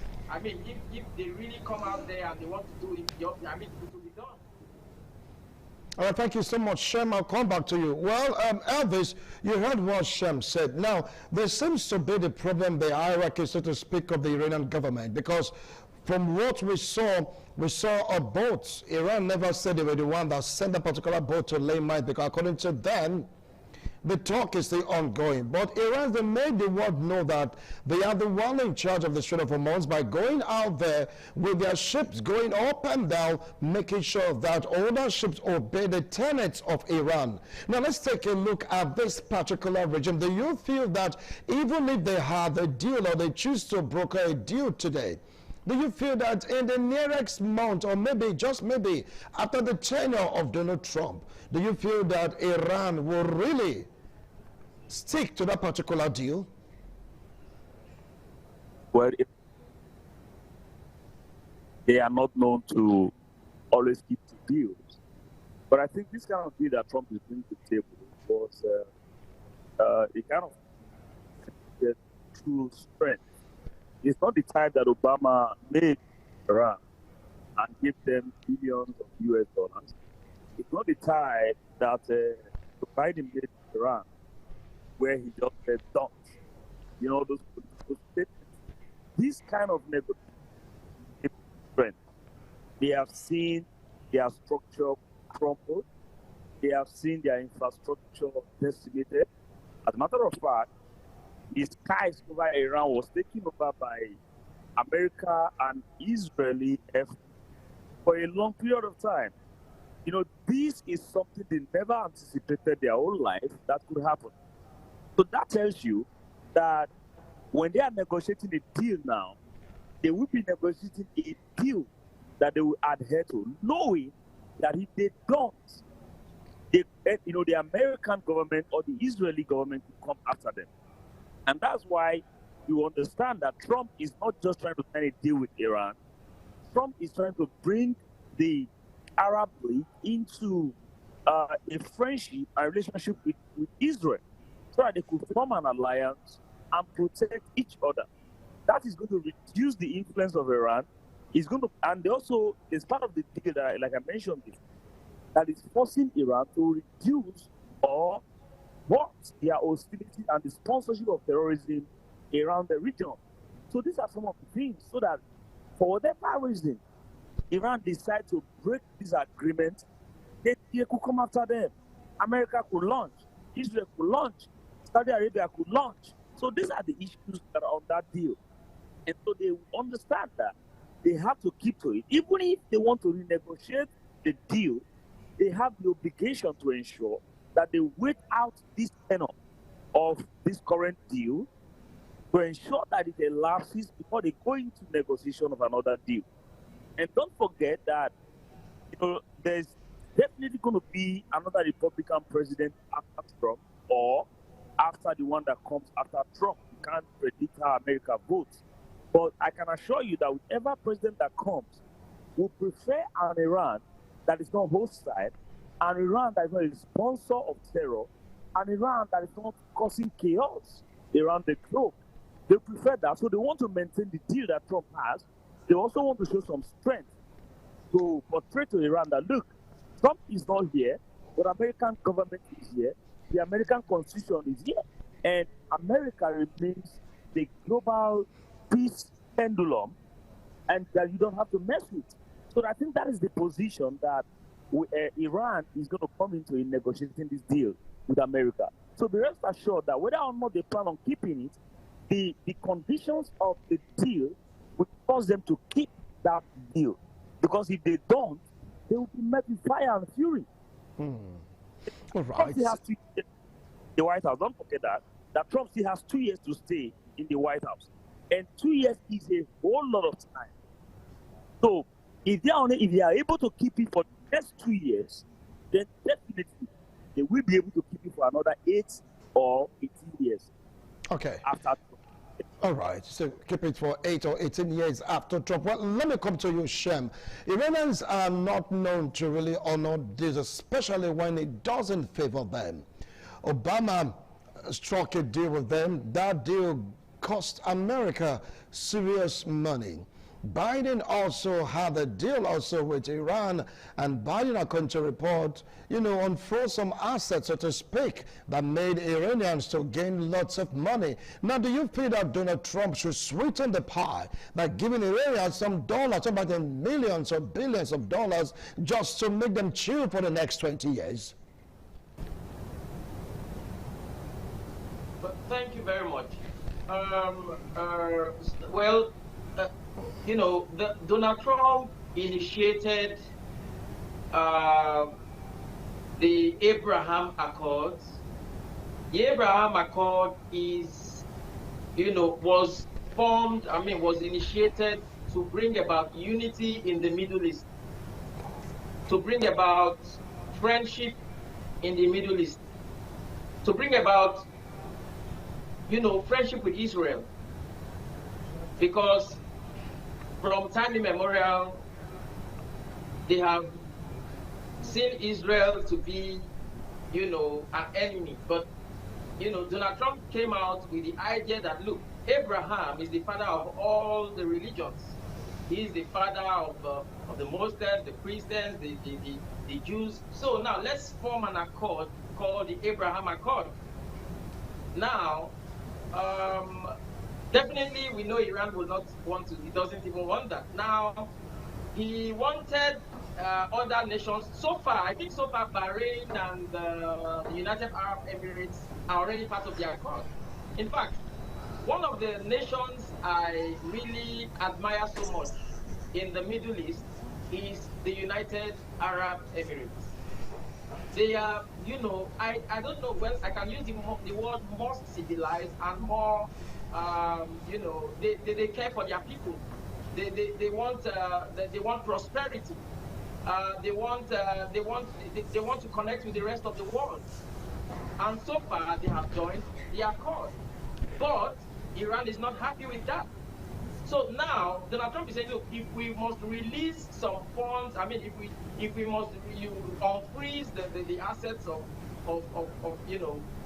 Iran and then make this deal with Iran, I would also like other nations like Pakistan and Saudi and other nations to join this accord, to give us a better guarantee, that Israel, which is the smallest country in the Middle East and the only Jewish nation, not just in the Middle East, but in the world, is safe. So that is why, Donald Trump wanted other Arab nations to join suit, to join the accord, to join what UAE and Bahrain and a few other nations have joined already. But so far, I think as of yesterday, I think there seems to be a pushback from Pakistan. I think from what I've read, that they wouldn't want to join. So, Donald Trump wants a safer Middle East, if you must ask me. He wants a safer Middle East. He wants a safer world. He wants a more peaceful world. And he wants guarantees. And those who can guarantee him that the Middle East will be safe are these nations we're talking about, all the Gulf countries.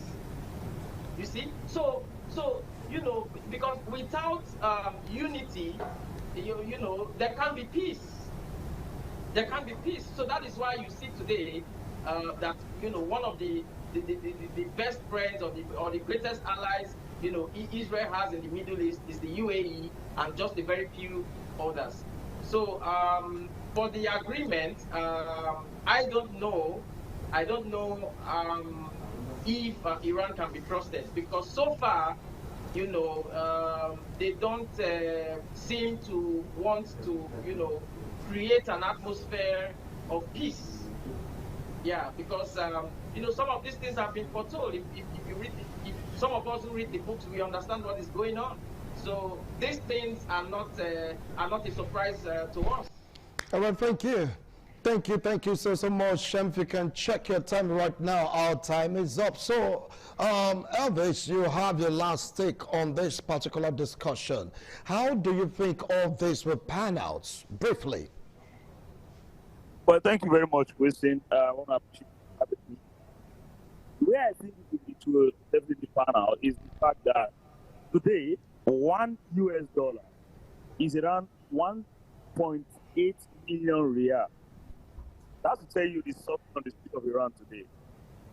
When Iran, I think around in 19, if I'm not mistaken, that should be around 1970 something, when Iran paid $400 million, 1979 paid $400 million for military equipment that America never supplied. Obama came back and said, look, we understand that you paid us, we didn't supply you. That money has accrued a lot of interest to it, about $1.3 billion interest to it. I'm going to do $1.7 billion. And then Biden came and said, well, $1 billion of oil money that Iran has with us, I'm going to send it to Qatar so that, they use for humanitarian aid and not military equipment, but just for military equipment. These are deceptions. Those are not real deals in the interest of America. These are people who are terrorist sympathizers, who are Iranian sympathizers, who believe that you have to romance the ego of Iran to have peace in the Middle East and peace in the world. That's not the kind of person that Trump is. In this short period of war, Trump has taken in more than any president in the history of America has done. He's taking their oil, he's taking their gas, he's taking their drones and use them against Iran. So, reverse technology. These are the things we're talking about. They understand that there's a different player in the house. They understand that this is not the usual game. All right, thank you. Thank you so much, Brown. We are pressed for time. We have to call it a wrap. Not too worried. It'll be all that days for us to really dive into this particular discussion, okay? Thank you, Shem. I appreciate you also. Thank you so much, Brown. We'll do this again next week, Tuesday. God willing. Bye for now.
Top on the list of the initiates was the eldest son of the Esama of Benin and former governor of Edo State, Chief Lucky Nosakare Igbenedion. 11 of his siblings, namely Bright Ayamekwe Igbenedion, Honorable Charles Osenwige Igbenedion, Peter Osawari Igbenedion, Dr. Fred Osanwi Igbenedion, Barrister Mike Osarene Igbenedion, Efosa Douglas Igbenedion, Upuma Enes Igbenedion, Osawe Igbenedion, Edosa Igbenedion, Dr. Daniel Omorige Igbenedion, Agbon Steve Igbenedion, as well as the Executive Director Operations, ITV and Radio, Chief Elder Ugbeide Nwonse.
It was a vital aspect of Okada community's cultural heritage, which emphasized the significance of age, responsibility, and community service. Over 50 notable sons of Okada were also initiated. According to tradition and customs, those initiated, dressed in white traditional attire, were made to undergo some rituals, while the Odionwe pronounces blessings on them and assisted them to take a seat with the elders.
The Ekoko masquerades from Ute village, whose cult is connected with Obaewari and his mother, Elere, appear on this occasion to bless the Oba.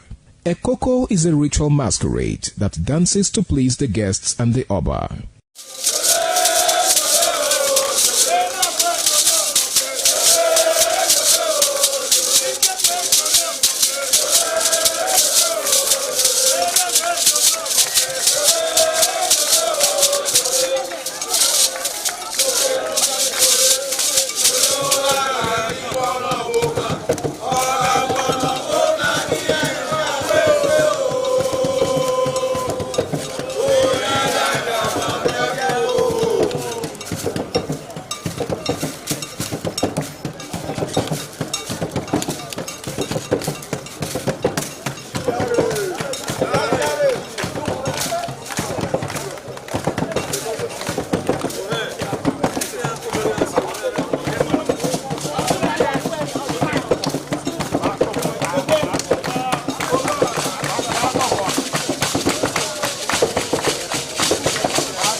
ITV, certainly the best.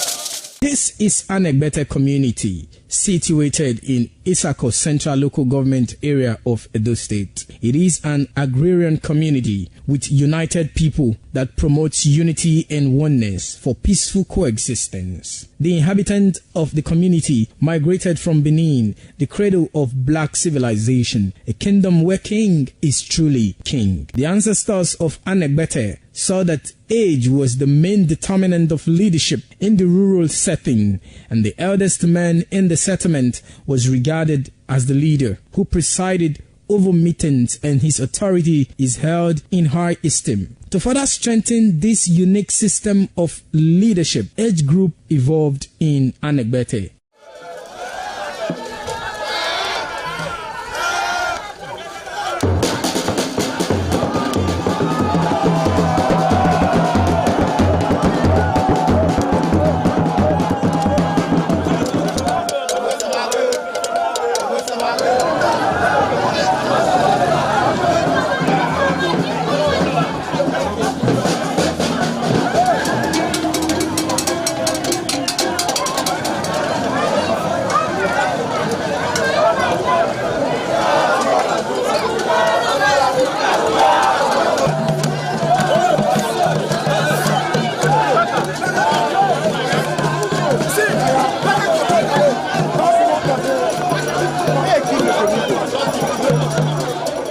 In Anegbete, age group is categorized into two, that is, the common and the noble. Anegbete is rich in cultural heritage, as the community at noon saw the commitment of the festival with the first set rolled out in beauty colors to showcase their might and strength, indicating their feet and ready for the responsibilities behold on them. The streets in the community with a feed up of young men and women adorned with the festival. Later, the royal family takes the stage as their children fight out royally and work in the community to showcase their might and fitness.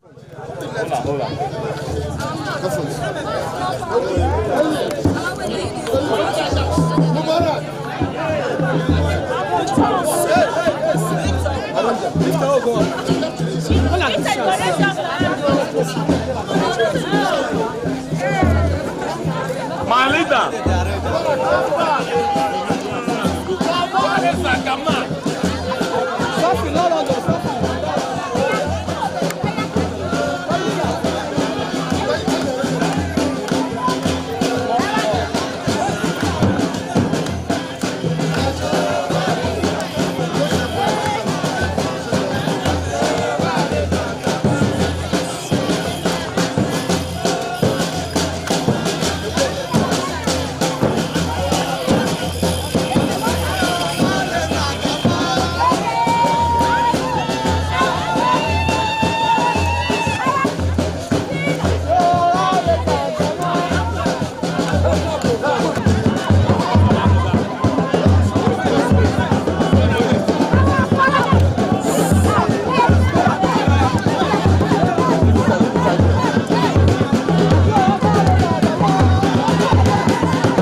certainly the best.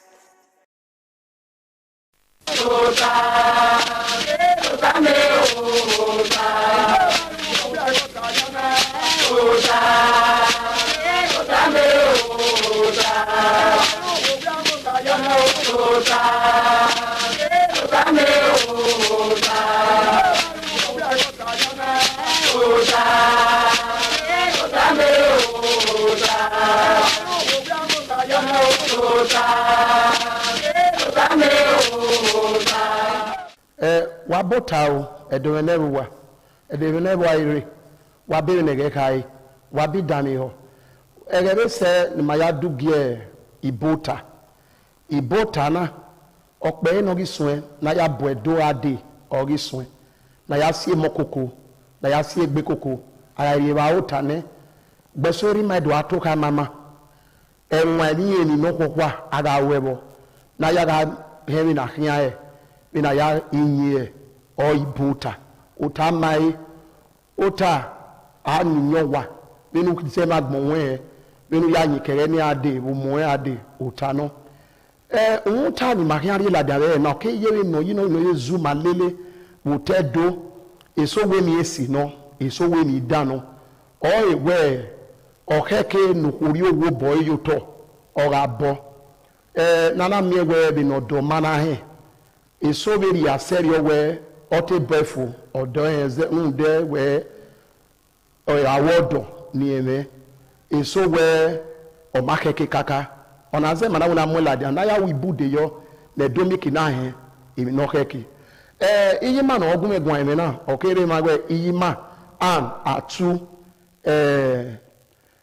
ni no pa yi ma eho usioma ore ma iyi ma boke yan watokbe metomena owo munu na de na oye ile ohe pastor Kabari erima no we no mo munu we ugina ero wania ona zena we nigade lido imudi ane even ma gba kamiri kataba oye we owa no kubo eku no ro wodo bi no do mana he okedi uto odomae okedo befu odomae ni mai wa hon kike na ni anoyi ma we na mo na la dia na dia e okeyiwe okuna bowa oboyfune owa ni ara aye oye wo wa ni maye no mai fun ya gbese ana mo na gwa lo wo be okuna ke lae ona do mi owa ni e boy eri amoye mi owa ni e boy ona ya ha modo we mi owa pa ni tawada boy na do la o odo na rigo na ya asa ana la wani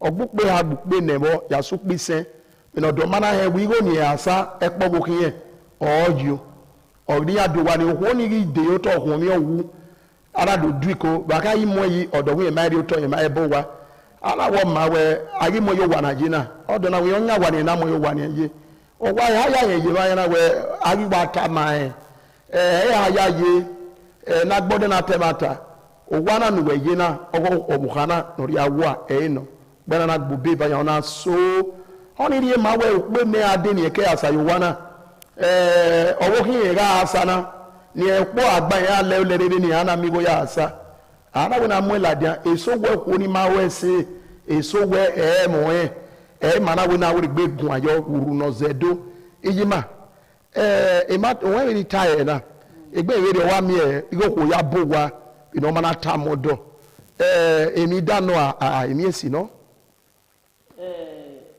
èmi dáná gọ́ọ̀rì òótọ́ ọmọtàmọ́dà fún òfò ọmọtí bí òótọ́ ọmọtí bò wá sòpá ọ̀nàgà òfò nọ̀rọ̀ gbọ́dọ̀ gọ́ọ̀mọ́tàmọ́dà fún ẹ̀hún yìí rẹ̀ náà gbá bọ́gẹ́ náà máa ta òpìá òkúta. Okpe ahụhụ wa ọdọ osalobu anukpo geva ọgwụkwụ okpe ahụjiọn ugbewe ihe ugwere ogbọdọ wemego nuweka ya ri ụtọ ugwu tamudafọn ugwu gee ọrịkwe ọmana kwe wee reri ụzọ seyo wee utamae Dogo na opia no piesi. Yo hian suwe ya gwa luto. Dona ga okpiesi. Dona ga okpiesi. Hem. Yo hian suwe ya gwa luto. Yo hian mudia buwe buwani. Sukma nu we ya ni oto nu ya buwa be no da foma oga hon ege no didi ya hon. Ope ani mana ku egui egbo tian gui. Eko hian ri Wese. Domosa. Yari notari. Unda doya ekbita we okbe amenye okugbe. Sukme na nye ise ini aji. Ege na no utene na na ladia. Meke wi nota no buma ke do mola dia mepeti ugena oge ibota. So we mu du nyi wodo lori ayuwa. E ma tagile no we odeso. Omo nyile no anyi. Iyabo ameru wajiri na miewe ona roge no baroge negibe nota serio ara be doka we okpana ya wuje ma we ini ene bo wania otomera ibe ya ga hune 100 by 100 no yerige anyanyo da asie osekoko ari kinana danyo wa danyo gbeso osiloho ina yetie we ina be amego kere ke ti odo ni we lare odo me yẹn ẹgbẹ́ òwe dáná yà sùn bẹ́ẹ̀ ọ̀nà ìgbìlẹ̀ ìdílé ọwọ́ wa mímú náà rí nàwìn náà sùpá gbèsò yà gbúzọ́lé ha gbọ́zọ́lé va gbèsò pẹ́ẹ́dẹ́ àná yà mọ́kó yìí òtẹ́ ọ̀gá àròdọ̀ ọ̀gá ìrè ọ̀hági yẹn gùn à nílẹ̀ kàlùbí yà ó òkú náà wọ́n rí sẹ́gẹ̀ yẹn náà àmì ìgbòkèrè nìyẹn rí ó tọ̀ nìyẹn sọ ya yẹn má ká zi ọ ni yẹn náà dìgbò lẹ́nu yẹn ẹgbẹ́ kí má yà sún ẹ̀ náà yà gbórí òtọ̀ náà rẹ̀ múnú ẹ̀ èyí máa wá rẹ̀ ìrọ̀rì dáná ona we ni eri yena di 800,000 yena di ana ya gbolu yena gada we yena wo ye so egbena owena ya meke yo oni ni boti e feeling na ye kan ha ake gbeke ba temu ana di woma yena di ge 12 trip yena di ne owo ri mo ayo yegi se na 12 yede no wana ni ge ya kai ba owo we tipa strike ere tipa e no nya egbe mara no nya tipa re rebu ọ̀rẹ́rẹ́ lukune èdè wa tata amáyíní amáwòrán gbé mọ́ ẹ̀yọ ìnáwó nọ́mú yìí ní akẹ́kà ọ̀fun nọ̀rọ̀ ọ̀pẹ̀ àná òkúra ọ̀ríkẹ́ ìṣẹ́ ẹ̀zọ́ ní anáwó wọ́n mi rìgò rẹ̀ orí èrè èmọ́ náà wọ́n akẹ́kẹ́ mẹ́lẹ́ mọ́nàbí alá yunifásitì náà ṣe gẹ̀wé ní yòótọ́ ọwọ́ ẹ̀zẹ́ yìí ẹ̀yẹ zẹ́yọ òkú náà wíyẹn náà yà zẹ́ bí yóò yẹn náà gbọ́ alùtọ̀ kéré yìí ní àwọn ẹ̀mùdàrí yẹn kí wọ́n á mú ná ọwọ́ adìyọ unda yene doja o ya se gbe mi na re wo wa o we se yo pa azige ba yo pa wona o na o se ni na ila wa la e atobi e ri to ni e bo unda si so ma mo gbagbo yen se ti de zo bo ni le ebe e ri o o ri tamame ina wo gbe mu pa gbogbo re we e ma tagele na dagele ni opi ade dobu no ma zi agbo a mo ko no mi we e ko mu di ake we ni egere iwe ni na ya ma so kun ye no bi ani ma o ne gbe egbo wo ni obi dibude ni ari ni ya mi a bi a ke ma gbe ya o ko we kinia wa we si e pie so waro no ji ko ni nyime egbe na tana o pia no ma mu gbagbo we ma bo ma ge no oko no metin go we bo ma dia nu ya gwezio benu wa ya bo eso waro oku awa mego ni awe da fun me ya gun eri oto ni oku ni mi emi to emigo ora wa gun owe iyan ta wa na eyan gele uta iyan da fe no nya wa na ya gele no ige ba eze ige esuku oge mo ha upon da yoko ni kun e ma we to de ye mo kun egbopo we ri oyen na we gbobo ehian wa kun amunope ani tokian zi onegbe egbopo we ri o mo gbogbo wa le o le rundun ni wo pe ani ndaga en go me 1 naira o mi oga en go me sele o mi o ma na ri ene opo gidi so ne gbe mi we ni o ni gesunu de ye ope ani yin kun igo gunye odobo wale ete onyime no gba so pan onyimi pia ni bun osie ni ho ni bun na we gbe iberio wesi edonowo me wa ho ni yima na ya na ege yima okpoko atu an emata no owe emi osi ni oke ke ni ma bute ewi mana we oho egwo ma dioma giagba muso giagba ma oko kini ni bino wa kai owe de baezis iyo agbon magba ma ibino wa na ati help meet giako ko we na sira oko kin okbi ala zuru mama agbon oho ri bo bae unda emi oko na ro pa ho oke ri ege no time owe ina so no ya esi wa abetima esi wa owe oban mo ma o se wa obu se so mana we go ma ro loro yeke no gweru ai we kiamu iru yeke iga wu yo bonu e ma ta no emi no salo bazun da eri oku no bia we no ri obo bae no ya muso no wi yo bonu so pipie so da gele mi we obo sami ai ami adueki igo la obo ye ba lu egbo a ye gi zeyo ohoni eso me ara si go wa eso yo zige bae eso yo zige suku uye yo mi ebe e monye so ba ke sukure abawo ni arigo na ye je ye igbo ko neria o da gi me sano je oge kan amunene ohoda munobo oso amogie ne nebo ye gi de gbo ko di ememo e moni gi de gbo ko bi ya na rabu wa egba ma be rio baga gele gbodun na tenata eduno pebu no da be ni mata ba eni osiri no ko na zo de no da o ke bi ha o pia o ni makari o kan do alu o pia ni o makari o kan do awu tabo seba eye o mu eni be odo mi go yi ohun ni ototo eye ki aga je o ni le megbe we ni egu edolo yi o gi agba mu wa no ya go pia ni mo wa okpe no ma mo egbe ni makata si we so aro we ra ye bi ama ku be kiama okwo mare ebe wa yi wa na yi wa lo me vio mo we yo ule ke ni na la wo na epopo me ko vone osobo ke ye ni zio owe ta na ni ba ni ana sa me ba wo me le de we ade body wo be ra agbe na mi we bo we bai iri ono ikwe so gele ro na mi we mego ya mu na wa ibo no ya bo wa de ni na de ka me ma bo wi obo wa ni na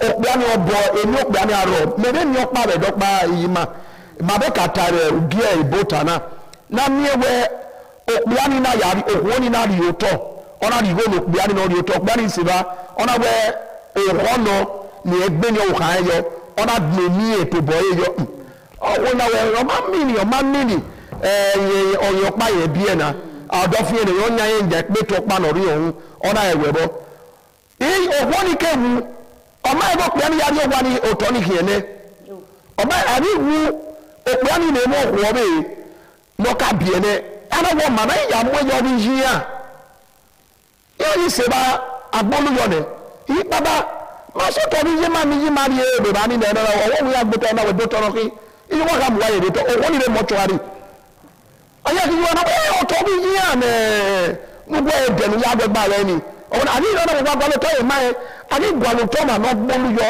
oni we ri ya o ki eni e oru pe a baraka gbiradi ibeke na gbo nyan ite ya mo erari o ko no ri wo ya do to we na wa egun e do to wu da o no mo gberi o to na wa e wu da o ne boti submissiveness o mo gberi o to no nya na nya pe to pa no ro mo adafene ne kesi eni keni no me ona we awa mege eri mo ese gume do si o ni ha ti ya lo we gi we ugbo do to o ni gele o we ye mo to keke yi ni ha o ni de o to ko ni we na ya ri o to na ri kiye una ya mu no ho una ya danyo o ni ri wu ni ha mu da we o no pa bi ene amari go na mo ye wa ni amami o to mo ana ya mu yite ebe ebe yo ihu na egbinye re yo owo aya yi ihu kan iye ino ka gbe na gwa kana ipe so wa gele ro Nunimia. Eso waga odazoe odazowa. Evamia oyirogwa. Abime no me evakubra. So wa me eva. Adazoe obe amogwa. Odazoe no be odazowa. Ebe logona Oni okuesi. Oni okuya no muja gidigba. Okuya no kekenu okugaru jina. No odazoe no be odazowa. No odazoe ne odazowa. Yen we no keke wa. Enyu ni me odafe no nyawa. Enyu ni me no uta ogowa. Omo anogwego. Benu mo ese uberi nese. Okwo no me oberire. Ogugwe no kwa we wa ku omo bujuwe egbomo beri onado nwaru uji no keke ekian ro se era meno sokpan uji no keke ekian ro se ne egbope awerio dogu umego omona no egore uri nebe no mese okwo beri bai okwo awo na kokoko mo ri no ro odigbagbe fere wese onda ye yimo boro ba ya unta bu wa okpi abo wa unta wo wa okpi a unta bo okpi o salo bo ya ji no dai don geni mo ya unta inina be iwe ni no keke na lo wa okpo ya unta be no salo bo ya ji okpi a ona ka ji okpi a ke ju okwo ototo okpi a oji Uda okwa kaji okwa osalobu akaji okwa okunta okwa obe kam okwo iwe mewe do meme ogwo okwa akeke no kojo okwo okwa ojo okwo we so wa tok be na ni obonu we lari na na re na mewe adosi kana oika bobi tagbe me ni kwo me ni bi so no ya wo kwo owere no kwo only me no gba what is it only the man we no wo bi opia o ma jebe ohon no opia si bu we no ko ajowa opia eke no riri akin obi o tema le kuina ana mo bo gwe opia bebuebo okwo nabuwa okpe asiyo okay agwa wo ko bo wa pe asiyo agwa okay no agwa no ro iwe no na migo bodo era mi ohodo nya wa ni o uji ari enegbe okpo na mu gbe ekun so to ona aru ji no da fun okpe ani obe ewe to po ni ri uji ni ege gbin ebe no go vie ege lu ebe no go vie nda opo o vie be no pe agwale uji be oboko eri mani ko eri ma be gwalu uji ahwe mama no se bo bodo wese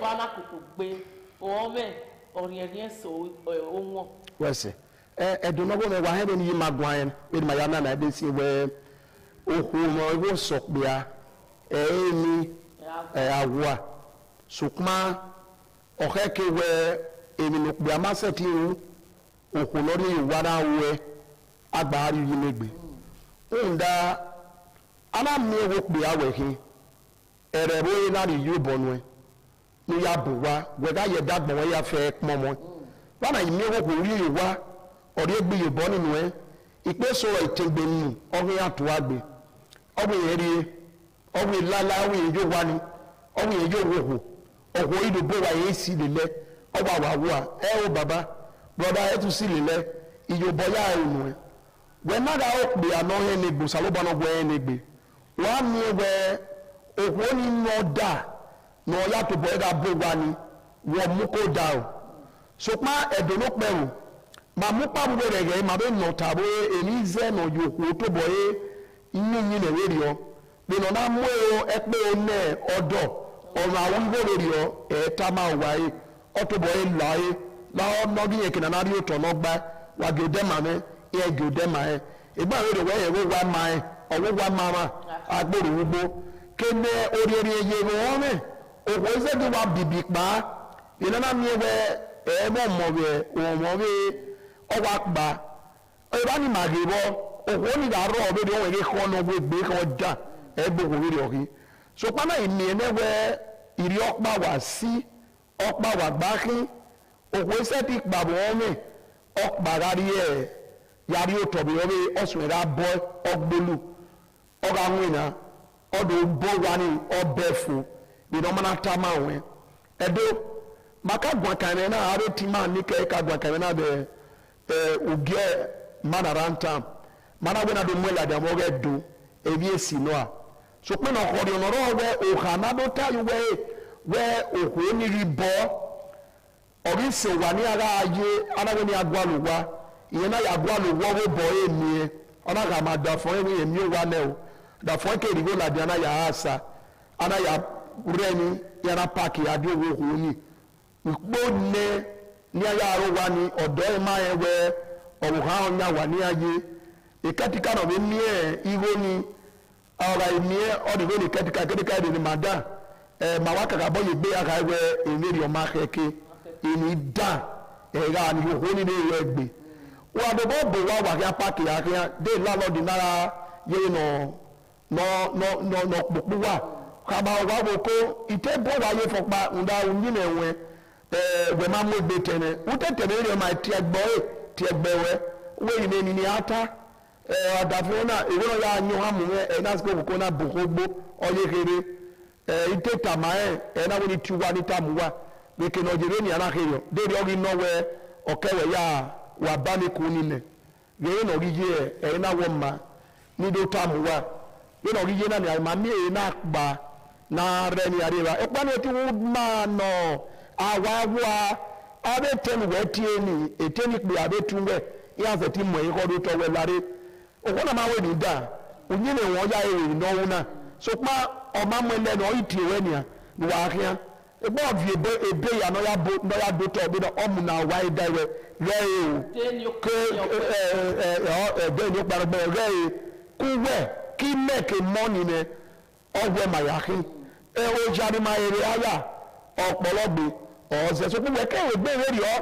gia magaro we ka yi ri go ladian uri ni no pia no wi yo boni we ni go na gwalo de bana ya doto u yere gia mani aro wo magele de ori re de una re ri go ladian we ja ya agbolu gia mani aro wo opiari magele gbolu mo we ni ri dai we be ma le de na ko de na keka wage we wage ilobo iyan iyere no ye ayi iyan gbe so be kotu waye ko ga we ya wo ma no ki ebe no bo ba dia no ka mi master we master ri go no ya do ki ekere o we ya wo ma no ki ni a we ke nu ma kwa yi e una da e na ba ri go we ya ke we ona wo ona ebi ma oluwe o ona je ase o sa ba no la o unda e ni ma mu la dia na okay kaka boy isi okoro te dowe ohubowa le e awu awon ohubowa so pe we eru no gbugbe ya guru olokpe ani no tamae igigo gbe no aya ri uto tamae igigo gbe no ya gbelu owi e mo bobo gbe ga yi mi ni ya so sewe itamae wa mi ya so sewe igba ba tie wa mi ya so sewe na to bo me bibi ake ya gwa lotori etima wala o ijobo abiji ma yi wa ge bo ha me go sewe we de bai bi na egbove we ga go ho we o de no uji no kwa no we enu we no ade mo iya o yo kwa no we ni meje de na o ha me na di moto mi meti wa fie I wa fie o awa no pa no be magme o ha mejo e ba ma na mu gie ibota na se fo obe ki edo ya ofo egbo sagwa eyo wa ki maye wa yi na yina oba atokpe ise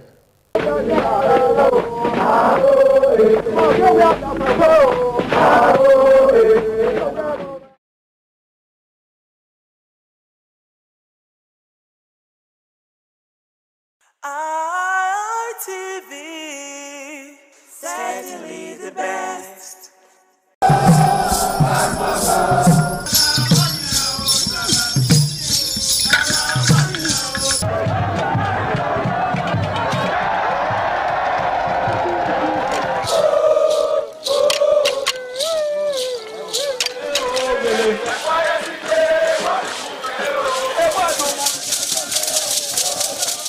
The Ugiawe is the final ceremony of the series of festivals. It is one of peace and lightheartedness, following the more solemn of the ritual year. Ugiawe is the festival of the Ewe leaves, a symbol of good luck and joy. It is the most popular of all that heralds the dawn of a Benin New Year, new vow, newness of life and freshness of life, and a new hope for the future. In the evening, the Ewe leaves are presented to the Oba of Benin in grand style in a colorful ceremony. The Ihogbe Society, amidst singing and dancing, bring the sacred leaves that symbolize good luck, blessings, peace, and prosperity. Each of the senior members of the Ihogbe proceeds to give the sacred leaves directly to the Oba of Benin, and others put theirs at his feet.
Abba ITV,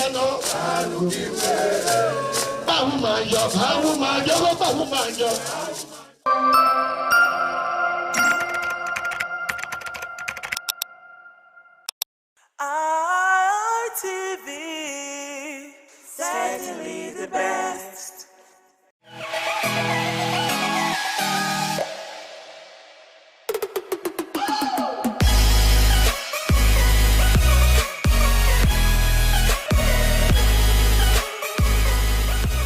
It's great to have you back once again, ladies and gentlemen. It's the Guys Hangout Show on independent television, reaching you live from the city of Benin. One show that teaches men to put themselves first. My name is Harry Aigboje, and of course, it's my pleasure to have you join me on this episode of the show. Now, tonight we're discussing control. Should a man be controlling in his relationship? Okay, most of the time we hear ladies complain that their men are too controlling. Okay, that their men always want to boss over them. So the question we're asking tonight is it okay for a man to be controlling in a relationship? First of all, what do you even, how do you describe a controlling man? What are the things that men do that make women see them as though they're controlling? Okay, is it okay for a man to have control in his relationship? Okay, can a man be controlling at the same time have control in his relationship? So these are basic questions that we're going to be answering tonight. My name is Harry Aigboje, and I'm not going to be doing this alone. I've got two gentlemen with me. One of them is an old-timer, but the other one is still a very fresh face. So I'm going to be starting with the fresh face. I'm talking about the one and only Emmanuel Walters. Good to have you in the show, bro. Pleasure being here this evening. How's it been? It's been very, very awesome. All right, seated next to Walter is the one and only Benedict Ochagu. Welcome on board, bro. Thank you so much, Harry. Always a pleasure being here to do what we love doing. Absolutely. All right, so we're discussing something really interesting tonight, something that has to do with control. Now, I'm sure in your interactions with people, you must have heard some persons, especially the other gender, complain about some men of this era being too controlling. Okay, so let's examine the word control. Do you think a man should have control in his relationship or even in his marriage? I don't want us to just limit it to relationships, okay? Do you think a man should have control? And what is control to you? Maybe we should even begin from there. Okay, what's control to you? Is it okay for a man to have control in his relationship or to be controlling? Let me begin with you, Benedict Ochagu. All right. Well, the thing is, when you're talking about controlling, as long as the relationship is between a man and a woman, they must be controlling. Okay. Is the hard truth that a lot of younger women are struggling with. But the truth is that the fact that you are finding it difficult to accept does not change the reality. That's actually the part that I find interesting, because it seems like this generation of women are the ones, you know, having a hard time coming to grips with the fact that, you know, there has to be somebody, you know, that wields some level of control in the relationship. Yeah. It seems like, you know, our mothers of old didn't quite have a problem with it. Yeah, you see, I was discussing with you before we walked into the studio here, and I said that the hardest time to be a husband, for example, is this generation. It is very, very difficult to be a husband in our generation. In the time of our fathers, it was easier to be a husband because women understand that I am going to be loyal to a figure, a male figure. A woman understands that I am going there. For example, the man is a farmer or the man is a businessman. I'm going there to support my husband and make sure that he succeeds, and from the product of his success, my children will also be taken care of. Right? Even sometimes they go into the marriage understanding that another woman might even come in and they will still be loyal. So it was quite easier in that concept being a husband in those days, in our father's time, in our forefathers' time. So you're saying that they go in with polygamy in view? Of course, it was a general thing, especially in African setting, that it was almost like a 70% thing that as I'm going into this marriage, if I'm the first wife, the chances are that there will be a second wife at some point. Will bring somebody. And so you are even being trained by the society as the first wife to be a mother figure to the younger ladies that will be brought in by your husband. But some persons now see this as a barbaric practice. Oh, yeah. It depends. You look at it from contextual perspectives, okay. Right. Yeah. The world is growing. We are evolving. We are becoming more modernized. And then again, people awareness has increased. And so some persons will say, I don't want anybody to share my husband with me. And even some husband will even tell you that it is even difficult being a husband to one wife these days, how much more bringing another person. Like I told you, it is a difficult thing to be a husband in our generation because we have people, younger generation, who doesn't want any level of control. They want to pick up their phone on social media and say anything. They want to on Twitter and say anything. And so because they have learned a culture of, in quote, a free speech on Twitter, and so they try to apply it within everything without understanding how to separate between the social media reality life and the reality on ground, right? So it becomes a very, very big problem because with due respect to women, I found out over the years that women don't really filter. Women, because they have womb, they take in. And so that extension of being a man with a womb also affects them negatively in other aspects. That's why a woman reads a book, he swallows the book without digesting the book, understanding the one to take and the one not to take. She can just swallow the book and be applying it in her home and be using it against her husband because of what an author said. Without filtration. She wants the husband to fit into what an author said in US, without understanding that the scenarios are different. Okay. That's how that's how they are. And so some of the things our Gen Zs learn on social media, they want it to play. And that's what brings, especially maybe on movies and social media. And that's why when you come to propose to a woman, if you don't kneel down, she feels you don't love her enough.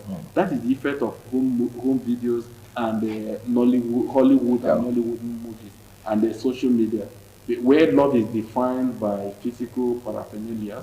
But that is why they just want to do anything. She feels when she's wrong, don't scold her, rather correct her with a shawarma, for example.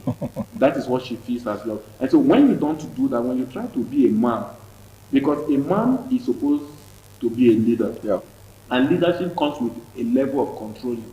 You may not want to hear the word control. Okay, let's call it leadership. Let's not call it because I think that's where the problem is. It's a case of grammatical inexactitude. Some persons will tell you, well, don't say control, just say lead. Yeah. But is there really a difference between both? No, let's choose their word. Let's call it lead.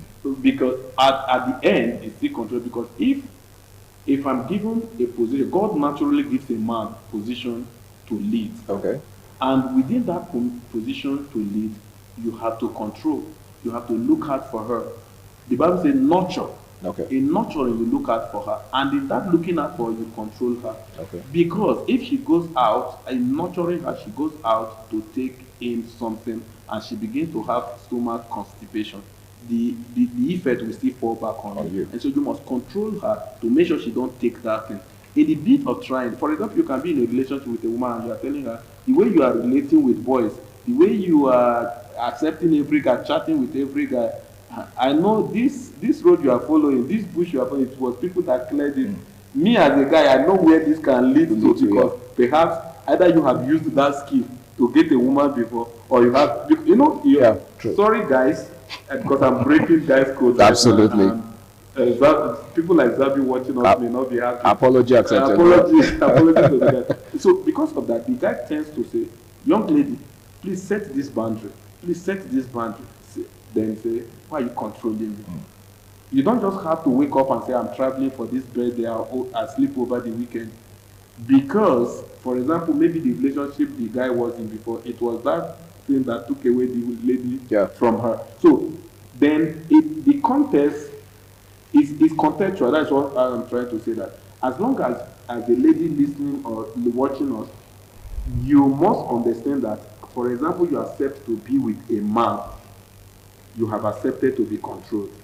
If you don't want to be controlled, just remain a single lady and be hanging out with your single ladies and other of your cosmates that are men. All right. But accepting to be with a man As a husband and a wife, you signed in to be controlled. All right, thank you very much. Your own perspective to this issue seems to be more towards the marriage angle. But let me get your perspective on this, Walter. Do you think it's healthy for a man to control his woman? According to what is said, majority of what is said are correct. Okay. But inside there, I'll still be opposing some of his words. Such as the part he made an example that the lady goes outside, takes some stuffs and start having stomach constipation. I won't say control in that context. I will say protect. Well, isn't control protection? No. Take a look at it now. They have two meanings. Protect in a relationship. From my own aspect now, protect now, you are aware of where she is. You understand? You are just trying not to make her make some certain decisions that you know is harmful to her. You understand? But control, you are trying not to make her use her own autonomy. A free will. A free will. Okay. You understand? You are like, what are you doing? Why are you there? Like, you are making decisions for yourself. Okay. You are not letting her take her own personal decisions. Very well. You're saying that there's a clear difference between restriction and protection and control. Yeah. So when you're protecting someone, it's in their own interest. Yes. But when you're controlling them, someone, you are trying to restrict them. It's something more of like a military regime. Okay, you are trying to prevent them from exercising their fundamentals. Yes, that's just it. You understand? Okay. So now he said some words about the stomach constipation example, and in that context, I'll put it as protection. You are protecting the lady. Okay. And in the other word, last words he said, as a lady, if you have decided to be with a man, know that you have signed up for control. Very correct. You agree? I agree with that. All right. Yes. Thank you very much, Walter. That was a very good one. Now, let me get back to you, Benedict. He just pointed out a clear difference, or should I say his own perspective as far as the difference between control and protection are concerned. Do you think there is a difference or they are the same thing? Well, the truth is contextual. Okay. In the sense that, for example, what Walter was trying to say is, I think there's a lot of sense in what he was trying to say. Okay. But again, when you are dealing with an individual, it depends on what that person sees as protection and control. Okay. The thing you call protection to her may be control. So it's probably based on the person's perspective. Right. For example, I'm telling you, don't go there for so and so reason.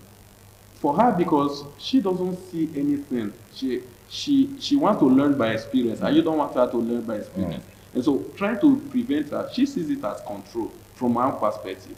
But from your own perspective, you see it as protection. So context is the issue here. Okay. But in the essence, he made also a very salient point, trying to take the person's will away from her. Them, That is a dangerous one. And as a man, if you try to do that, if you try to capture that within the frame of your leadership sphere, you are trading a very dangerous path.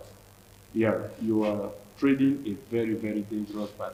You don't take away the person's will. Let her express her will, but you provide leadership and guidance, right? That is what some women tend to be. When we say the word con, we are not saying take away her will, because that also is an extreme. It's weak men that do that. Okay. Within her will, within her profession, within her career, she pursues her career, she does her thing, but you monitor, you check. Okay. Right? You have to, maybe at one time, at intervals, find out how is it going, what is happening around you. Find out, because men are very logical in their thoughts. Women are emotional. Okay. So they do almost everything they do with emotions. As a man, you give it logical analysis, and then you bring the offshoot of your analysis to bear by telling her, let's do like this, let's do like this. But the challenge is that we have a lot of women that doesn't want any form of, whether it's leadership, you call it, whether it's protection, you call it, whether it's control, you call it.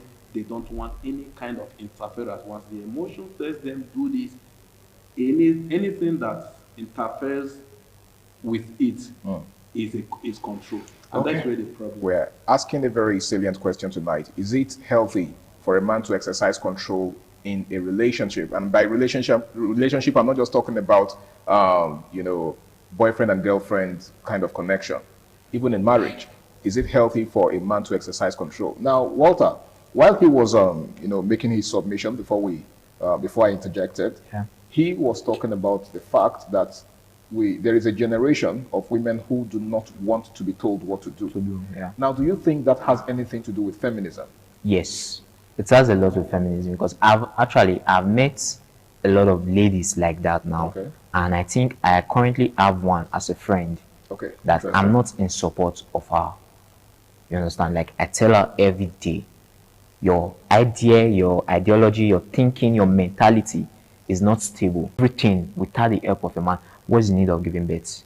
Why did you need a man to give birth? So you are not as independent as you think you are. As you think you are. In most cases now, she will need some little help. She will run to me. You understand? So she needs a man. She needs a man to help her. I'll be like, I'm not helping you because in your own context, you don't need a man to do anything. If I say I don't need somebody to do something, there's nothing that will make me run to that person for help because I don't need her. If I say I don't need my dad now to help me in a situation, I'm not going to run to my dad. Probably there are other means I have to sort yourself to suit myself out. So now, for you to say you don't need a man in your relationship, you don't need a man, you are an independent woman, you don't need a man for anything, you should have other means that's going to solve your problem. There's no need moving to a man. So I'm very correct. It's very correct in that regard. You understand that for a lady, for you to come up with the ideology of saying you don't want to be controlled, don't ever think of going into a relationship. Interesting. The fallacy, just a quick one. Yeah. The fallacy is, for example, he pointed a single mom. Yeah. The fallacy is that most of some persons that are bruised emotionally end up becoming a kind of role model, mentors, and advisors. And that's a dangerous one. Okay. A very recent case study is Tonto Dike. Tonto Dike, when he had problem with church, went on social media and became a mentor, damaged a lot of young ladies, and now she has given her life to Christ and had gone back to reconcile with church, which means that her position... It's interesting how you said that she reconciled with church and not with God. With church... Okay, with church, okay, all right. No, of course, I don't doubt... You don't judge. God. No, I'm not even talking... Whatever she has with God, I feel it is real, although she needs to be mentored, trained and mentored. That's the word. So now she has reconciled with Churchill, her ex-husband. What then happened to the people that saw her as a mentor when she was damaging them? Because she was broken there. She was damaged. You remember those days I constantly say that Tonto is a damaged entity. Then she has a big platform and used it to further damage a lot of young ladies. Now she sees life in the true perspective and has gone back to settle with the guy. She called a lot of names, she's this, and used that example to also coach young ladies. And the question now is, what happens to the people she misled? She misled. A lot of them might have left their husband or their guys, their relationship because of the lessons they took from Tonto Dike and the stage 4 cancer girl. Blessings. Right? So the thing is that basically, if you don't want control, you have no business being in a relationship. No. Don't have any business being in a relationship. If you don't want control, just close your leg. If you have no business opening your leg for sugar daddy, because a lot of them that say they don't, like this analogy he brought, Waters brought, that lady, you may be surprised you will be going somewhere to be opening leg to somewhere. Sure. You understand? First, a lot of ladies sometimes on this regard live in their bubble of fallacy, and it's a very dangerous place to be. It's a very dangerous place to be. Now, one of the challenges that a lot of young men of this era are facing is having to deal with women who believe that they do not, or they are not answerable to any man. Now, what's your word of advice to such men? All right. First, as a man, the world is already too hard. Life is already somehow a bit unfair to men, right? for you now to now allow a woman make it harder for you.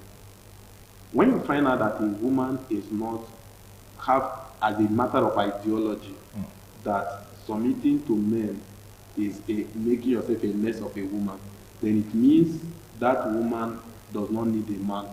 And if you as a man, you continue to bury your head inside there, whether in the name of love, whether in the name of she's your benefactor, it means you are gradually digging your grave. It doesn't matter. That's why when I look at the young men that are all emotional in relationship, I love her, all mushy, I tend to a kind of caution if I have the opportunity.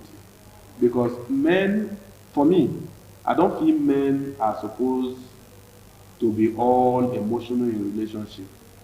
No. Men are supposed to be thought-based people. Logical, thought-based, love that is with reason. If a woman does not want to be interrupted, does not want to be controlled, does not want to be led, then what is the essence of being with such a woman? Because once a man, as a man, if your woman does not respect you, you are about 60% dead. It's like you don't know what you are doing. An ideology that this woman just means that she will never respect you, you are about 60% dead. And if you refuse to do anything about it, the rest 40% may not take the next 5 years and it will accumulate, and that is the end of Solomon Grant. So just add to what he said. Okay. You know, the Bible, it says, men, protect your wives. Then it also, the same Bible also said, women, be submissive to your husbands. You get. Now, if you take a look at those women that are deciding not to be submissive to their partners, you can see that they are falling astray. They are disobeying the word of God. You understand? And coming to the other part that he said, to fall in love is not a crime. But nowadays, from our generation, it's something more of like a big deal now, falling in love. Because we are thinking, the guy is thinking of, okay, I won't be able to control her, I won't be able to guide her, I won't be able to protect her, just because maybe the kind of girl she is. She has that, maybe she has met someone who don't control her, who give her that free will. Okay. So she's coming to translated a permissive guy in the past. Yes, she's coming into a new relationship. She's still having that same ideology. You get she's having that same ideology. In some cases also, the guy will also be thinking about spending on a lady. Material investment. You understand? So you are loving someone now. Like he said, there should be a reason why you are loving that person, except maybe both of them know they are just coming together for fun. Okay. Once they know they are coming together for fun, okay, they shouldn't waste their time. I don't know if you get what I'm saying. They should not waste their time. Okay. But being loving for a reason now, some guys will tell you that the reason why they love a lady is because she's pretty. Superficial reasons. Well, is that a bad reason to love someone, though? It's not a bad reason, but you, as a guy that is a logical thinker, you need to think deeper. Okay.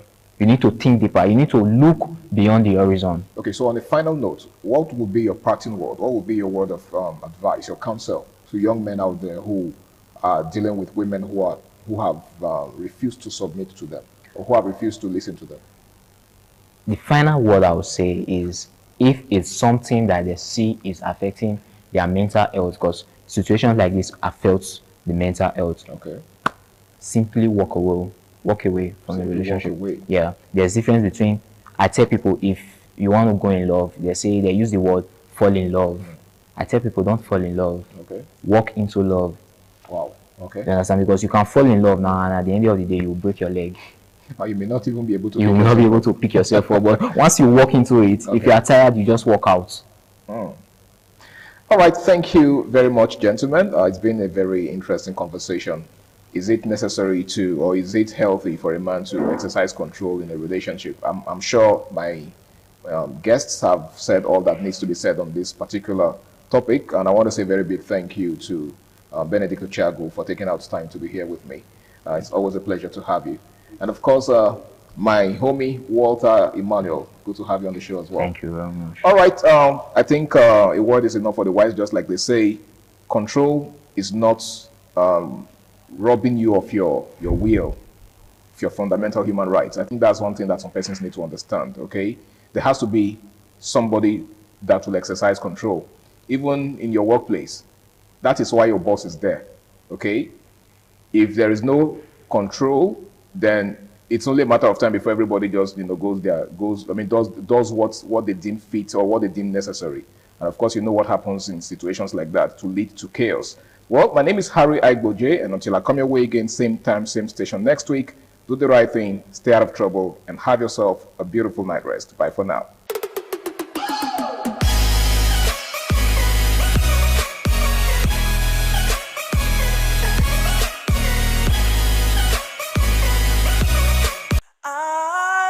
ITV, certainly the best.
ITV, certainly the best.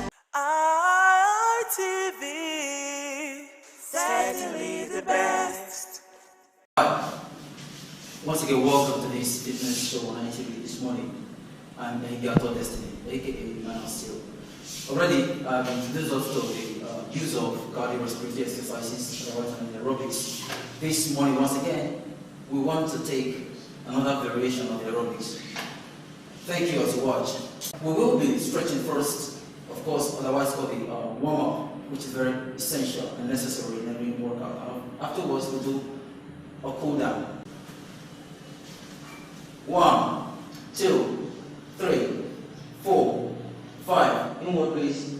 1, 2, 3, 4, 5. Outward. 1, 2, 3, 4, 5. Please return that, please. 1, 2, 3, 4, 5. Inward. 1, 2, 3, 4, 5. And outward. 1, 2, 3, 4, 5. Alright. For our waist and of course our torso, we have to do some stretching. Please place your hand by your side. And let's go. This direction first, please. Let's go. 1, 2, 3. Alright, that will be fine. Now go this way. 1, 2, 3. Alright, and before the last one, let's place our hand behind our back. Mind you, it's proper this way. Don't go like this, it's wrong. Just do this or alternatively do this. Alright, well, I prefer this personally. 1, 2, 3. Yeah, that should stretch your back for you. Of course, let's do our thigh stretch. 1, 2, 3. Remember, when you pull your thigh, ensure that your elbow is directly facing, your knee is directly facing the ground. Alright? 1, 2, 3. Yeah, that'll be fine. Guys, are we good? Alright, the first program to be run this morning will be the mountain climb. Yeah, many of you are conversant with this move. And of course, we will be introducing more to you. But for now, let's hit this. Alright, let's step down to it. Yeah, all good. Yeah, good. Let's go. We're going 3 sets and 10 reps each. Let's go. 1, 2, 3, 4, 5, 6, 7, 8, 9, and 10. Woo. Alright, please. Woo. Yeah. How do you feel? Yeah. That was set 1. It's necessary you do your workout in reps and in set. Alright, so that was the first set. And we're not wasting time waiting for the second set. The minimum break duration for every set should not exceed 20 seconds and a minimum of 10 seconds. Alright, we're good with 10. Of course. Let's do it again. Alright, let's go. 3, 2, hit it. 1, 2, 3, 4, 5, 6, 7, 8, 9, and 10. Alright, when you do this, more effect will come to your abdominal region if you just look up while doing it. What I mean is this. Alright? So not body weight is, but there's nothing wrong with staying this way. However, raising your head might place more pressure. Alright, for the very last set of this mountain climb, let's get down, please. Let's go. 3, 2, 1, go. 1, 2, 3, 4, 5, 6, 7, 8, 9, and 10. Alright, at this junction, we will take a water break. We'll join you in the next workout for this very session. Thanks very much. Once again, I'm Miguel for Destiny. Alright, let's do this. 1, 2, 3, 4, 5, 6, 7, 8, 9, and 10. Whoa. Yeah, the other leg, please. 3, 2, 1. This is when you do this, ensure that your knee gets to the level of your chest. Okay? Well, that's the maximum level you get. And of course, the minimum here. I understand not everyone is as flexible as I am or as anyone here. Please, well, just keep it safe and do the right thing. Thanks very much. Alright, we'll go on the left. 3, 2, 1, go. 1, 2, 3, 4, 5, 6, 7, 8, 9, 10. Whoa, that's exhausting. How do you feel? Yeah, thank you very much. And this is the last set of this workout. Remember, every workout should be done this set and the rest. Alright, thank you. Let's do this. Let's go to left. To right, brother. 3, 2, 1. Let's hit it. 1, 2, 3, 4, 5, 6, 7, 8, 9, and 10. Yeah, we'll also let's go. 3, 2, go. 1, 2, 3, 4, 5, 6, 7, 8, 9, and 10. Whoa. And that'll be all for this morning. Alright, remember, I said in the beginning, before any workout, there's need for a warm-up. And after that, there's also need for cool-down. This is the cool-down. Alright guys, just suspend the breath, watch this first.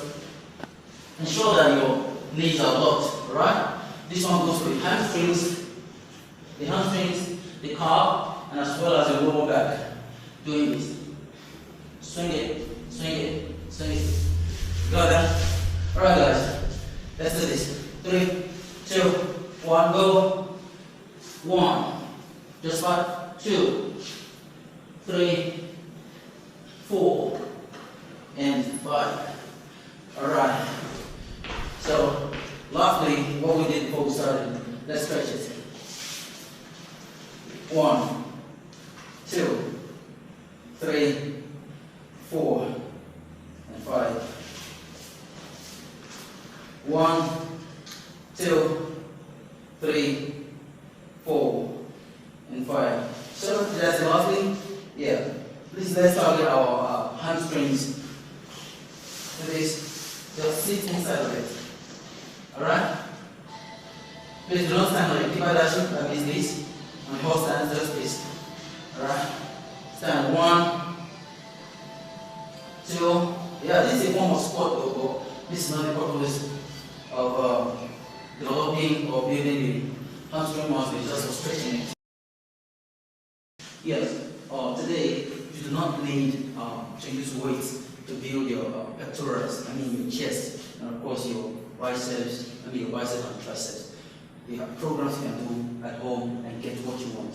You understand? So we'll be doing push-ups this morning, otherwise called push-ups. We'll be doing push-ups this morning. And of course, we do have our ladies. There are variations for ladies. Please watch them very closely to get your lady out there. Watch them closely to get what you have to do. And of course, our guys are here. Thanks very much. Let's hit it, guys. Are we ready? Are we good? Yeah. We're going to do the pyramid first, which is the closed range and push-up. Alright, let's go. 3, 2, 1. 1, 2, 3, 4, 5, 6, 7, 8, 9, and 10. Whoa, how does that feel? Yeah, that's the first set for this morning. And we'll be doing 3 sets of that. Meanwhile, the first one was close your hand in pyramid shape. And that one goes for the tricep. For ladies that have sagging hand, you can do that actually, and it will help you. And of course, this time around we're doing mid-open, and finally we'll do wide range of it. So we're going there now. The mid-open. Let's go. 3, 2, go. 1, 2, 3, 4, 5, 6, 7. 8, 9, and 10. Alright, that's okay, big open. And someone wants to ask, why exactly are the ladies crossing their legs? Why they cross legs for the ladies? Now you understand that the guys have more defined muscles, and of course to bring more weight on the upper body, we go on the toes, picking all the weight in the body to the upper body. But for ladies, they do not need much weight, just that. So we break it down at the knee level by crossing the legs. So the weight used starts from this very region. You understand? Alright, thank you for watching. Alright, for the last very set of these exercises, the wide range or the push-up, particularly intended to build the side of the chest. Do you understand? All right, let's hit it. Okay, this is wide enough. At least double your shoulder width. Double your shoulder width is enough. 3, 2, 1, go. 1, 2, 3, 4, 5, 6, 7, 8, 9, and 10. How many of you noticed I cheated there? I actually did one. I did 2 and called it 1. Yeah, just to lay more emphasis on that part. But today, thank you guys. Yeah, we're awesome. But today, we're done with this. Thanks very much for watching. Please, be safe. In the morning sun, searching for a longer day. People feeling like the light has just come. We must never stop the way. Birds chirping and I hear my name, grasping into a life. Life is happy but it's so insane. We must merely make a start. Savannah, I'm coming home. Savannah. ITV, certainly the best.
ITV, certainly the best.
This is Aqua Game, a popular game in Africa played by our ancestors to entertain themselves after each day of farming.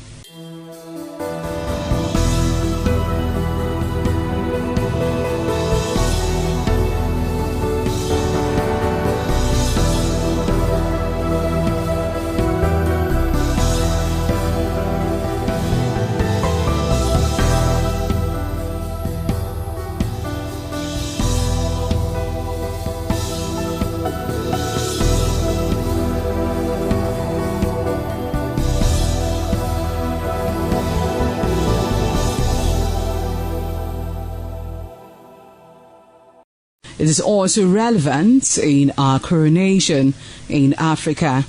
It is a sport and indeed very interesting, as every seed had a role in the game.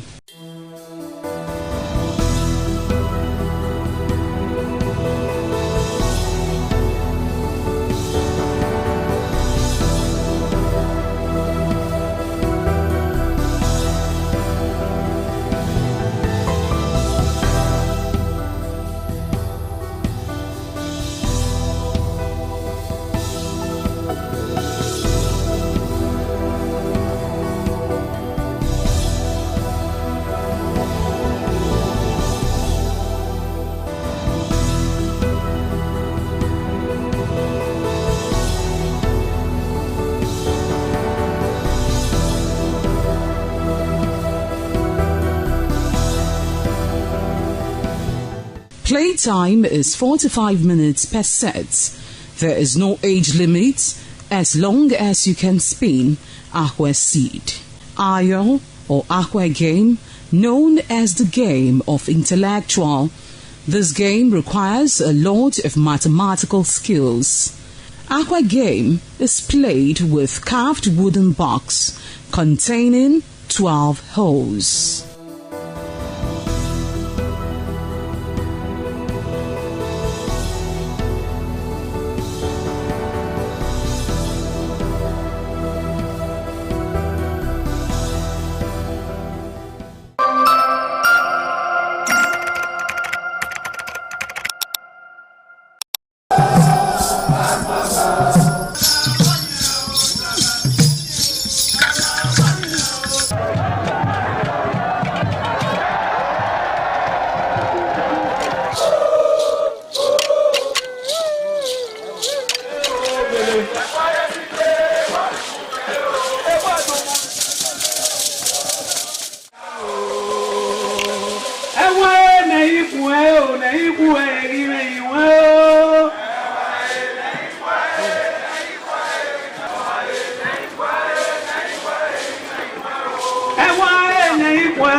The threat of global warming is real. You have seen the destruction of lives and property as a result of incessant flooding. Make the environment a conducive place for all to live in. Stop polluting the environment. Protect the environment today. This message is brought to you courtesy Independent Television and Radio.